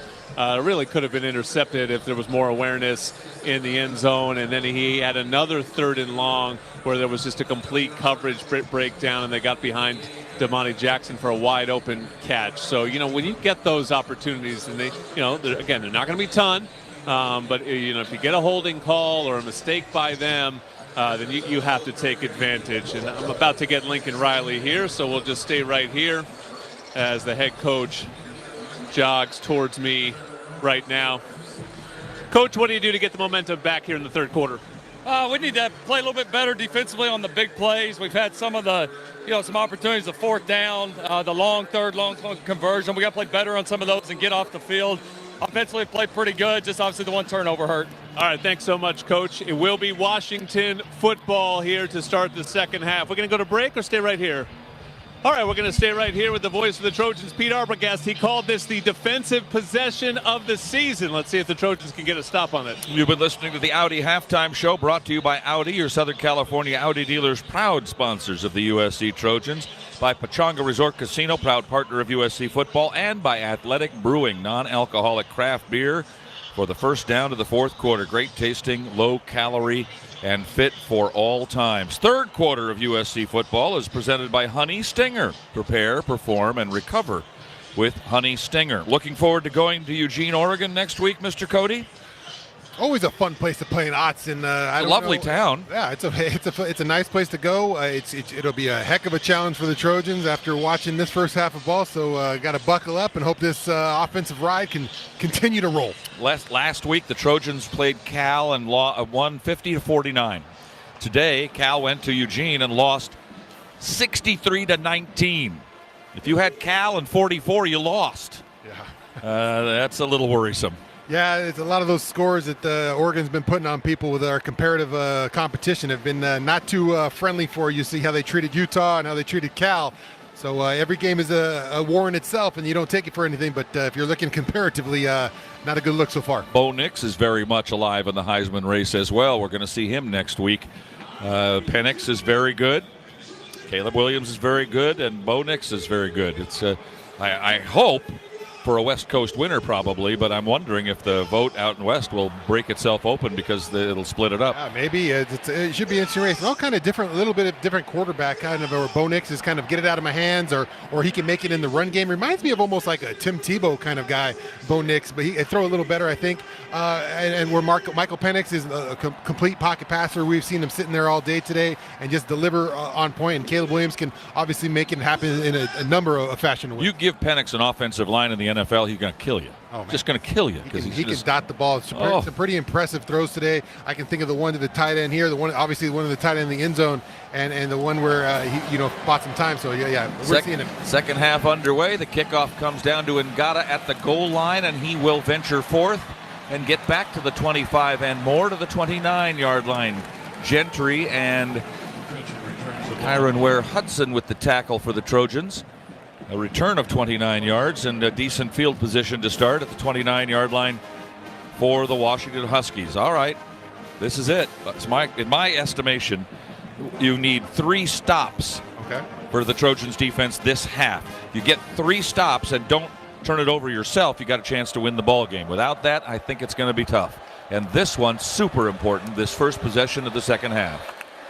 Motion away for Polt. Handoff Dylan Johnson. Hits the line, hit by Mohammed. Gets back to the line of scrimmage and a yard to gain. To the 30, it'll be 2nd down and 9. Good start there on that first down, but first downs aren't the money downs. The third downs are. Let's see how it goes. That's been a kind of the Achilles heel of this defense. And a Washington offense who hasn't really known for the rush game got off 160 on the first half. So one back is Johnson. Under center is Penix. Today's game being brought to you by Invesco QQQ. Explore Invesco QQQ today. Off the left side, out to the 41-yard line is Dylan Johnson. Kalen Bullock laying on him. And a flag on the play, behind the play. It's on the offense, I think. Yeah, they're walking backwards. Illegal formation, offense, 5-yard penalty. All right. Replay 2nd down. Would have got the first down. The receiver was not facing his line of scrimmage. Instead, it'll be 2nd and 14. Invesco QQQ. Get some access to some of the companies revolutionizing the sports you know and love. Fight on. An opportunity here for this Trojan defense here. They're behind the sticks, 2nd and a long ways here. Got to take advantage when Washington makes these mistakes here. Huskies in the white, moving to the right. Trojans moving on the the defensive line. Bird way over to the right side now. SC only rushing 3. Dropping. Penix throws complete to the 30. And the Trojans waiting for the attacking Johnson. Rather than attacking him, he comes at SC and moves forward to the 40-yard line, and a 2nd and 14 becomes a 1st and 10. Pete, if you're going to play that style of defense, you got to come up and tackle. If you're Jamil Muhammad here, come up and make the tackle. Instead, he lets the right receiver run right over him and pick up that first down. Have to be an attacker. When the guy standing in front of you, can't wait for him to come to you. 1st and 10 at the 40. Tough one there for the Trojan defense. Need to stiffen up and need to do it pretty quickly here now as Washington has the ball at the 40-yard line instead of back at the 30. Changing the play at the line is Penix. Big 6'3" left-hander takes the snap, drops to pass, effortlessly throws up the middle of the field. Diving try, incomplete at the 10-yard line, and softly pounding his hands into the turf is the senior receiver Giles Jackson, the transfer from Michigan, where he was honorable mention all Big Ten. Just a little overthrown, but a little is good. Yeah, Giles Jackson had a step there, and Michael Penix had an opportunity just right off his fingertips. Good throw. It looks a lot easier in slow motion, doesn't it? Yeah. Like he should have had that. Going full speed, that's a different story. 2nd and 10 at the 40. Trojans need a break. Need to make their own break. Tybo Rogers has been tough as a running back the few plays he's been in there for Washington.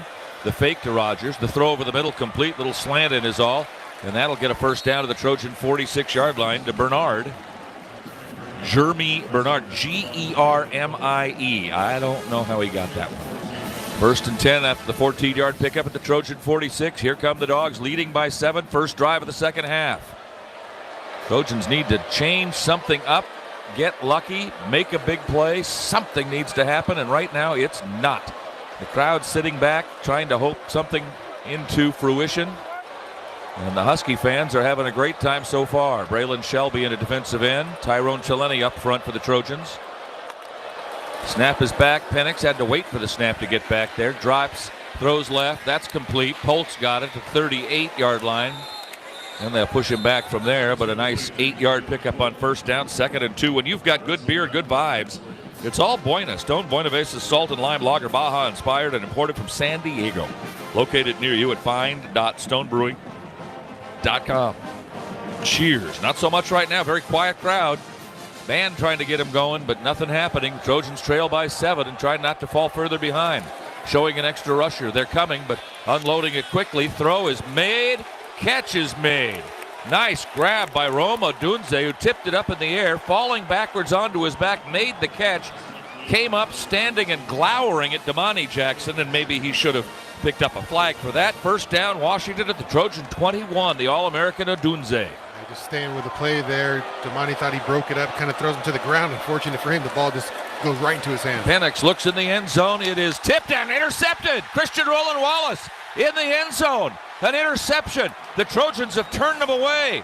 It doesn't matter when. It doesn't matter where. As long as you do. And the Trojans have the ball on the turnover. How do you do? Just got to find a couple plays, Pete. We talked about it. Number 18 over the middle. The long defender, Eric Gentry, is able to get up and get a finger on that. Looked like the wide receiver had him beat, and Michael Penix had an opportunity to throw a touchdown. But Eric Gentry, great job with his eyes, able to get up and get a hand on it before the tight end can get it. And then Christian Roland Wallace able to find that tip pass in the air. Eric Gentry with another huge play for the Trojans to deny the Washington Huskies a touchdown. Christian Roland Wallace with his second interception of the season for USC, fourth in his career, including the time he spent at Arizona, which was most of it. Uniform number 17. Just got to have him out there. I don't know, 18 has got to have been out there. I know he might make some mistakes, maybe some off-field stuff, but 18's got to be out there making plays for this defense, Pete. All right, 1st and 10 SC. They've got it at the 20 on the touchback. Lake McCree in motion away. Low snap. Caleb picks it up, gives it to Austin Jones. And Jones will get back to the line of scrimmage. You got to pay attention to what you're doing out there, guys. Trice with the tackle. Low snaps and crummy plays. You can't afford those in a game like this. Yeah, can't give away downs there. A bad snap, or Caleb Williams not ready for the snap there, and it's just a wasted down. At his feet. Long count. Caleb doesn't have the play call that he wants. McCree was set up on the left side, goes over to the right. Trojans turn him away. Their first possession of the second half. Now SC needs a score to tie the ball game back up. Fake to Jones. Caleb steps up, dancing in the pocket, throws. That's complete at the 50. Down the sideline, left side, out of bounds at the 45. Taj Washington, the chef with a big catch. The Trojans' leading receiver at the 46. Beat Michelle Powell, the nickelback, and it's a 1st and 10 SC at the Washington 46-yard line. That's what Caleb's going to have to do tonight. He's going to have to climb in that pocket, Pete. He cannot roll out to the right. Washington's ready for it. He's got to climb in that pocket. Fake, roll right, throw underneath. Lake McCree gets away, then steps out of bounds. Got bumped, and then stepped out of bounds. He got hit. And then bumped out of bounds by Cote after a short gain of about 2 yards. Second and a long 7. Yeah, we talked about other teams being aware of Caleb Williams wanting to roll out to the right. Washington's kept him from rolling out tonight. We've seen him run into a couple sacks almost. There, he stepped up in that one and delivered a pass to Taj Washington. Austin Jones, the one back. This is second down at the Washington 44. Trojans trail 35-28. First possession of the second half for SC. The fake to Jones. Caleb has some time. Now here comes the pressure. Rolls away. Avoids the sack. He'll run it to the 50, the 45, steps back in at the 40, 35, and out of bounds at the 34. Could have run into some pressure, could have run into a tackle, and finally run out of bounds by Tupatala, and a first down with his feet, Caleb Williams. Yeah, that's what Caleb Williams makes him special right there. He rolls out of the pocket, dodges one would-be tackler at the defensive end spot. Looks like he's just going to take it out of bounds to the big defensive lineman trying to guide him there. Caleb has other thoughts and switches it back up and inside to pick up that first down. Caleb now 7 carries for a net 21 yards. He's got a score on the ground. Taj Washington 3 catches, 84 yards, and a touchdown on the flea flicker. Trojans on the move here. Early second half, 1st and 10 at the Washington 34-yard line, trailing by a TD. Jones to the left side of Caleb Williams. The fake to Jones, waiting, standing, throwing, coming across. Brendan Rice had it for a second, dropped it.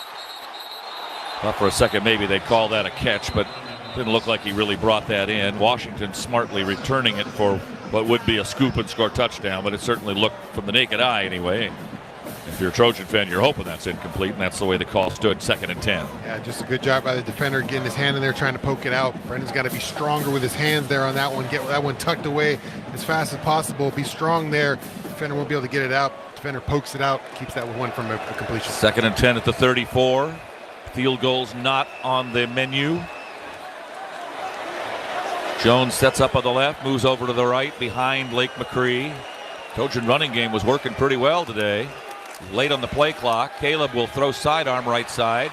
That's complete to the 25-yard line. Nice job of getting an extra couple of yards by Dorian Singer. Could have thrown him down around the 27, but he turned and took the defender around with him to the 25, giving SC a 3rd and 1. That's a great play by Singer. Yeah, was able to stay up on his feet. Defender, luckily he had his leg right there. Wouldn't let go of Dorian Singer's leg, but he's able to kind of fight an extra couple yards there to make it 3rd and a short one. Singer, with his 22nd catch of the season, had 105 career catches, including all those at Arizona.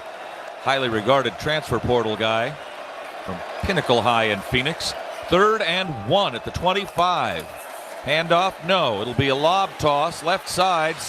Brendan Rice, no, at the 5-yard line. Do you throw that pass because you know you're going to go for it on 4th down anyway? I don't know. Boy, I don't. You got to run the ball there, don't you? It looked like Austin Jones had some running room there. I don't know if Caleb pulled that one. I don't know if they were blocking run and they were trying to go deep. Here's the biggest play of this drive, because the Trojans have a 4th and 1. Had a chance to run it to get the 1st down, and now they have to run it to get the 1st down, you would think. Tyron Ware-Hudson slotted left side. Right side is McCree. It'll be Caleb. He wants to run it himself. Turns, winds, throws, and it is caught. Is it in the end zone? Is it a touchdown? It is. Brendan Rice.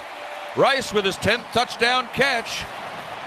Caleb continues the magic as he spins away from pressure. Looked like he wanted to run it himself, and instead finds Rice, and Rice catches it for the score, and we're just about even. Yeah, you said it, Pete. It looked like a design run. They were just pulling Jonah Monheim up in there. I think it was a design run, and Caleb just said, hey, I'm going to look for my guy, Brandon Rice, to make a play. Brandon Rice is running a route. He thinks he might get a chance there. He's able to turn his defender around. Maybe got away with a little bit of push, but hey, that's fighting right there down for your quarterback. He's able to pull the ball down, score 6 right there. 25-yard touchdown pass.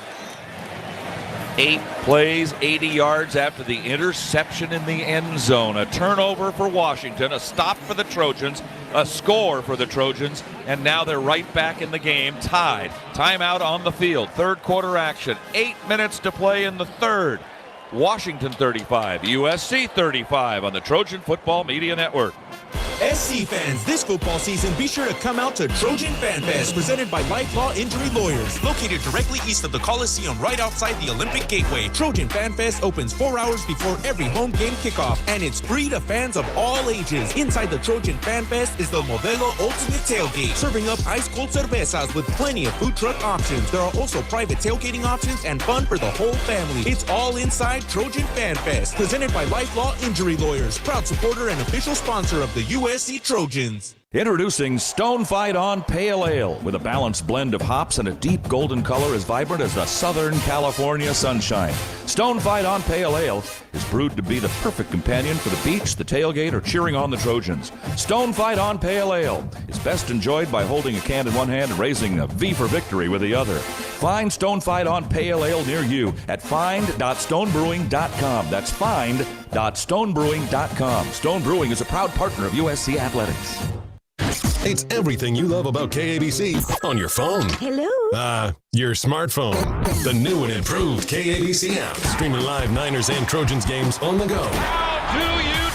Listen to your favorite KABC shows live or on demand. Let that sink in. Get breaking news notifications. Browse our top stories. Heck, you can even be a part of our street team by sharing images, video, and more. And with CarPlay support, you can stream on the road anytime, anywhere. The new and improved KABC app. Get it today.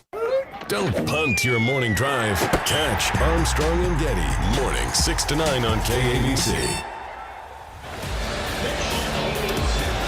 Dennis Lynch's Extra Point brought to you by Terranea Resort, a luxury resort like no other. You feeling the heat or even the warmth in November? LADWP has rebates of up to $225 on new air conditioners to help you beat the heat and save money. Let's pause 10 seconds for stations to identify themselves on the Trojan Football Media Network. Your home for Trojans football. How do you do? And your home for fast-paced, fact-based talk. We're not CNN. We do actual facts here. KABC, Los Angeles, Orange County, a Cumulus media station. That's what we do.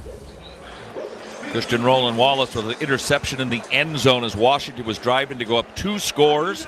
The Trojans get it at the 20 and go 8 plays, 80 yards.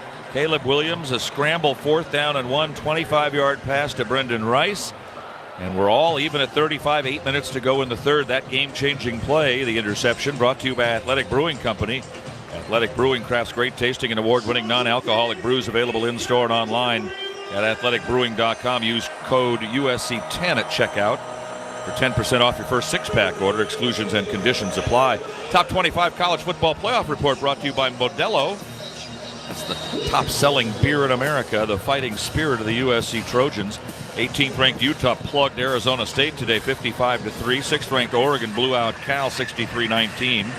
Stanford and Washington State just underway. Oregon State at Colorado just about to get started. UCLA and Arizona in Tucson coming up at 7:30. Notre Dame lost to Clemson 31-23. Top-ranked Ohio State a winner. Number 2 Georgia a winner. 3rd-ranked Michigan leading Purdue 20-6. 5 minutes to go in the third. 4th-ranked Florida State beat Pitt 24-7. 7th-ranked Texas held on to beat Kansas State 33-30 in overtime. LSU leading Alabama 28-21 in the third, and 9th-ranked Oklahoma lost to Oklahoma State 27-24. Here, 35-35 after the touchback kickoff. 1st and 10 for Washington at their own 25-yard line. Trojans with a stop on the first possession. Let's see how this second one goes. It's an end around. Braylon Shelby chasing and grabbing a hold of and getting a hold of Jalen Polk, but not before he manages to get across the 30 to the 32. Good speed there by the young Shelby. A 7-yard gain, though, and a 2nd and 3. Yeah, Braylon Shelby, the coaches have trusted him in some situations this year. The young man is getting out there. He's quite a specimen. They put him in some odd coverages some of this year, but young man definitely got the body and the speed to play the position. 2nd down and 3. Need to get to the 35. Mid-third quarter action. Handoff. Dylan Johnson gets away. 40, 45, 50. Sideline. Christian Roland Wallace will put him out at the Trojan 35-yard line. Like I said, it doesn't matter where you stop him, just as long as you stop him. Eventually you stop him. Yeah, just not enough guys in the box there for the Trojans. And Washington said, hey, you guys only put that many guys in the box. We're going to run this ball on you right here. Johnson, 17 carries, buck 51, 3 touchdowns, 9 yards a gallop. Keep giving it to him. Why not? Yeah, you got a Heisman winner back there, a possible Heisman winner back there, too. I hear you. If you're getting 9 yards a carry, though. Yeah, you could do quite a lot of things right now. 1st and 10 from the Trojan 35. 33 on that last pickup for Johnson. The fake to Nixon. Penix gets hit as he throws long. Flag is down. Might be a hold against the Trojans in defense. I think there are going to be 2 flags here. And might have a roughing the quarterback. One of the Trojans' defenders, Bird, dove at the knees of Penix. Bird jogs off the field. Let's see what we got. Yeah, it looked like Solomon Bird was falling and just kind of continued falling into Michael Penix's legs. He and went low. That, and then on the back end, probably a holding or pass There were interference. 2 fouls on the play. Both fouls are against the defense. Pass interference, defense number 16.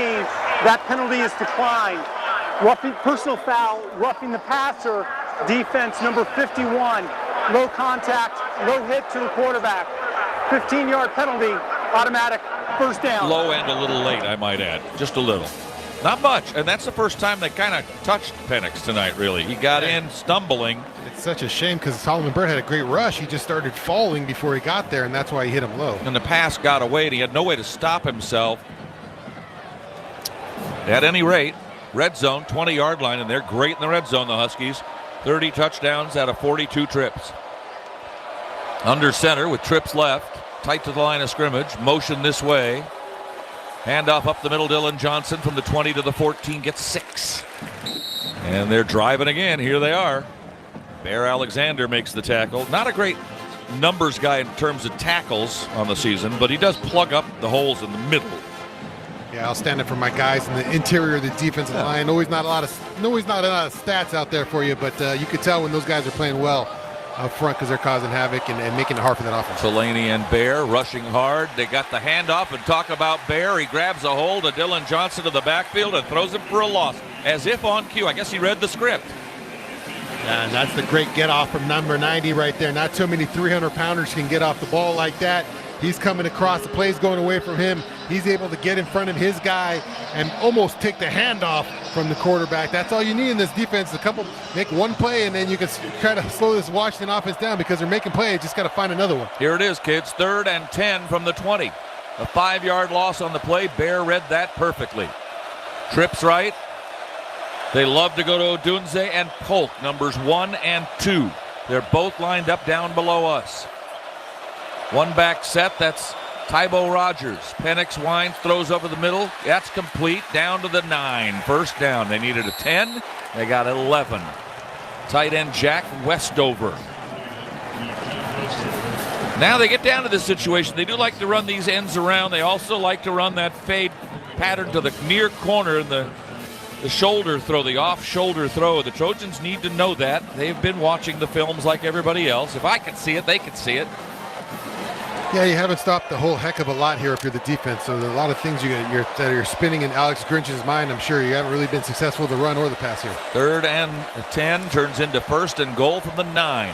Huskies looking to take the lead in a tie ball game in the 3rd quarter at the Coliseum. Handoff, Tybo Rogers. He'll go down to the 1. He tripped over the 3-yard line, or he would have been in. Under 4.5 to go in the 3rd quarter after this snap, and it would get Washington a lead and put the onus back on the Trojan offense, which looked very good last time they had the ball. Penix will go in himself, and the Dogs are out in front again by 7. So that, not a stop. Got to stop the first time, not a stop the second time. Yep.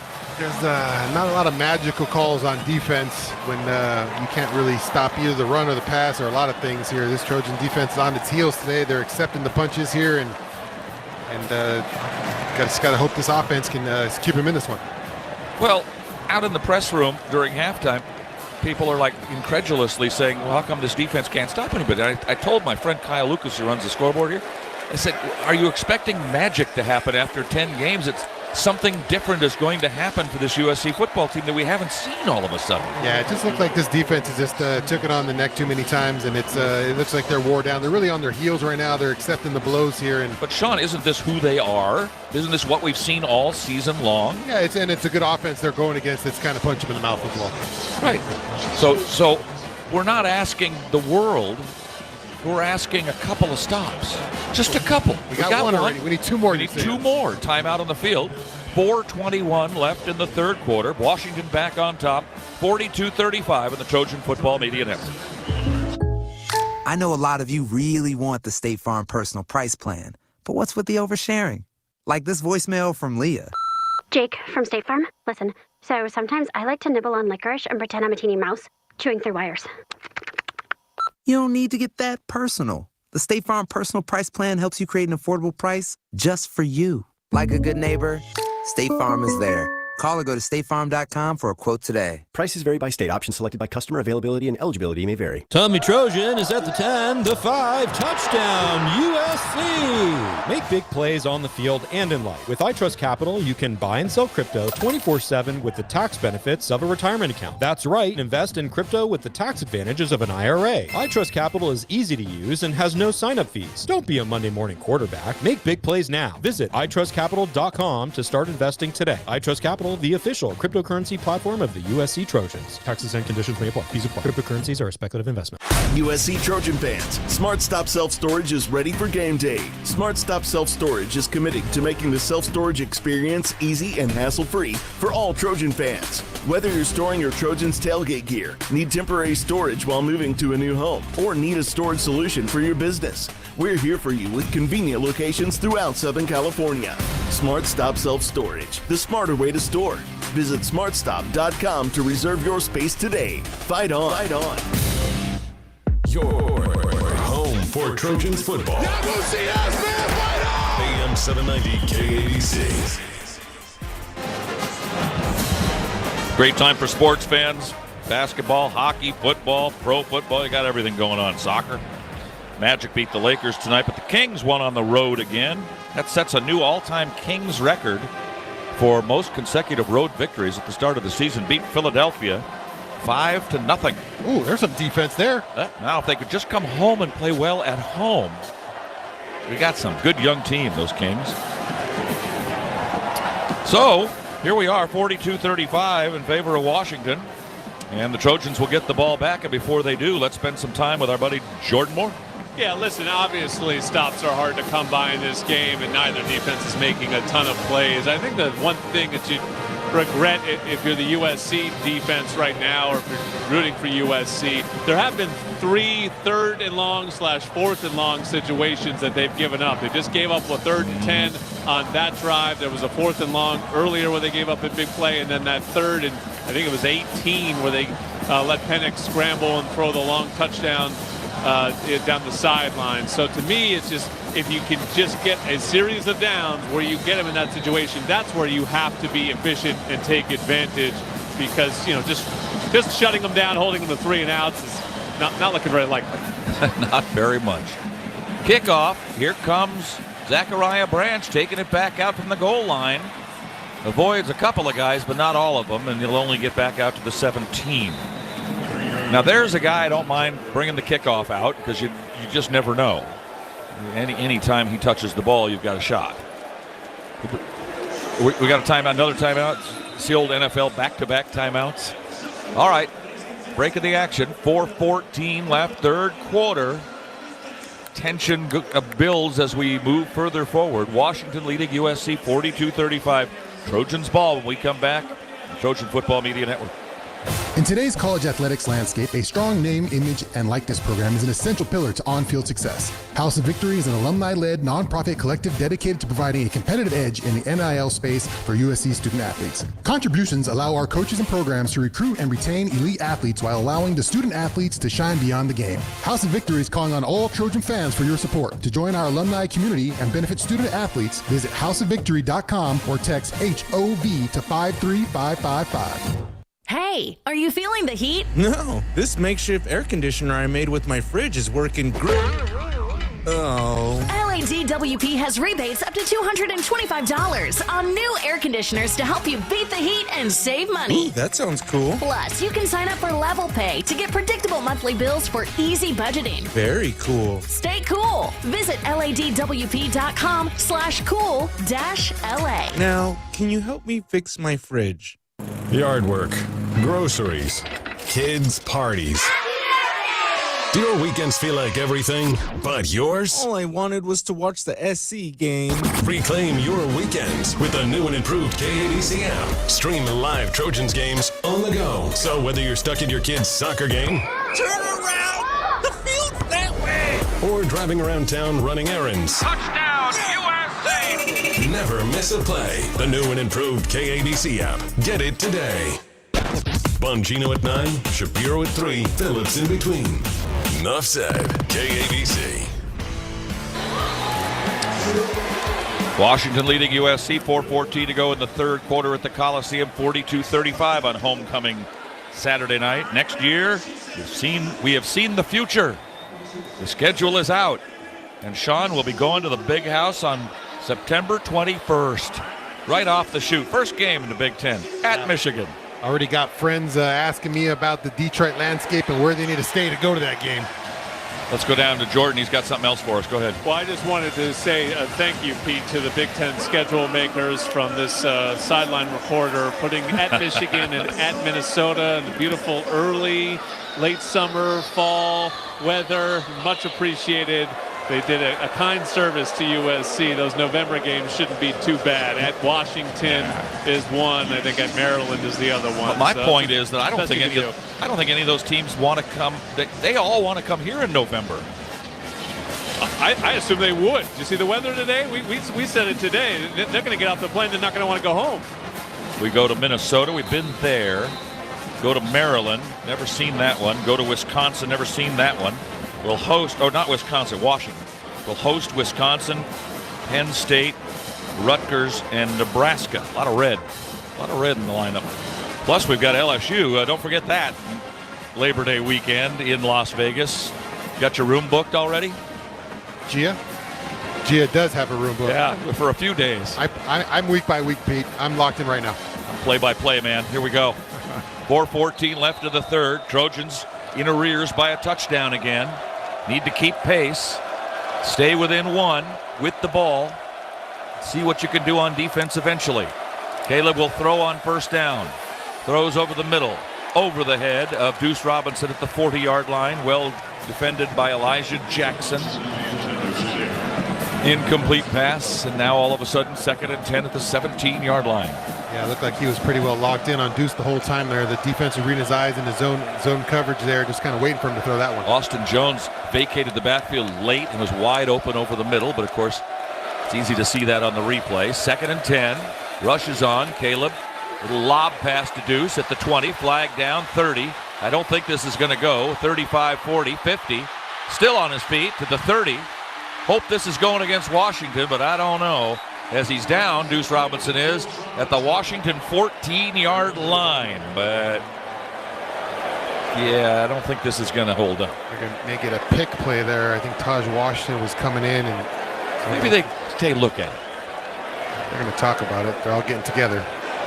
It's a fine line when you run a There's another pattern down there, too. In the way of a guy trying to guard the guy that caught the pass.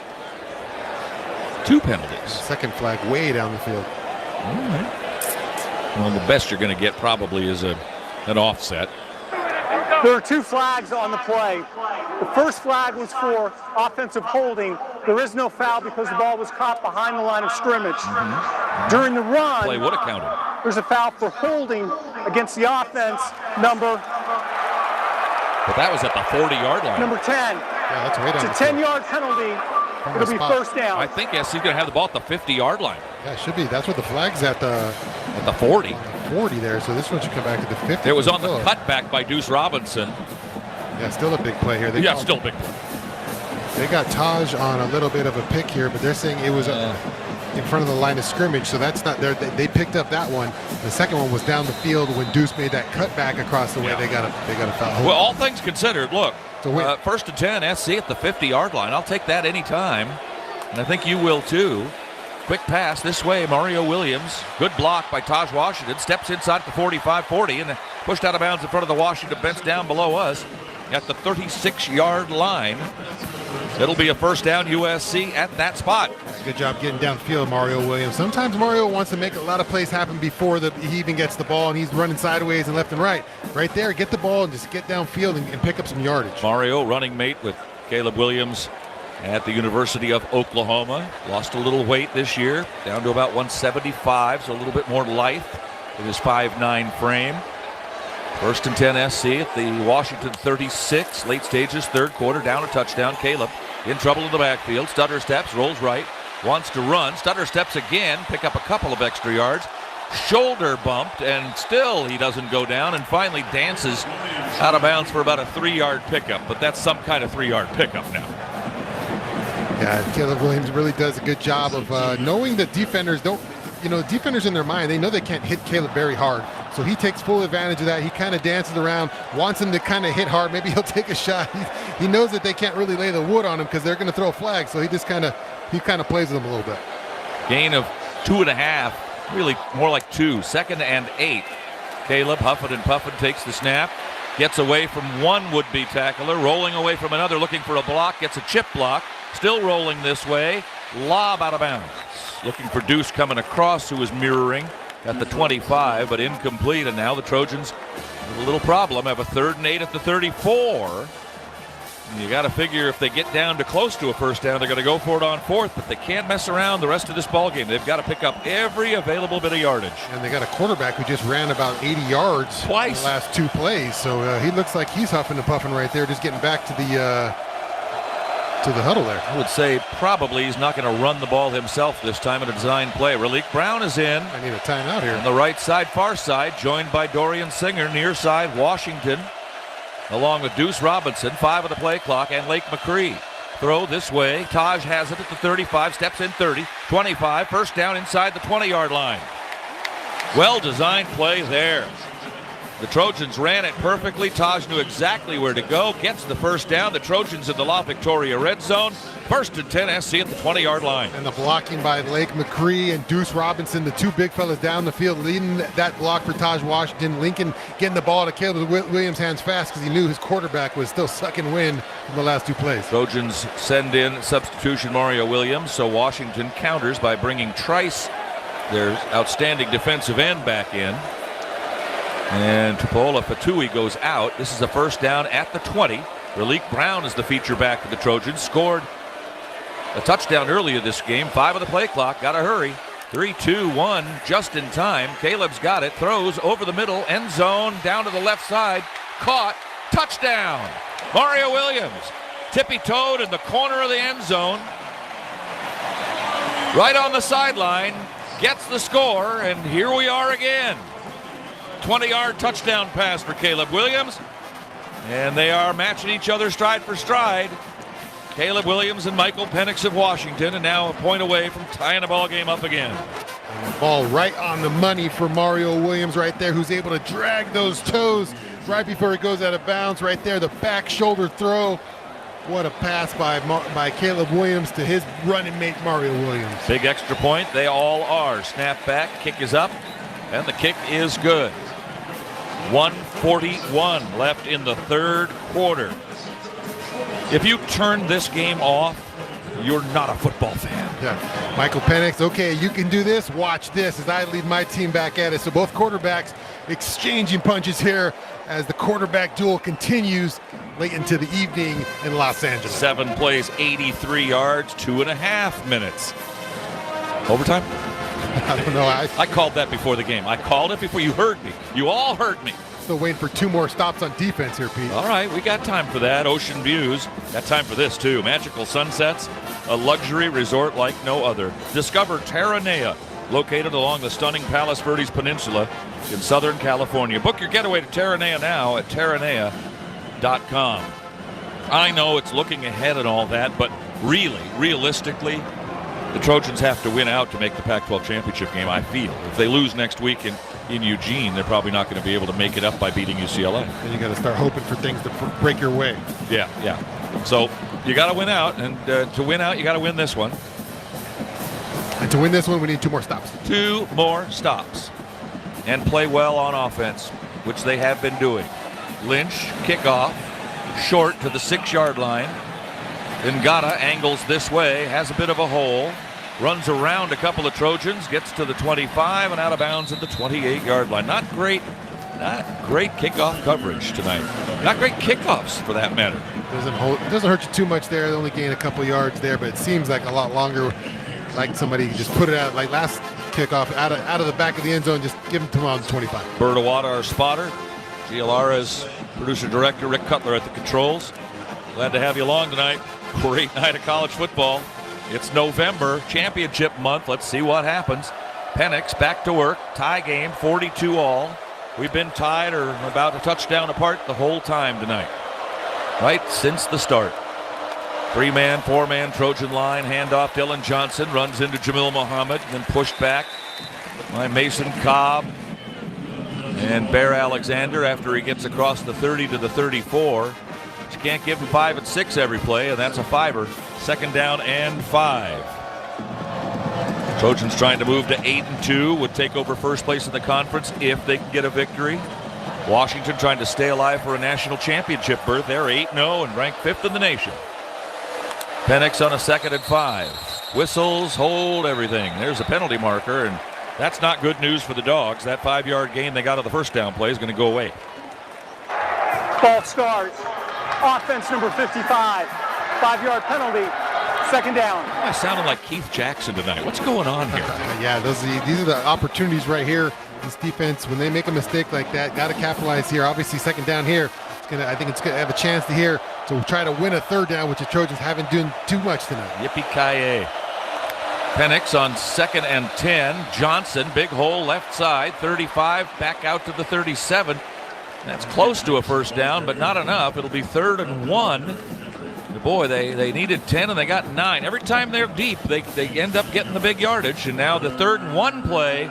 If you can make a miracle stop here, you could force a punt. That would be stop 2. But 3rd and 1, I don't know. 4-man line. Penix will pull it back, keep it, and dive past Domani Jackson, who is diminutive in stature compared to the big Penix, out to the 39 and a first down for Washington. A little much to ask there for Jackson. The Trojans were ready for that play, ready for Penix to pull it, but just kind of a physical mismatch right there. Michael Penix on Domani. He's going to lean forward for that 1 yard run over. We have 1 quarter of regulation football left here at the Coliseum. Nobody going anywhere after 3. USC 42, Washington 42 on the Trojan Football Media Network. Let's level up, people. Pedal those bikes. Intervals. Burn. Burn. Come on, burn. Woo! At Audi, we think performance is more exhilarating on a real road. Enter the Audi Q5. While Quattro all-wheel drive gives you confidence when you need it, it's the 261 horsepower of the Q5 engine that really raises the pulse rate, as in 0 to 60 in 5.7 seconds. And you'll never pull a calf muscle. The next level Audi Q5. Always obey local speed and traffic laws. Fubo is the official streaming platform of USC Athletics. With Fubo, you can watch every Pac-12 game, plus more college and pro sports, shows, movies, and news on over 350 live TV channels. Stream it live on your TV, phone, and other devices. No cable required. The best part? You can try Fubo free. There's no contract or commitment. To start watching, just go to FuboTV.com. That's FUBOTV.com. Honey Stinger helps you prepare, perform, and recover throughout your athletic journey. Made with delicious honey and organic ingredients, Honey Stinger provides the fuel you'll need to push harder and go farther. Turn to Honey Stinger to achieve your performance goals and feel better along the way. Discover what all the buzz is about on honeystinger.com. Use code FIGHTON30 for 30% off organic waffles, chews, gels, and bars to help you sweeten the burn. Honey Stinger, official nutrition partner of USC Athletics. Introducing Stone Fight On Pale Ale, with a balanced blend of hops and a deep golden color as vibrant as the Southern California sunshine. Stone Fight On Pale Ale is brewed to be the perfect companion for the beach, the tailgate, or cheering on the Trojans. Stone Fight On Pale Ale is best enjoyed by holding a can in one hand and raising a V for victory with the other. Find Stone Fight On Pale Ale near you at find.stonebrewing.com. That's find.stonebrewing.com. Stone Brewing is a proud partner of USC Athletics. Make sense of your money and the world around you. Motech on Money. Afternoons at 5 on KABC. All tied at 42 after 3 quarters. Dennis Lynch's PAT brought to you by Terranea Resort, a luxury resort like no other. The fourth quarter of Trojan football brought to you by Athletic Brewing. Athletic Brewing, crafting great tasting and award-winning non-alcoholic beers that are fit for all times. Down to the field we go. Our sideline reports always presented by DirecTV, leader in sports on Saturday and every other day. Here's Jordan Moore. Yeah, we always talk about halftime adjustments. I'm surprised by what I saw from the play callers in the third quarter. Washington, which has really gone away from the run for the most part this season, really leaned on it in that third quarter. I know you guys aren't listening to me. I'm watching you do the YMCA, baby. Come on. We're dancing on the video board. Well, I can carry this then so you guys can keep dancing. No, on the other side, did you know Austin Jones didn't have a single carry in that third quarter? USC has completely gone away from the running game, which was so effective in the first half. 9 carries for 90 yards in the first half for Austin Jones. It was the Caleb show in that third quarter, and we certainly know that that can work. But I think here in the fourth, you got to get back to the run and get Caleb some help, not make him do it all by himself. Game stats powered by the LA Department of Water and Power, and the yardage is almost exactly even, but the Trojans have run 8 fewer plays than Washington and have about a yard better per play than the Dogs on the night. Still, 1st and 10 Washington to start the fourth quarter in a tie game at the Coliseum on homecoming Saturday night, and Penix from his own 39 fires up the middle, incomplete. Christian Roland Wallace, a flag down late. Wow, really late. If you don't see it originally, why don't you throw it originally? Jalen Polk coming across the middle. Christian Roland Wallace defending. They threw the flag probably 3 seconds later. Pass interference. Defense, number 17. 15-yard penalty from the previous spot. Automatic first down. It was a legitimate call, but I'm just complaining about the fact he threw the penalty's so late. Yeah, both umpires throw that one out there, so both guys saw it. It kind of looked like he grabbed his hand a little bit, not a ton there, but definitely did try to hold that hand. So now a first down at the SC 46, looking for a big stop. The Trojan defense haven't been able to get one since the beginning of the second half when they got an interception of the end zone. Turn away a Washington scoring threat and tie the game, which is where it stands now. Washington trying to untie it. Handoff, Dylan Johnson, hit from behind by Jamil Mohammed and Dijon Benton for the Trojans, but he gets a good 6 to the 40. And field goals will become important now. Grady Gross, their field goal kicker, his long is 47 yards. The Trojans' Dennis Lynch long is 53, but you may not be confident in anything over, say, 45. Johnson again, big hole right side. Here he goes to the 20-yard line. Gentry finally brings him down and throws his hands up in disgust. Nobody there all day for Dylan Johnson. First down and 10 from the SC 20-yard line. Yeah, just not enough bodies there in the count right there. Just an offensive lineman running to the second level of Mason Cobb and nobody else there. It's just a one lineman on one linebacker and just too much space. Nothing we haven't seen so far tonight. Penix, Trojans hoping he'll make a mistake, but I don't know. Rolling left, in trouble. Throws at the last second or just dumps it, throws it away. He was looking for Jeremy Bernard, but just threw it out of bounds. So wasted play there. Every little bit helps. Second down and 10 from the 20-yard line for Washington. 42 all, 13:55 to go in regulation time. The Trojans rotate some defensive linemen there who seem to be sucking some gas right now. They rotate in. It look like Anthony Lucas, Tyrone Taleni, Keon Bars. First time we've caught Lucas's name tonight. Shelby has been in and out all night long, and he's out there way over on the left side. Four-man defensive line. Penix changing the play on the 2nd and 10 at the 20. Trojans defense needs a big play. Handoff, Mixon. They hit him in the backfield. Bring him down at the line of scrimmage. No gain. Benton and Bars up front. 3rd and 10 from the 20-yard line. Every time tonight, Washington has a 3rd and long. They seem to pick it up. This would seem like the one where the Trojans can bow their necks a little bit and hold them to a field goal try and maybe turn this game around. Maybe. In the backfield, Jeremy Bernard. He has carried the ball 9 times this year. Now he runs over to the right side, joining Polk. To the near side, it's Odunze. Those are the stars of the show. Motion on the line, whistles, and timeout taken by USC. USC, their first of the half. This will be a full time. You hate taking times out if you don't gotta. Maybe they saw something that they had to do.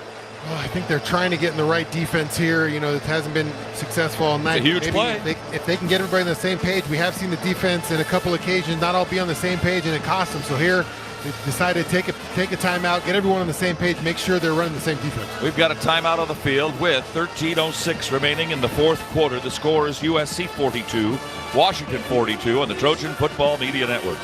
Hi, I'm a helpful Southern California Honda person. And this is what happened when I called Casey with a random act of helpfulness. I'm a disabled young person who right now is using a manual wheelchair. Okay. But because my disability is progressing, it's very difficult for me to use that manual wheelchair to get around. I see. Because my insurance doesn't cover a power wheelchair for me. It's been very difficult to experience my life. Well, that's why we're going to get you a power wheelchair so you can go wherever you need. Really? Yeah. Thank you so much. Of course. Wow. And we're going to pay you for sharing your story on the radio. Oh my God. I'm so excited. Thank you. Today we help Casey go wherever he needs. And we can help you too with Honda Service Pass. Free factory scheduled maintenance for 2 years or 24,000 miles, whichever comes first. It comes included with all 2023 Hondas, like the Accord. Visit SoCalHondaDealers.com and see your helpful SoCal Honda dealer for details. It's football season, which means it's tailgating season. And the place to be before every USC home game is the Modelo Ultimate Tailgate, located in the USC Trojan Fan Fest on the grass infield directly east of the Coliseum. The Modelo Ultimate Tailgate opens 4 hours before kickoff. It's free to fans of all ages, and it's perfect for all your pregame rituals, like checking out the earlier games, jamming to the DJ, grabbing a bite, and of course, kicking back with some ice-cold cervezas. Modelo, the fighting spirit of the USC Trojans. Fight on. Fight on. It's like getting a degree in Trojan athletics without the tuition. It's Trojans Live, Monday nights at 7 on KABC. No real upset so far in college football. Number 9, Oklahoma lost to Oklahoma State, but most of the big boys were winners. In the Pac-12, Utah and Oregon won. Alabama now leading LSU 42-28 with 12 minutes to go in their game. Oregon State, Colorado just underway. And UCLA and Arizona about to kick off in Tucson. That'll be a heck of a ball game, actually. Arizona's been playing well, and UCLA's okay. Trojans here with Washington. A 42-all tie, and Washington's got a 3rd and 10, and let's go down to Jordan before this big play. Jalen Smith appears to be done, guys. He's wearing a baseball hat. Trojans going with 3 safeties. And, of course, Zion Branch is out for the rest of the season, so a thin secondary getting thinner as we go. Everybody's getting thinner except us. 3rd and 10. Anything but 10 or more. Motion this way for Nixon. He's a big, thick back. Penix claps his hands, takes the snap, looks downfield, waiting, no pressure. Now being rushed, in trouble, they got him! Sacked him back at the 26-yard line. Mason Cobb was in, Taleni was around him, Bear Alexander was around, Gentry was around. 4th down, back at the 26. This will be about a 43-yard field goal for a guy whose long as 47 yards he's missed from 33. And a good job on the back end there, Pete. Looked like Michael Penix couldn't find anybody on the back end. And finally, Eric Gentry's able to get home and knock him down before he can go anywhere. From the 34, a 44-yarder straight away for Grady Gross from Horizon High in Scottsdale. Punter is the holder. Snap is back perfectly. The kick is away, has the leg. And he got it. So the Dogs are up in front. That's a half a stop. It's a half a stop. All right. So that's 1.5. You still need another 1.5 stops. Timeout on the field. 12:25 to go in the 4th quarter. Washington regains the advantage. It's the Huskies 45, the Trojans 42 on the Trojan Football Media Network. It takes hard work to be the best in the game. Planning, commitment, resilience, sweat. That's why Old Dominion Freight Line, the #1 national LTL carrier for quality, works hard to be the best in the game and is proud to support those striving to be the best in theirs. Old Dominion Freight Line, official freight carrier of USC Athletics, helping the world keep promises. After the end of a good fight, you deserve an ice-cold reward. Modelo, the mark of a fighter. You've earned this rich golden lager with a crisp, refreshing taste. Because you know, the bigger the fight, the better the reward. You put in the hours, the energy, the tough labor. You are a fighter, and Modelo is your reward. Modelo, the mark of a fighter. Drink responsibly. Beer imported by Crown Imports, Chicago, Illinois. Looking for the play of the day? That's easy. Fight on to victory with USC and fly on faster with ONT, the fastest and easiest airport experience in SoCal. Not to mention, Ontario International Airport has over 65 nonstop flights to more than 20 major destinations with less traffic coming in and out. In other words, getting here is a breeze, and so is following our Trojans anywhere the season takes them. Because let's be honest, faster is always better when it comes to your airport. Start planning your next journey today at SoCalSoEasy.com.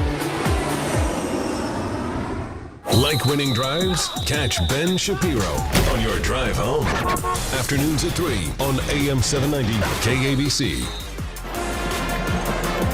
Trojan defense in the second half stiffening up a little bit when Washington got down close. The first time, beginning of the 3rd quarter, an interception in the end zone. Now, the Huskies get the ball at the 20-yard line, but the Trojans get a sack and a couple of incomplete passes. They force a field goal. Washington is successful in that effort, but only get 3. 45-42, a 12.5 to go in the ball game, and now it's the Trojans' turn to go back on the offensive and try to get the lead back in this game. Yeah, finding a way on defense, right? We knew we were going against probably one of the top offenses in college football here tonight. We're going to have to find some turnovers or find some special plays. It wasn't going to be 3 and outs all night and holding this team down. It was going to be a couple plays here and there. And the guy who's made the plays tonight, Eric Gentry, the tip ball on the interception, the sack here, maybe on a coverage sack, but able to get Michael Penix down. So 18 out there making plays just like he did last week for this defense. Just enough to hold him to 3 right there, and hopefully can find one or two more stops here in the second half. Penix very good, 19 of 27, 238, 2 touchdowns and an interception. Caleb Williams, 20 of 26, 281, 3 touchdowns. But I think more importantly almost for Williams, that 23 yards of rushing, he has picked the right time to give the Trojans a lift with his feet a couple of times tonight. Probably, I'd say 3 times where he got him a first down. Yeah, definitely that aspect of his game has shined tonight. Caleb Williams still got to do a good job of keep taking care of that ball in this drive here. Here's the kickoff. It'll go over Zachariah Branch, who will actually fair catch at the 5-yard line. I thought he was going to run under that and let it go past him. But fair catch is at the 5, and so the Trojans start from the 25-yard line. Next week we'll be in Eugene, Oregon. We do not know the time of the game. We'll find that out on Monday. And then 2 weeks from today, it's USC and UCLA. Start getting ready. Start getting ready now. It's never too early to get ready. I'm going to need a rest after this one, Pete. This one seems like we're going to be going for a while here. We're fourth, man. It's getting in there, Pete. Now let's go. Here we go. Caleb Williams, Heisman Trophy winning quarterback from a year ago. Trying to stay alive in that hunt, but more importantly to him, as he hands the ball to Rillick Brown, who goes straight up the middle to the 30. High steps to the 39. That's a 14-yard gain, and that's a USC first down. It's not like Washington stopping SC much. No, it's not a battle of defenses here, Pete. It's finding your opportunities there. Rillick Brown's in there, and the crowd likes it from number 14. We haven't seen him in a while back there. He stays in. He has a touchdown run of a couple of yards earlier tonight. Motion on the line. No flag. Throw underneath. Rillick catches 35 at the 40 and out of bounds. Front of the Washington bench down below us at the 42-yard line, so not much there. A little sideways passing. 4-yard gain, 2nd and 6. And interesting because we saw 14, Rillick Brown at that slot receiver early in the start of the season, and because of the back situation with Marshawn Lloyd sit down today, it's like they have him in the backfield playing that running back position. Rillick goes out. In comes Austin Jones. Taj Washington, Dorian Singer this way. The receivers to the far side, Mario Williams and Brendan Rice. Everybody's been involved tonight. Jones to the right side of Caleb Williams on 2nd and 6 from his own 42, trailing by 3. Early fourth quarter action at the LA Coliseum. Caleb throws over the middle. Nice catch by Taj.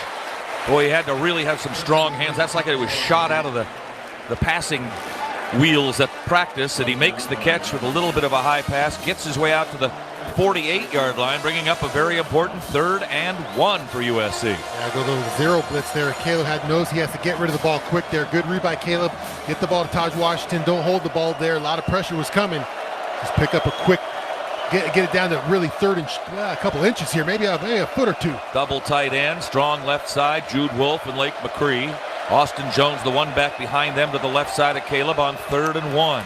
Hand off to Jones. Jones up the middle, first down, hops over the pile, and he's got some running room. He's at the 40, steps it back in at the 30, and down to the Washington 26, 27-yard line. That's a first down USC, and here come the Trojans.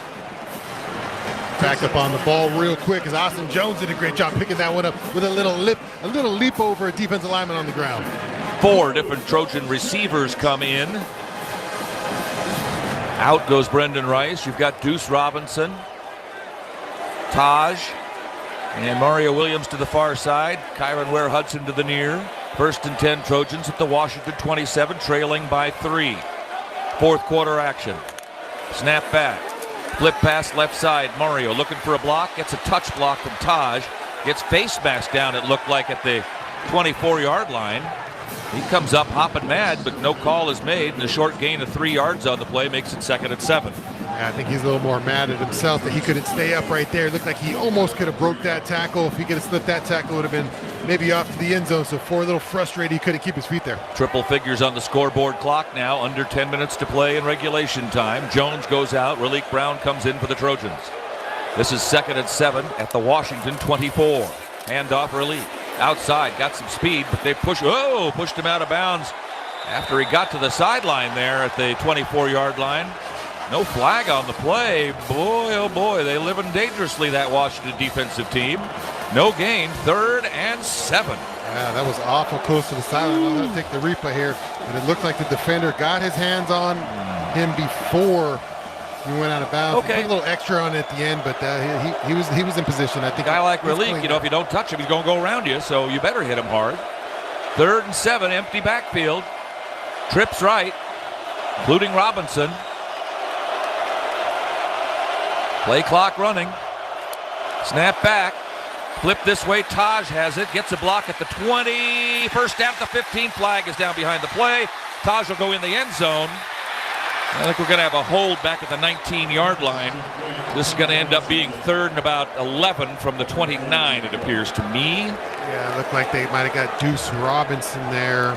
I don't know if it was for a hold or for maybe engaging in the block too early. Holding offense number 19. 10-yard penalty from the spot of the foul. Replay, 3rd down. One of the backup defensive ends, Maurice Himes from Santa Margarita. He's a transfer in from out of the country, from Hamburg, Germany. He's the injured player. Because he was a transfer to Santa Margarita, they wouldn't let him play varsity football, so he only played JV football. Yeah, that's holding on Deuce Robinson right at the point of attack. He had him by the shirt and kind of untucked him at the neck. Yeah, both refs saw it, so when you see 2 flags, I thought I won. That somebody was doing something wrong. It's 46, not 45, so I gave Himes a lot of pub for nothing.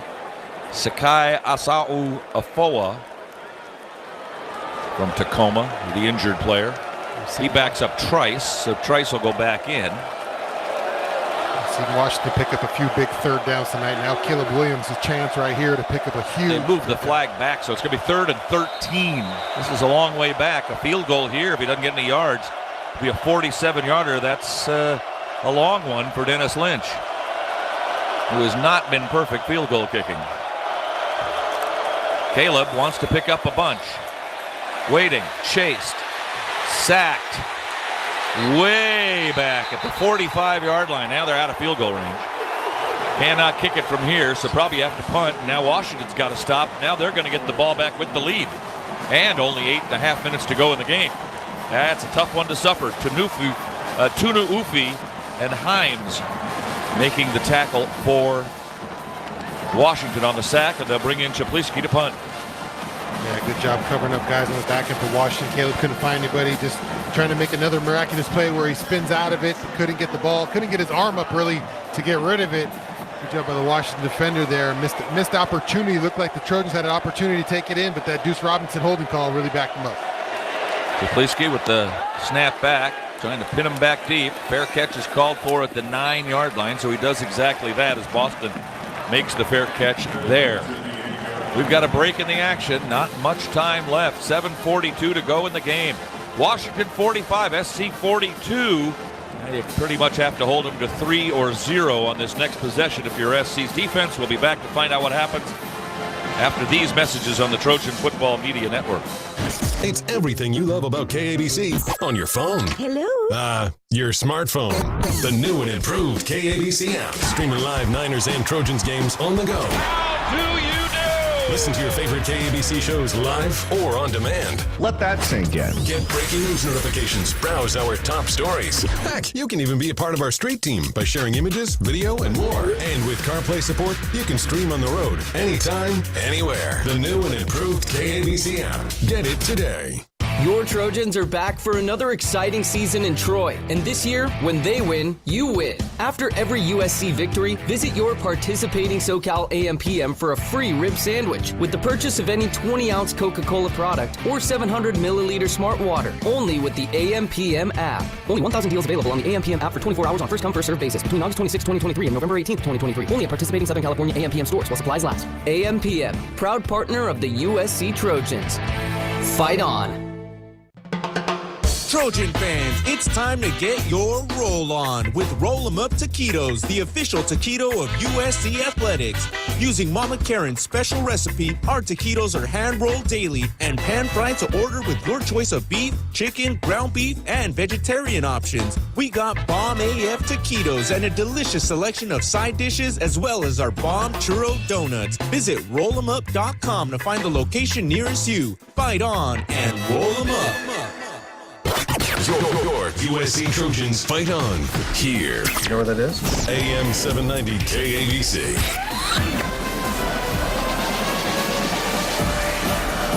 Time of the essence, 7:42 remaining in the fourth quarter. Washington leading USC 45-42. The Trojans have stopped the Dogs 1.5 times in the second half, and Washington just stopped USC. They had the ball on the 30, but suffered a long sack, and instead of getting a field goal, try to tie the game, had to punt. And so the Huskies get the ball back at their own 9-yard line. No mistakes allowed here. Fourth quarter of Trojan football brought to you by Athletic Brewing. Athletic Brewing crafts great tasting and award-winning non-alcoholic beers that are fit for all times. Now it almost looks like just another half a stop will be good, Shaun. Yeah, hold them to a field goal here. You're down by 6. You got a shot to win the game at the end. Yeah, if you could help out your offense too and make it an early stop here and set your offense for some field position would be nice too. Yeah, don't let them flip the field. That would be big. Although both teams have their full allotment of... Oh, I'm sorry. SC has called one timeout already. Washington's got 3. SC has 2. First down and 10 from their own 9. Backed up towards the torch end of the Coliseum. Dylan Johnson is 7 yards behind quarterback Penix, up under center. The flip to Johnson going around the right side. Trojans get stuck in their blocks. Johnson goes up the sideline and might be gone. It's a race with Kalen Bullock, and Bullock will shove him out of bounds all the way into the Trojan territory. Forget about flipping the field. He's at the SC 38-yard line. Well, that's just too easy. Yeah, it's just a numbers game on that side, Pete. They have 5 guys on that side of the field to block 5 guys, and each guy gets a job done and then some, as the Trojans can't find a way to get off a block there to get Dylan Johnson down on that big run. In for the feature back spot is Tybo Rogers of the pistol. Behind Penix, they'll let the clock run a little bit now. First and 10 at the SC 38. Pretty close to field goal grounds already for Gross, who kicked a pretty nice one last time they had the ball. They got to keep him out of the end zone, obviously, here. And Penix wants to throw. They got a hand on him. He's rolling. Now he's just a flag down. He'll throw it away. And that'll be a hold coming up. And there's another flag down the other end of the play, and that'll probably be against SC. They're offsetting here because of the... Well, you had a 10-yard holding penalty, and instead it's going to end up being first and 10 again, it looks like. Of course, when you're a defensive back and you're way downfield like that, you don't know that the other flag has been thrown in. Yeah, Damani doesn't know, but just too many times we've seen Damani Jackson in that there position. There are fouls against both teams. These fouls will offset, will replay first downs. Holding, offense, number 20. Pass interference, defense, number 1. These fouls offset, replay, first down. Damani Jackson, excellent player coming out of Mater Dei. Most of them are. And he'll have some work to do this offseason to become the kind of player that he wants to be when he wants to play in the National Football League in a couple of years. They continue to work with him. Trojan defense in the secondary quite depleted already. Not a lot of places you can go. First and 10 it remains. Long toss this way. Rogers hit at the 35 by Gentry. Rogers will go down at the 35 after a gain of 3. Second and 7. It's the exact same play, Pete, that they just ran for 70 yards. They run it the other way to the field, and the Trojans come up with a stop there. It's a head scratcher because it's the same play running the other way. It just they can't figure out this crack toss at times. Trips right. Rogers stays in. Just over 6 to play in the game. Washington by 3. Handoff Rogers. Gets a couple more. They'll drag him down there. Bear Alexander got him by the shoulder pads. 3rd and 5. Yeah, this might be it right here. 3rd and 5. You're going to hold him here. You hold him to a long field goal. Miss or make, you're going to be with the ball and down by within a touchdown. Think they'll go for it on 4th down, up by 3. Let's see what happens on the 3rd down play first. Trojans trying to stop him on this big 3rd down play. 3rd and about 4.5. Penix throws, slant, caught, first down, 29-yard line. On his knees, Giles Jackson caught that right at the first down marker. They have it. They're going to say 4th down. Don't think they got much of a spot there, to be quite honest. It's going to be 4th. They need a yard still. 4th and 1. Well. That questionable spot there. Looked like he might have got that on the replay. Channing blocked that kick across the way, but I don't think there's a kick involved in this thing. They're going to look at it. It looked like the ruling on the field is that the runner was short of the line to gain.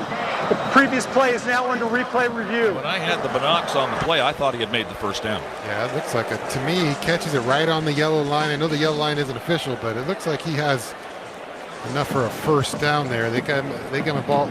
They give him the spot where he landed, kind of. He catches the ball right at the yard. And it could be important not only for the fact that they could have a 4th down or a first down, but the clock could be important. This could be an extra play that could wipe off another 30 seconds off the clock, which could be important later. Yeah, I just question the coverage right there. It's third and short, and all the receiver has press to do, everything there.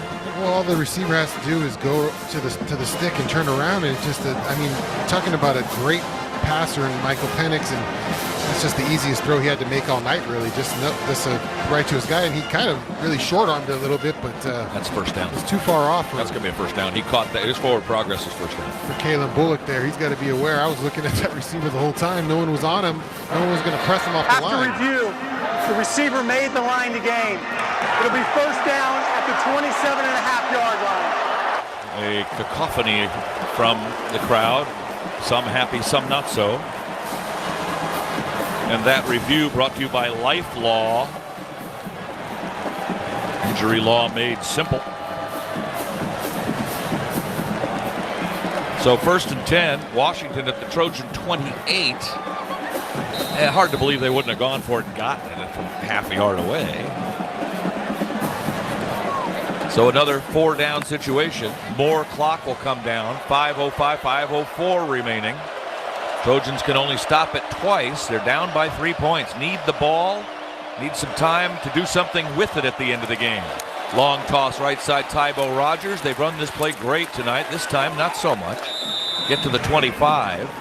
Are they playing a little conservatively here? Maybe playing for a 3? They got 4 yards there, 2nd and 6.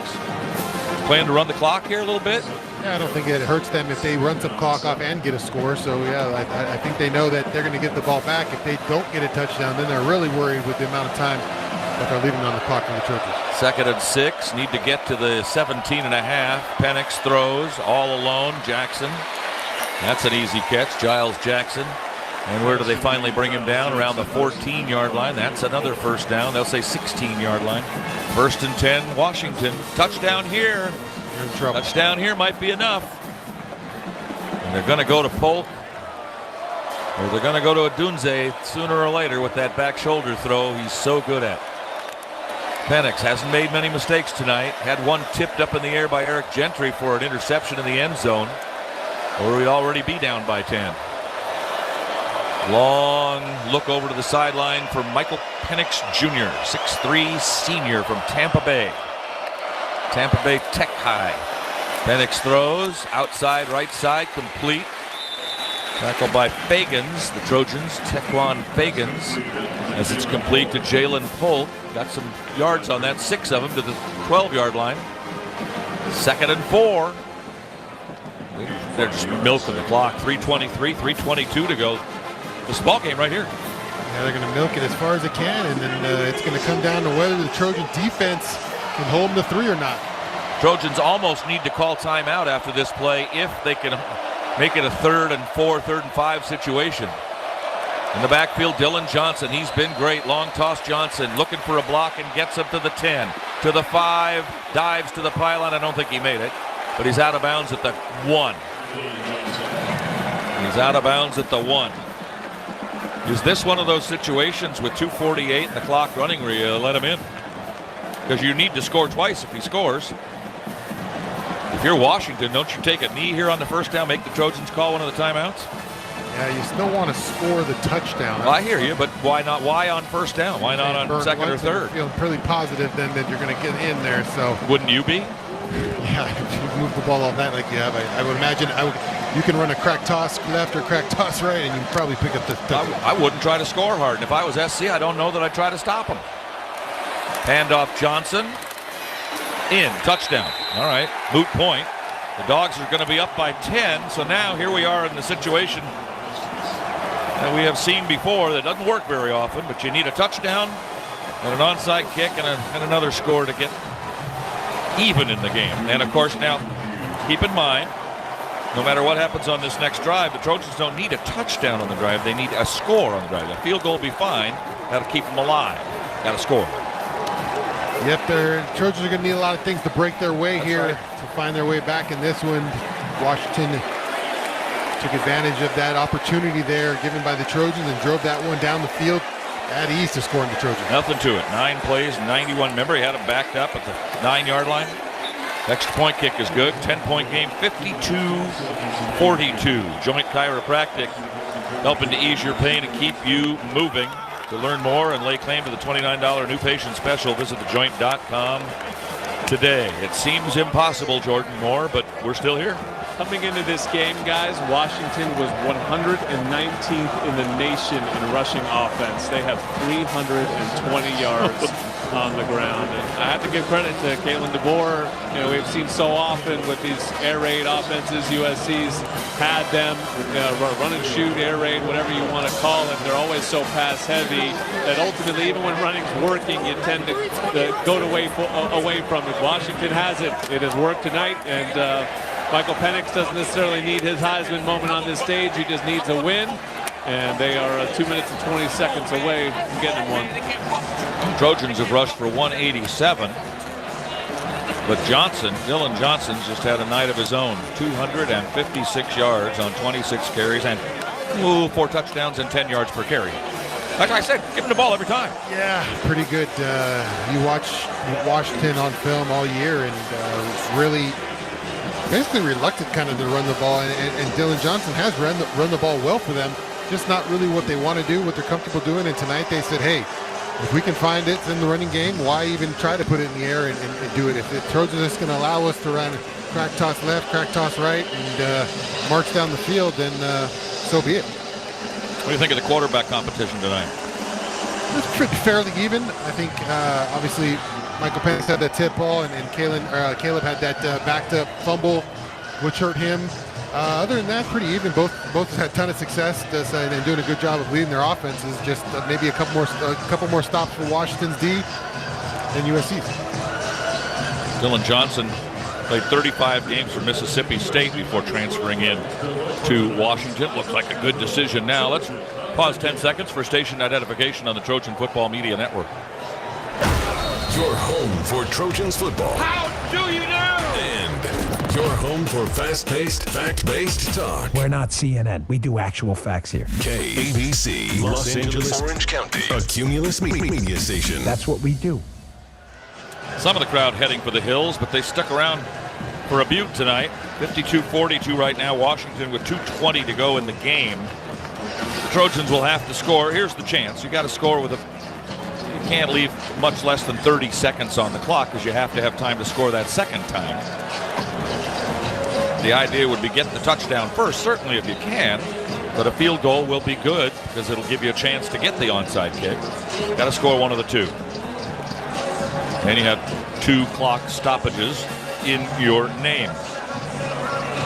Neither team led by more than a touchdown until just now. It was always close. Trojans led for a while. Washington has led for a little while, mostly here in the second half. And now the Trojans being asked for a miracle. Athletic Brewing changing the game for non-alcoholic beer with great tasting and award-winning brews. Try it for yourself. Go to athleticbrewing.com and use code USC10 for 10% off your first 6-pack. Exclusions and conditions apply. Stay with us for the Modelo Locker Room Report, which follows our broadcast immediately. We hope, have interviews with our Trojan players at the game and the head coach, Lincoln Riley. Kickoff is away. See what Zachariah Branch can do with it. 2 yards deep. Waddles his way forward, gets hit, spun around, gets away for a moment, then tackled from behind. Out around the 22. Took the chance, run a little clock off, 7 seconds. And now Caleb Williams and company have to come out and get a score of 3 or 7 at least to stay in the game in the next minute and a half. Yeah, you need some chunk plays here. It's got to happen fast. I think this is prevent time. Just keep it in front of you if you're Washington. Yeah, they're not going to let you hit anything deep, but you can't. They will give there up. There haven't been anything deep all night. Yeah, you could get some. You'd like to hit some 15, 20-yard gainers here if you could, if it's possible, to just hit those chunk plays instead of just trying to take the top off. Caleb Williams trying to lead his team back. Down by 10. Only a couple of minutes left in the game. Drops the pass and throws it underneath. Taj Washington catches. Stumbles out to about the 30, maybe the 31. Trojans hustle back to the line of scrimmage. Don't want to use their times out if they don't have to. Gain of 8. 2nd and 2 at the 30. Caleb Williams with the ball. Another underhand sidearm pass. Taj has it. First down. Stop the clock at the 36. Move the chains. 1:47 to go. Trojans need to score one way or another in the next about minute 17 seconds to have a shot. Hand off Austin Jones as a hole, and they don't mind Washington. He'll get 9 out to the 46, make it 10. First down USC. Now you're in a position where you might be able to throw the ball at the field a little bit. Clock runs with a minute 32 remaining. Down by 10 of the Trojans. Caleb, they got a hand on him. Now he rolls away from us. 45, he's going to run, just get out of bounds, and he does at the Washington 48. Pick up 5, second and 5, 110. Like that 120 remaining. Operate a little faster than this, not going down the field enough here. At this clip, they're going to score a touchdown before the end of the clock. They can get it down to about the 30. You can kick the field goal and then try the onside kick. And if you get that, then you have a chance.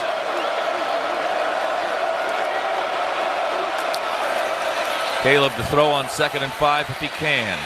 Rolls it this way. Throws on the run. Sideline incomplete. Looking for Zachariah Branch coming across. Flag down. Did I see a flag down? No. 3rd and 5. Trojans have 2 plays to get 5 yards. And a minute 13 to score 10 points. And there aren't any 10-point touchdowns, so you got to get the onside kick. Deuce Robinson is in. Leads me to believe maybe they're going to throw it long over the middle here.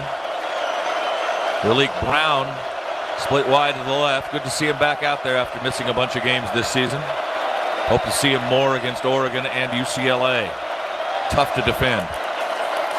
Caleb will throw. Ralik's got it. They hit him at the line of scrimmage. They'll have to call timeout. It'll be 4th and 4. Now you got 1 play left. If you don't get it, game's over. 1:07 left in the contest. Oregon is next, then UCLA, then a bowl game. If the Trojans were to have won out, they might have made the Pac-12 final. There's no guarantee of that. And then they could have played in the New Year's Six Bowl. If you lose this, that's out. And you probably drop into a mid-tier bowl, an Alamo, a Holiday, maybe even a Vegas that's moved up in the rankings. And if you lose another one next week at Oregon, you're probably talking about for sure still looking at El Paso, Las Vegas. You want to go to El Paso? No, she wants to go to Vegas. Particularly. No, yeah. If you can win one of the 3, you're probably going to avoid El Paso. Probably going to end up. Well, you lose all 3, probably going to end up at SoFi Stadium playing the LA Bowl. Well, it's home, new stadium. You've never been. No, I hear you. You've been. I've been. I just haven't called a game from there. All right, the last timeout for SC still remains on the board, but a little consequence because they have a 4th and 4. And if they don't pick up 4 yards here, the ball game is over and Washington will remain undefeated, almost assured of going to the Pac-12 championship game against somebody. Can we say probably Oregon at this point? There's a lot of ball left to be played, but it's kind of the way it's looking, isn't it?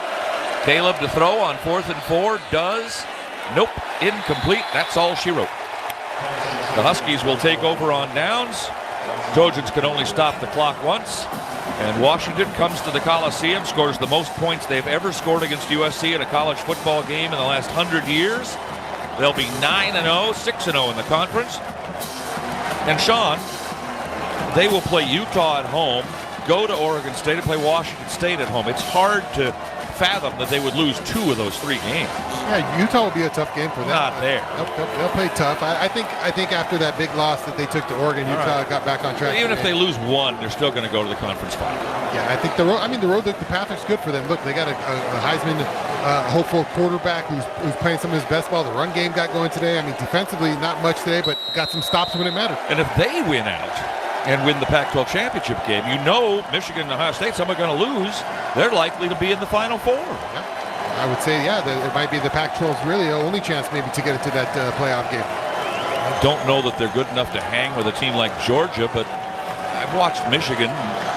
They're okay. Ohio State's got a pretty tough defense. And one thing that Washington can hang their hand on, they protect the quarterback, and their quarterback can throw the ball. So yes, he can. So they can definitely hang with teams just in that regard alone. A couple of knees are taken. The clock is under 30. They won't have to run another snap. They run out to the center of the field. I do not see any Trojans running into the locker room without shaking hands, although some are kind of taking a V-turn a little bit and not doing so. But most of the team is coming out and shaking hands with their counterparts for a heck of a college football game that we watched here tonight, my friend. Really exciting, a great game, and Washington's a really good team. Yeah, Trojans hang in there for a little bit with the offense, just trying to click and hang in there, but defensively just didn't have a ton of answers for Michael Penix in that, especially the run game, which goes over for 300 yards tonight. Obviously, Penix, you expected him to put up some numbers, and I think Washington running the ball for that many yards is going to be a shocker, and it's a number they really couldn't overcome as an offense as the Trojans give up 52 points tonight. Final score presented by Wells Fargo, official retail bank of USC Athletics. The Washington Huskies 52, the USC Trojans 42. Back after these messages on the Trojan Football Media Network. Fubo is the official streaming platform of USC Athletics. With Fubo, you can watch every Pac-12 game, plus more college and pro sports, shows, movies, and news on over 350 live TV channels. Stream it live on your TV, phone, and other devices. No cable required. The best part? You can try Fubo free. There's no contract or commitment. To start watching, just go to FuboTV.com. That's FuboTV.com. Trojan fans, you may not think of yourself as an athlete, but everyday life is full of athletic feats. You bend, you reach, you lift, you twist until back, neck, or shoulder pain hits, which brings you to a stop. But whether you're an athlete or not, the Joint Chiropractic can help ease your pain and keep you on the active list. Visit thejoint.com today to get your first consultation, exam, and adjustment for just $29. The Joint Chiropractic, the official chiropractor of the USC Trojans. Introducing Stone Fight On Pale Ale, with a balanced blend of hops and a deep golden color as vibrant as the Southern California sunshine. Stone Fight On Pale Ale is brewed to be the perfect companion for the beach, the tailgate, or cheering on the Trojans. Stone Fight On Pale Ale is best enjoyed by holding a can in one hand and raising a V for victory with the other. Find Stone Fight On Pale Ale near you at find.stonebrewing.com. That's find.stonebrewing.com. Stone Brewing is a proud partner of USC Athletics. Sacking the day's headlines. The KABC News Blitz. Afternoons at 6 on KABC. For the second time in history, the Washington Huskies are 9-0. The only other time was in 1991. They won the national championship going 12-0. They're in good shape right now to make the Pac-12 championship game. Whether or not they can make it into the NCAA Final Four in college football, we will remain and see. They've won 16 in a row, though. That's the second longest streak in the country as they come to the Coliseum and beat USC on homecoming Saturday in front of a big crowd here by a final of 52-42. Stay tuned now for the Modelo Locker Room Report, the show that takes you into the Trojan locker room for interviews with our Trojan players of the game. We'll have the final word with head coach Lincoln Riley. We'll check stats and highlights, scores of other games, and more on the Modelo Locker Room Report coming right up. Final score once again, Washington 52, USC 42. This is the Trojan Football Media Network. You can't spell victorious without USC. Looks left, looks over the middle, throws. It's intercepted! Intercepted! And the Trojans are going to win! USC football was brought to you by Pechanga Resort Casino, proud partner of USC football. By Coors Light. Coors Light, made to chill. By AM/PM. Too much good stuff. Proud sponsor of USC Athletics. Caleb takes the snap, handoff to Lloyd, bounces off one man, reverses field, gets a block from Caleb Williams. He's at the 20, he's at the 15, he's at the 10-5. Touchdown USC!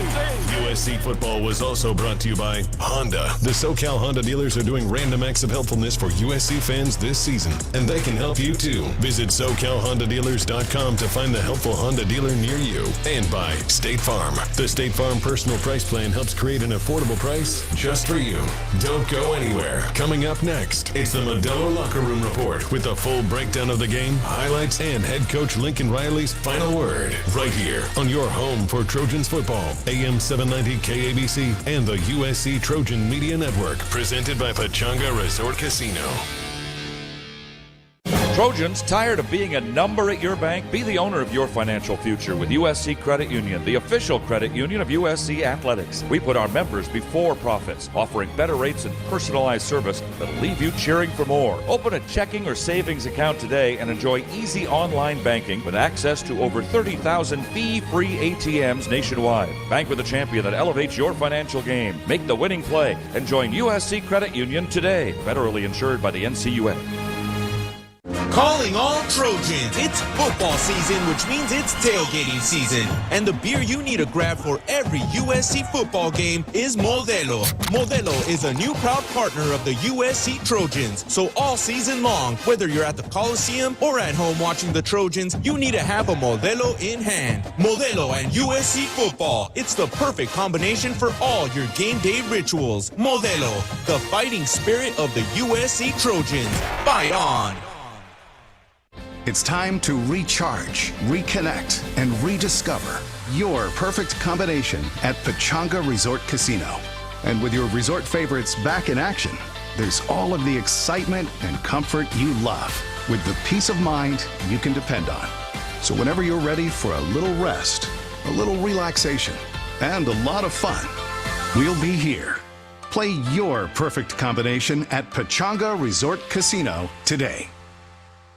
And now Travis Kelce, an overly direct sports person for DirecTV. Two things. Now DirecTV has NFL Red Zone from NFL Network, so you can catch every touchdown from every game on Sunday afternoons. And now DirecTV has NFL Red Zone from NFL Network, so you can catch every touchdown from every game on Sunday afternoons. I know, those were the same thing. I'm just really excited. Now DirecTV has NFL Red Zone from NFL Network included in Sports Pack. Separate Sports Pack subscription required. Included with certain Premier package. Sports Pack includes 40-plus channels like NBA TV, NHL Network, MLB Network, and more.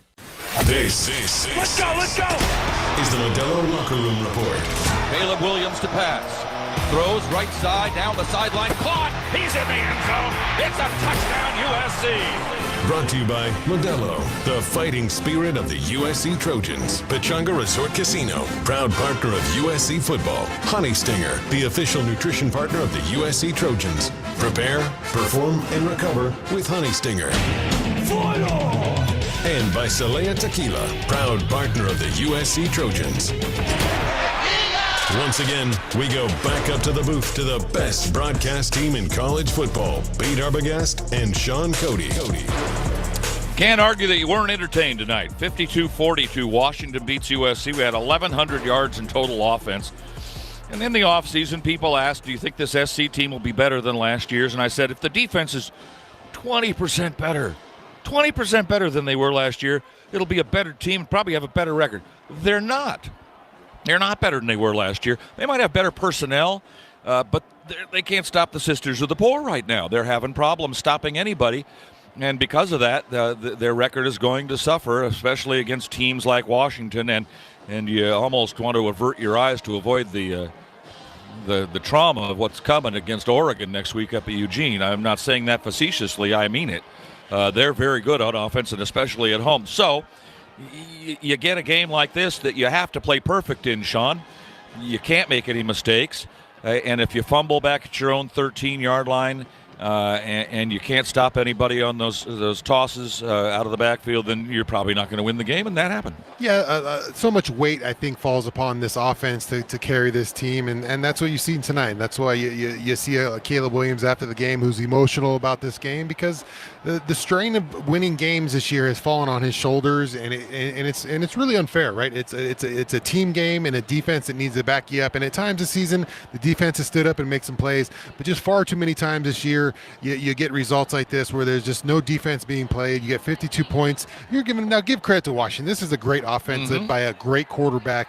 But but they came in here and they ran for over 300 yards, Pete, and they threw the ball anywhere they really wanted. If we're being honest about the whole thing, yeah, we got a tip ball, and yeah, we might have had a stop or two there, but just not good enough defense to beat an elite team like Washington or to beat a lot of teams, Pete. You're going to have to play some kind of defense in these games to win a game. I don't care who's at your quarterback or what kind of offensive guru you have or what you're doing on offense. It's still going to come down to playing defense at some point, and right now this defense just can't find enough answers to help this offense win. I want you to close your eyes and meditate with me, all Trojan fans, and Shaun, you too, for a second, and imagine a time in our careers here in the next 10 years in which USC is so good defensively that they show up in the Coliseum tunnel and the game is over because you guys played defense back in the Pete Carroll days. Defensive coach, and everything was going strong, and they knew they were dead as soon as they got there because you only gave up a few points a game. Yeah, and the landscape of college football has changed in general, and defense isn't really, I don't think many schools played that well, played like that at that level anymore, and the game has shifted. Don't get me wrong, but you can play better defense in this. There's a better defense out there, and the players and the coaches and everybody's involved in this whole thing. It's not one person. You can't point fingers. No one's getting it done on the defensive side of the ball, and it seems like they're just trying to catch all night. So there's some answering to do for that aspect of it, and they got to find a better result. It just hasn't been good enough. There's no other way to put it than the defense hasn't been good enough to win big-time football games this year. Do the Dogs win out? That's a good question. I think Utah will be a battle for them. I think Utah's playing hungry. They're going to go all the way to them with their coach and how he plays. But then after that, they should feel good about it. And then they play a good brand of football. Their defense is no juggernaut as well. Just find enough plays to make a win tonight. They beat Oregon by 3. They might very well meet Oregon again on a neutral field in the Pac-12 championship game, which would be a heck of a ball game if that happens. And then if they win that, they probably end up in the Final Four. Yeah, they've skinned by today on some of these games this year on the skin of their teeth. You look at the Oregon game, they got to win. Yeah, you got to win, and that's what and that's why Michael Penix is in the Heisman discussion, and that's why this team is undefeated because they find a way to get it done. Obviously, I thought Oregon had a chance, went for it on some questionable fourth downs. Who knows? Arizona State probably didn't let an offensive touchdown, still found a way to win up there. So you got to find ways to win. It's not always going to be pretty, and that's what Washington's done this year. Now, we've got 2 more regular season games USC does against Oregon up there and against UCLA here. Just speaking from honesty, as a USC fan all my life, there's only one of those 2 games that I really care about right now, and that's the one here at the Coliseum in a couple of weeks. I hate losing, and I would love to see SC ruin Oregon's season up there, but really, when it comes down to it, it's about UCLA here in 2 weeks. Well, that's what the season's riding on now. It's beating your rival across town and finding a way to get that done and going up to Austin and not getting embarrassed, really. It's about going up there and showing face. You don't want to get embarrassed in Austin and for recruiting reasons, for a ton of reasons. It's just a program that really has been putting on people, and the way it's lining up right now, it could get ugly. Now, the Trojans have a week to try to figure it out and try to maybe make some changes on defense, figure out something, because what they're doing right now on defense just isn't going to cut it up there or not. We'll talk more about the Oregon game at the end of the postgame show. This is the Modelo Locker Room Report, and we will be going down to the locker room for our player of the game interviews. We'll talk with head coach Lincoln Riley about what happened here tonight. An exciting ball game to be sure. We'll check the stats. We'll look at the highlights. We'll bring in John Jackson, who will talk with us about what happened here and what he sees going forward the last 2 games of the regular season. We'll do all that on the Modelo Locker Room Report after we return after these messages. Washington beats SC 52-42 on the Trojan Football Media Network. Hey, are you feeling the heat? No, this makeshift air conditioner I made with my fridge is working great. Oh. LADWP has rebates up to $225 on new air conditioners to help you beat the heat and save money. Ooh, that sounds cool. Plus, you can sign up for Level Pay to get predictable monthly bills for easy budgeting. Very cool. Stay cool. Visit ladwp.com/cool-LA. Now, can you help me fix my fridge? Support for USC football comes from Children's Hospital Los Angeles. U.S. News and World Report has once again named Children's Hospital Los Angeles the #1 hospital for kids in California. Ranked in the top 10 nationally, CHLA has been on the honor roll of best children's hospitals since the prestigious list was created. They've been providing the best care for kids in California for more than 120 years. Whether it's for routine care or life-saving needs, families turn to CHLA when the outcome matters. Clinical excellence, breakthrough research, and world-class expertise for kids. Find a doctor at chla.org. The mountains you climb may be stairs. The records you set may be personal. The fans you inspire may be family. But you don't need to be an athlete to get the same nutrition, energy, and hydration products Trojan athletes get. For that, you just need Honey Stinger. Nutrition specifically formulated to help you prepare, perform, and recover at your best. Honey Stinger, official nutrition partner of USC Athletics. Defending your bottom line from a sack lunch. That's what we call a sack lunch. Motec Online. Afternoons at 5 on KABC. For Washington to beat SC 52-42, we take a look at first our power play of the game. Now it's time to take a listen to the best play of the game. By far the best presentation of the day. And here comes the best part. Powered by the Los Angeles Department of Water and Power.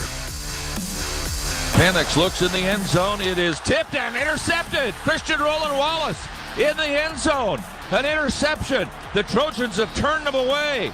It doesn't matter when. It doesn't matter where. As long as you do. And the Trojans have the ball on the turnover. How do you do? That fresh pick was brought to you by Melissa's Produce, proud sponsor and partner of the USC Trojans and your go-to source for fresh fruits and veggies. Game stats powered by the LA Department of Water and Power. And you'd be surprised to see the stats are actually pretty close. First downs were 27-24 Washington. Rushing yards, 316 to 203 Washington, but they ran 15 more plays. Average per rush, 7.5 per yard. Trojans got away from the running game a little bit there, Shaun. I thought towards the second half, ran the ball really well. The first half, they kind of got away from it. Yeah, you look at that average, it's 7.5. Every time everyone was touching the ball, it looked like both defense were not interested in a running defense today. We're both trying to aim in their defense and stopping those quarterbacks. That's why you see those big, giant rushing numbers. Better passing yards for the Trojans, 332, 256. Overall, Washington 572 on 72 plays. That's only about 70 yards more than they normally get, while USC had 535 yards on 63 plays, so a little better yards per average. And for the Trojans, that's some 70 yards better than they're normally getting. 1,107 total offensive yards. Turnovers were 1-1, really 2-1 in favor of SC if you count the block punt, which I've always thought should be listed as a turnover. Washington was 8 of 11 on third downs. Trojans were 5 of 11. Trojans couldn't get them off the field, Shaun. They had over and over again third and longs and picked those up. Not third and ones, third and 10s, 14s. Yeah, and it just seemed like he was too comfortable. No pressure in Michael Penix's face all night. He just felt like it didn't matter what down it was. He was going to pick that first down up. Dylan Johnson, 26 carries, 256 yards, and 4 touchdowns for Washington, 10 yards a carry. Penix, the great quarterback, 22 of 30, 256, 2 touchdowns, was sacked once, intercepted once. Rome Odunze, their standout All-American receiver, 5 catches, 82 yards. Jalen Polk, 5 catches, 52, and 1 touchdown. Tight end Culp caught a touchdown pass. That was a great play where Penix rolled to the sideline and threw it right up the sideline and into the end zone, into traffic, and got him. For the Trojans, Austin Jones, 11 carries, 127 yards, touchdown rushes for Darwin Barlow, Caleb Williams, and Raleek Brown. Caleb went 27 of 35 for 332 yards and 4 scores, was sacked 3 times. Taj caught 8 passes for 101 yards and 2 touchdowns for Taj, the 9th game this year over 100 yards. Mario Williams caught 4 and a touchdown. Brendan Rice also caught a touchdown pass, his 10th of the year. This is the Modelo Locker Room Report. I believe I heard in my ear that we have a guest, our first guest down in the locker room. Let's go to Jordan Moore. Yeah, I've got Kalen Bullock here. Kalen, we knew coming in that these guys had a great quarterback and great receivers. What did you see in the run game? Because that seemed like sort of out of character for them to be that committed to the run. What did you see that was so effective for them in the run game? Yeah, the run game, they just came out here and they beat us in the run game. Like you said, they got a talented quarterback and talented receiver core to the point where we thought they were going to come out here and throw the ball a lot, but they came out here and ran the ball and they beat us with the run game. Guys, go ahead for Kalen. Kalen, Shaun, Cody in the booth. Tough one tonight. When coming into the game, what was the game plan against these wide receivers on the back? And was it try to keep them? We've seen in the previous weeks that the defenses had kept them in front of them, not trying to give up the big play. Was that the strategy tonight? Yeah, that's exactly the strategy. Don't give up no big plays. Work your technique, do your job. How tough of this one is? Obviously, you come into this game and you got some opportunities maybe looking in front of you now. Those Pac-12 championship aspirations maybe dwindling. How do you keep locked in for the season and keep fighting on as this thing goes on? We got to stay locked in. We got 2 big games coming up, and we got to come out here and we got to get the wins. Right now, it's frustrating getting losses at home and having 3 losses on our record. But right now, we got to finish strong, and we know we do.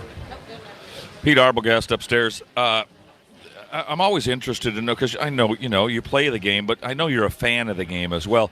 When you're getting ready to play a guy like Michael Penix and Washington's offense, do you ever sneak a peek at the next guy or the guy after that even? Do you watch like Bo Nix at Oregon coming up next week? Do you take a sneak peek early to see if he's doing anything similar to what Penix is doing? No, we focus on one quarterback at a time, and like you said, their quarterback is really talented, and we know we got another quarterback that's talented coming up, but I don't look forward to nobody. I focus on who I got in front of me. Probably a wise decision. Sure. Yes, sir. Good crowd tonight, homecoming crowd. They go home a little bit disappointed. Now we go up to Eugene. Have you played there before? No, this will be my first time. This is one of the toughest places, I think, and I've been going for a long time. I think it may be the toughest crowd to face in the Pac-12. It's going to be an interesting week, and Oregon's playing for a lot. They've got something, so you could go up and ruin their season. That wouldn't be too terrible either. Do you know anything about them and what we're looking at next week? We know we're going up to Eugene. We know what type of environment it's going to be, and we know that that's a talented Oregon team up there, and we got to go out there and do our job. If we want to get this win, it's going to be a long fight. My friend, keep playing as well as you can, and we look forward to more great things from you this year and in the future here at USC. Yes, sir. Appreciate it. Kalen Bullock down in the Trojan locker room as the Modelo locker room report will continue from here at the Coliseum. 52-42, Washington the winner. Back after these messages on the Trojan Football Media Network. Hi, it's Tungus. It's hard to express Tungus' self when come to AM/PM's breakfast. So Tungus wrote a poem.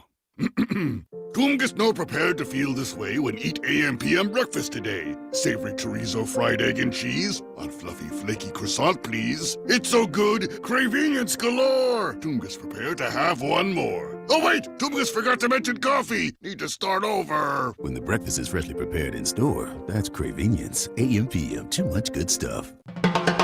Trojan fans, it's time to get your roll on with Roll 'em Up Taquitos, the official taquito of USC Athletics.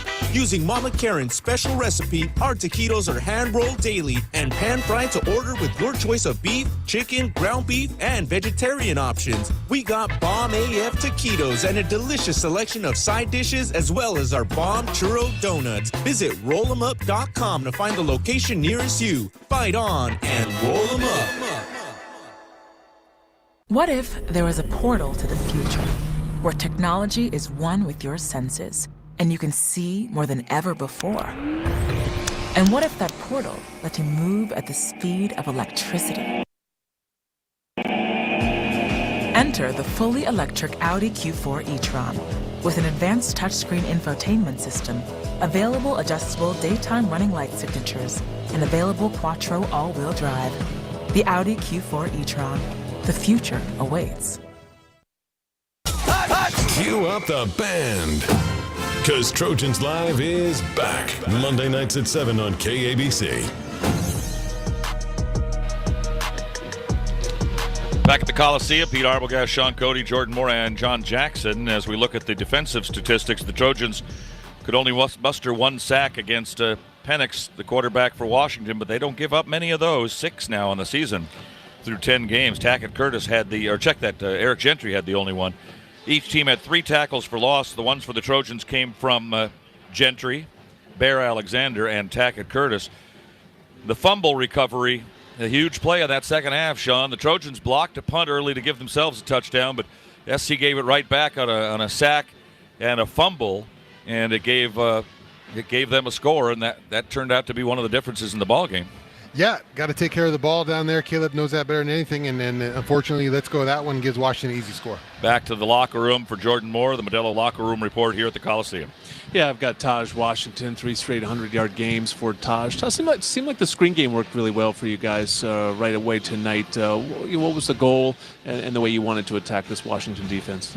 Just knowing how they play schematically. They play off, third down. So just taking advantage of that, getting the ball out quick to the perimeter and being able to make plays, after the catch.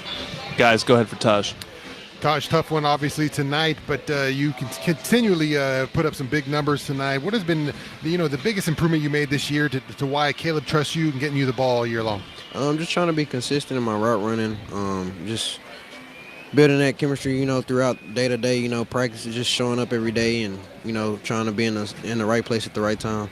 Obviously a tough one, but how do you get this thing turned around in a week? You got a tough Oregon Ducks opponent you guys got to go face up there. What's the mood in the locker, and how do you guys get this thing headed in the right direction? Just keep going. We've got a lot of fight in this team.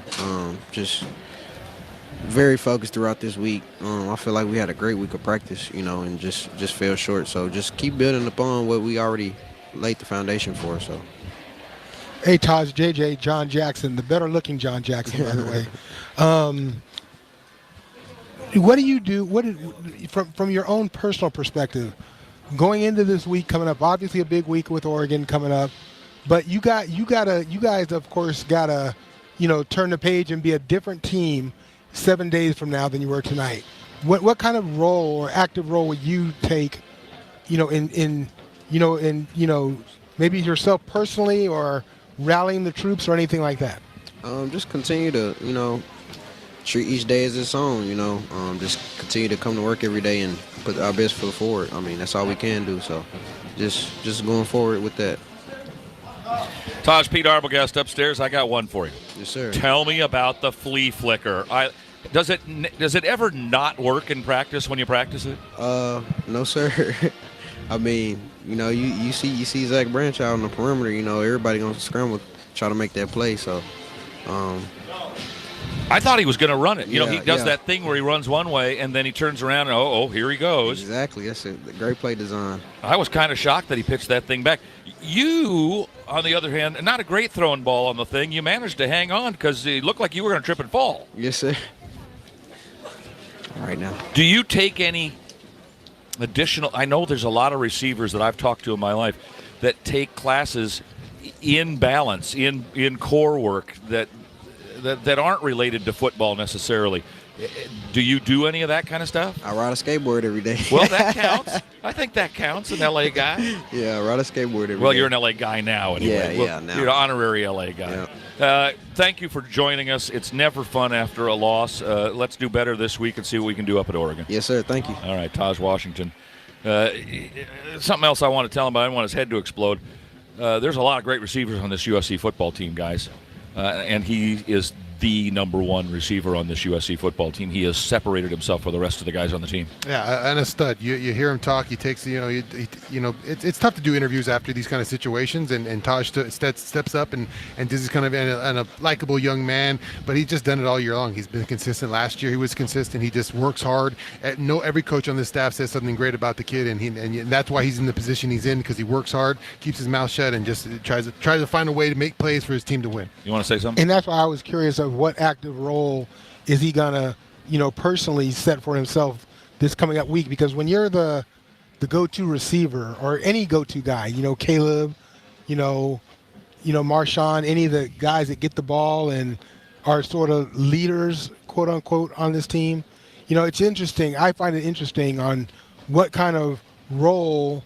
I would think when I was playing, what kind of role am I going to play in front of my teammates to get everybody back on the same page so that we can be a different team 7 days from now after a loss. Not an easy thing to do. And the one good thing about having a number of receivers that are really, really good is if you're Taj Washington and everybody's looking at you and they're double teaming and everything, it's not like SC doesn't have other guys they can go to. So it's a good problem to have. But I'm so impressed, and I thought he was really good anyway, but he's come in this year and really taken the number. Everybody's wondering before the season who's going to be the guy Jordan Addison leaves, who's going to be the guy? He's the guy. Yeah, and he's got everything to his game. I think he can take the top off. He can give you those intermediate throws. He can go underneath and play in the screen game. So everything. Obviously not a huge guy, but can work all levels of the field. Yeah, tough for his size too. Yeah, no doubt. At 5'10", 175. All right, next time we go down to the locker room, Jordan will have the head coach Lincoln Riley. When we come back, if that's not the case, we will chat amongst ourselves.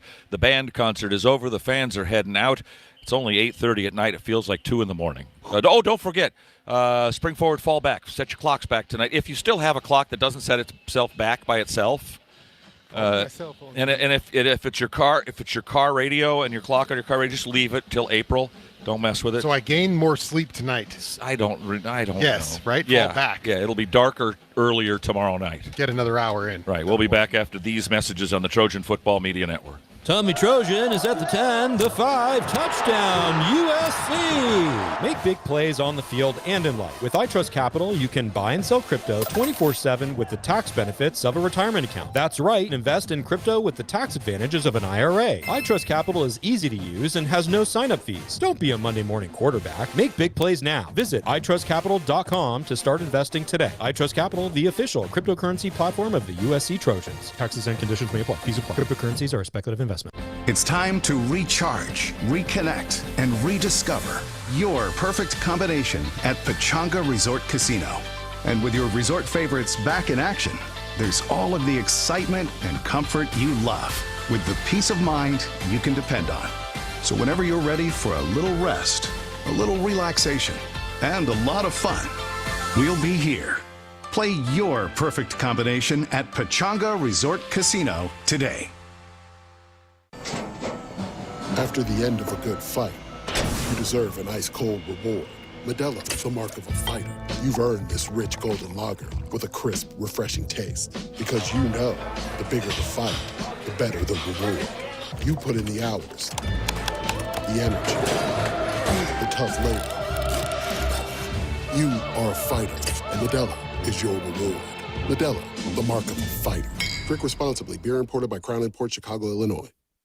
Don't punt your morning drive. Catch Armstrong and Getty, morning 6 to 9 on KABC. Yeah.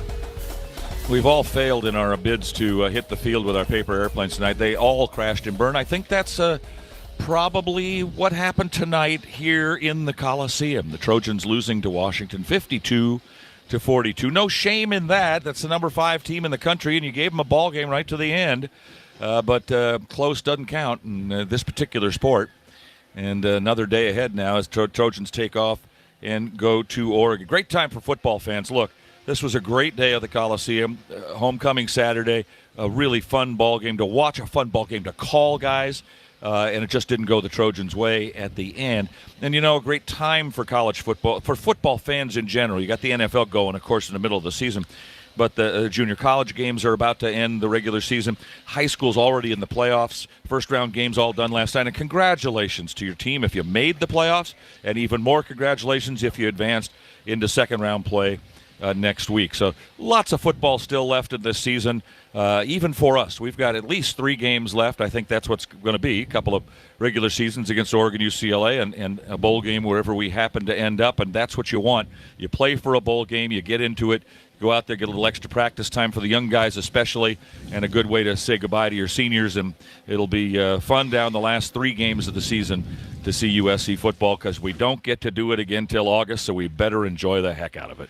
Yeah, it's tough. I think Trojan fans out there hurting. I think after we watch this team now for this many games in the season, we can kind of tell what kind of team this is, right? I think the expectations going into the season were probably too high for this team, right? We thought this was probably maybe a playoff team. We got the return Heisman and we can do a lot of things.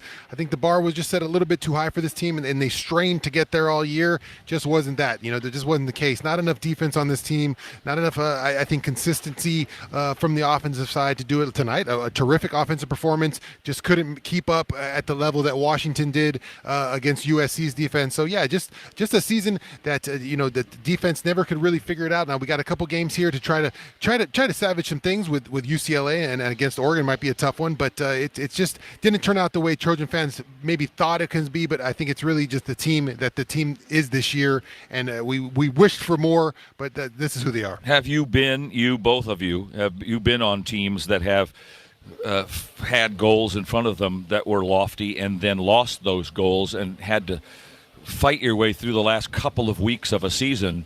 How do you regain your inner strength, let alone your football strength, to be able to push through and play some tough football against some good teams? And that's why I asked the question to Taj, and I was wondering, how much he was going to take that responsibility on himself, because I thought it would be him after, because of the increased productivity that he's gotten and the leadership role that he's playing. How much of that will he voice to the players to try to get themselves back? Because on the teams that I've been on that have lost and been in a situation where it feels like everything is caving in, who's gonna stand up and hold everybody accountable, basically? Because I don't envy this coaching staff. They have to make a lot of changes in 7 days. I mean, they can't make household changes, because the players are still the players, and guys have been. There are guys that have been playing well that deserve to continue to play. But you cannot field the same team next week that you fielded this week. So you got to, in 7 days, you got to find a way to get this team significantly better. And it's not like you can throw the whole playbook away. So what do you do? In this situation, it's a tough situation to be in, Pete. But they have to, show up and be a much improved team 7 days from now. I don't want to take questions away from Shaun when the coach comes on with us, but if you would hang on to that question, because I'd like to ask him what needs to be done to change in those 7 days. Not just the football playing, which probably doesn't need to change that much on the offense, but a little bit on the defense, obviously. But what needs to be changed, how to build these guys. They're not, I'm going to say the thing, they're not men, they're kids, really, compared to us especially. And to bring them back emotionally and to go out and play against a team that's playing for its heart next week. It's I think, to answer your question, Pete, it's hard. It's just hard. I've been in those situations on teams where you kind of lose your goal, you lose what you were fighting for, and how do you finish off when you're in that predicament? And to be honest, sometimes I was on teams that figured it out and could do it and could finish, and other times I was on teams that just kind of sent it in. Are you referring to the Detroit Lions? Yeah, I might have mentioned them, and I've been on teams where I couldn't let that go. on it where that you couldn't get it turned around, and it felt like the whole thing was falling apart. But on those teams that were able to find it and were able to say, hey, this is about a bigger thing than just us. This is about turning it around for next year. Who's on board for next year's program, and who's really buying in. You're going to find out with this team in these next couple games who's still on board for this thing and wants to be on the ride, and maybe some guys that really want off the ride and might want to not continue with it. So that those questions, I think, will be answered, and it's hard to do it in a week. Is it realistic to think that you can do it in a week? Probably not. It's going to take some changes, but some changes need to be made. We'll continue this conversation just in a second, but I want to throw a change up back to the guys in the studio that are waiting for the postgame show, Trojan Talk, because we only have one commercial break left here, and Lincoln Riley is just getting up from his chair at now he's moving. So I think we'll take the break and we'll come back with Coach. I think we're going to get him in just a second here. So we'll break away. Coach is coming up right after this. 52-42 Washington on the Trojan Football Media Network. Saturdays are made for football, and when the game is on, we're finally off. Off duty, offline, out of office. A cracked Coors Light is our do not disturb message to the world. On game day, we don't think about the 9 to 5, but worry about the 4th and 1. So this Saturday, grab a Coors Light, press play on some pigskin, and pause on everything else. Coors Light, mountain cold refreshments, made to chill. 2021 Coors Brewing Company, Golden, Colorado. Celebrate responsibly. On the hunt for a newer used vehicle or want to lower your current payment? A bank-beating auto loan from USC Credit Union is the winning play. No more fumbling through paperwork. get on the road to savings with fast and easy online pre-approval. And for our eco-conscious Trojans, score big on a 0.25% rate discount on your electric vehicle. Touchdown for the environment and your wallet. See usccreditunion.org/fight-on for more details. Federally insured by the NCUA. Fubo is the official streaming platform of USC Athletics. With Fubo, you can watch every Pac-12 game, plus more college and pro sports, shows, movies, and news on over 350 live TV channels. Stream it live on your TV, phone, and other devices. No cable required. The best part? You can try Fubo free. There's no contract or commitment. To start watching, just go to FuboTV.com. That's FuboTV.com. Taking you inside the huddle. From the comfort of your car. Trojans Live, Monday nights at 7 on KABC. Welcome back to the empty Coliseum. Washington defeats USC 52-42. Down to the locker room now as head coach Lincoln Riley is with Jordan. Go ahead. Yeah, I've got the head coach. Coach, you're in a tie game in the fourth quarter. Ultimately, what did you think was the difference? I mean, I'd say the sequence, two sequences in the first half. You know, the first, I would say the third, and I think it's 15-ish, that they, we had a great chance to sack them, missed them, and made a big play in a scramble drill for a touchdown because what's looking like, at best, a long field goal attempt. Obviously the fumble, right before half, and then being able to kind of flip that. We obviously had time and had been moving it well, and then probably the holding call there at the end. I mean, it was a 7-point call, and had a lot of momentum. Stadium was juiced and energized at that point, and that whole sequence to go from a touchdown to not even scoring. I mean, that was as teams traded jabs and big shots all night, and that was I think probably the three most critical plays that obviously didn't go in our favor. This is obviously a great Washington offense, but were you surprised at how much they ran the football? Statistically, it seemed like they were much more pass-heavy coming in. Yeah, we tried to do a few things to keep, to try to keep a lid on some of the passing game. They've been so explosive all year, and I think in large part we're able to do that, but we knew we had to be able to hold up in the run game, and we obviously we didn't do a good job. I mean, we just defensively against the run game, nowhere near what we expect, and I think they gained confidence with it, and because of how the success that they started having, and obviously stayed with it. Guys, go ahead for Coach. Coach, Shaun, Cody in the booth here. A tough one tonight, and I think you could read it on the players' faces after this one. You lose maybe possibly a chance to play out for some of your goals that you wanted at the start of the season. I wonder often in these situations how the control and the emotions of the team and being able to get this thing going against. The tough part is you got to go face another top quality opponent at their place.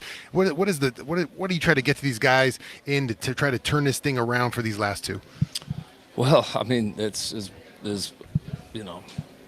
bad as we all feel right now about coming again one play away from getting this one done. You still play two of the top teams here in the league here the next couple of weeks, and still have a great opportunity if we can win both of these games. And so, listen, we all signed up for this, not to stick with it when things were going well or we were getting all the breaks. We decided we were going to be in this all together, and we're going to ride this thing all the way through. And that's what I expect of myself, of every staff member, of every player in this program. And we're going to go have a great week and get ready to go win a tough road game.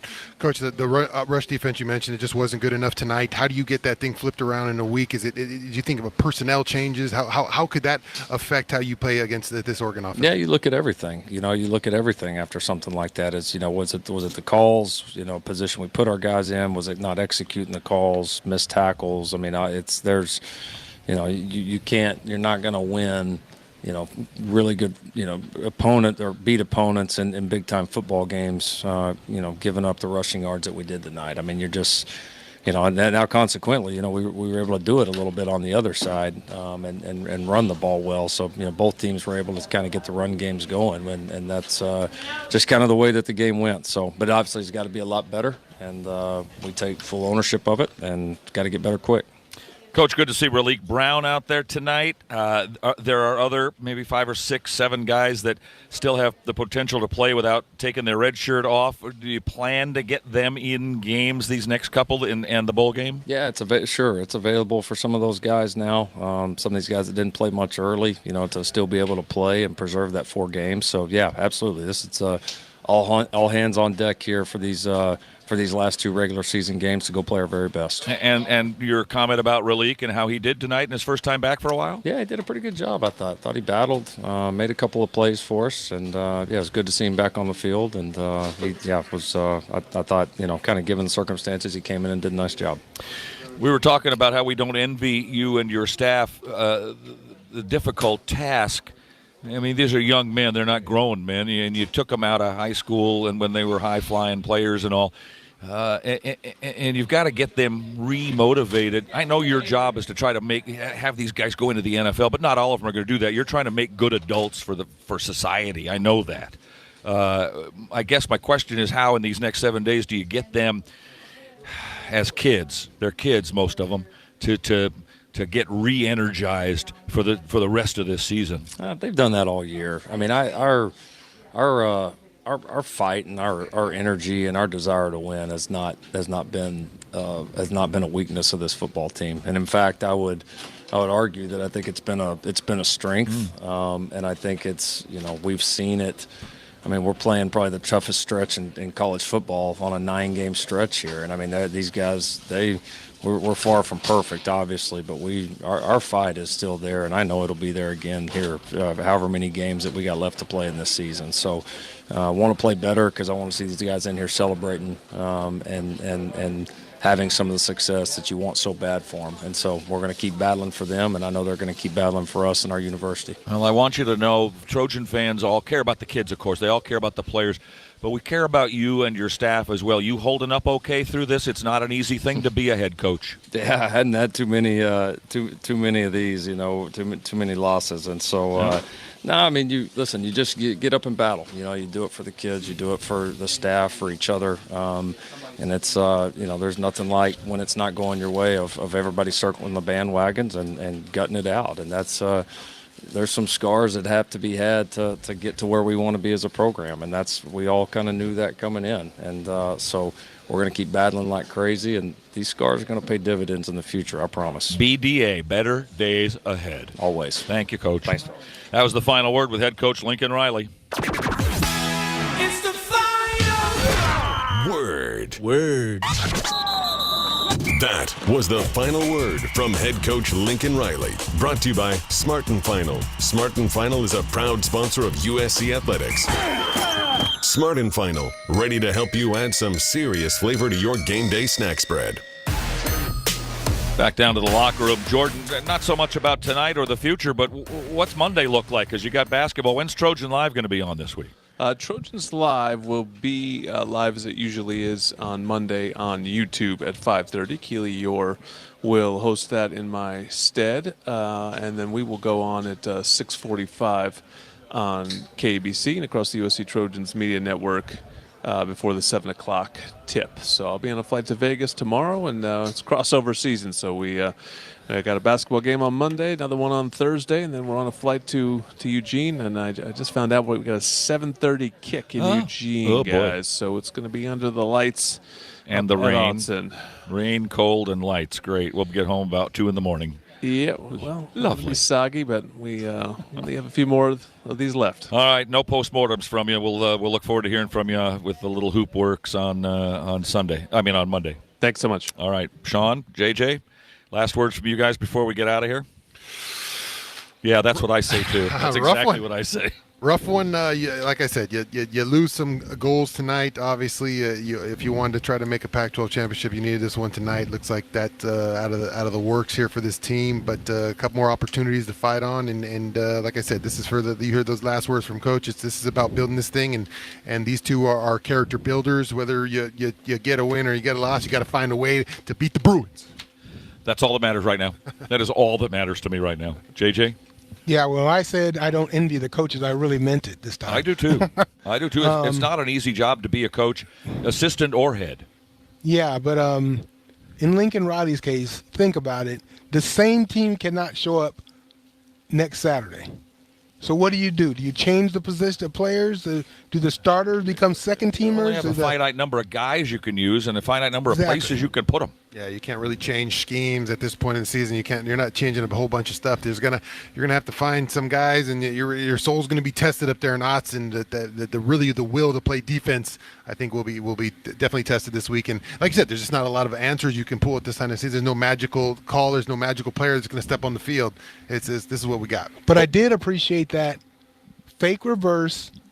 Yes. Flea flicker, throw it back to the quarterback. Never seen that one quarterback before. throws the ball down the field for a big play. I have never seen a flea flicker not work. But how many of those can you how late at night you got to stay up to make that play? You can get one. You can run 2 or 3 screwy plays in a game, but you do that and people are laughing at you after a while. Right. So they're sort of, I mean, now we're 10 games in, so you're sort of stuck with the playbook, right? I think what we've talked about is exactly what's true. What we talk about in the press room, what we talk about to our friends, this is who USC football is in 2023. It is what it is. And maybe you'll play a little better some days than other days, and maybe you won't. And they played pretty well on offense tonight.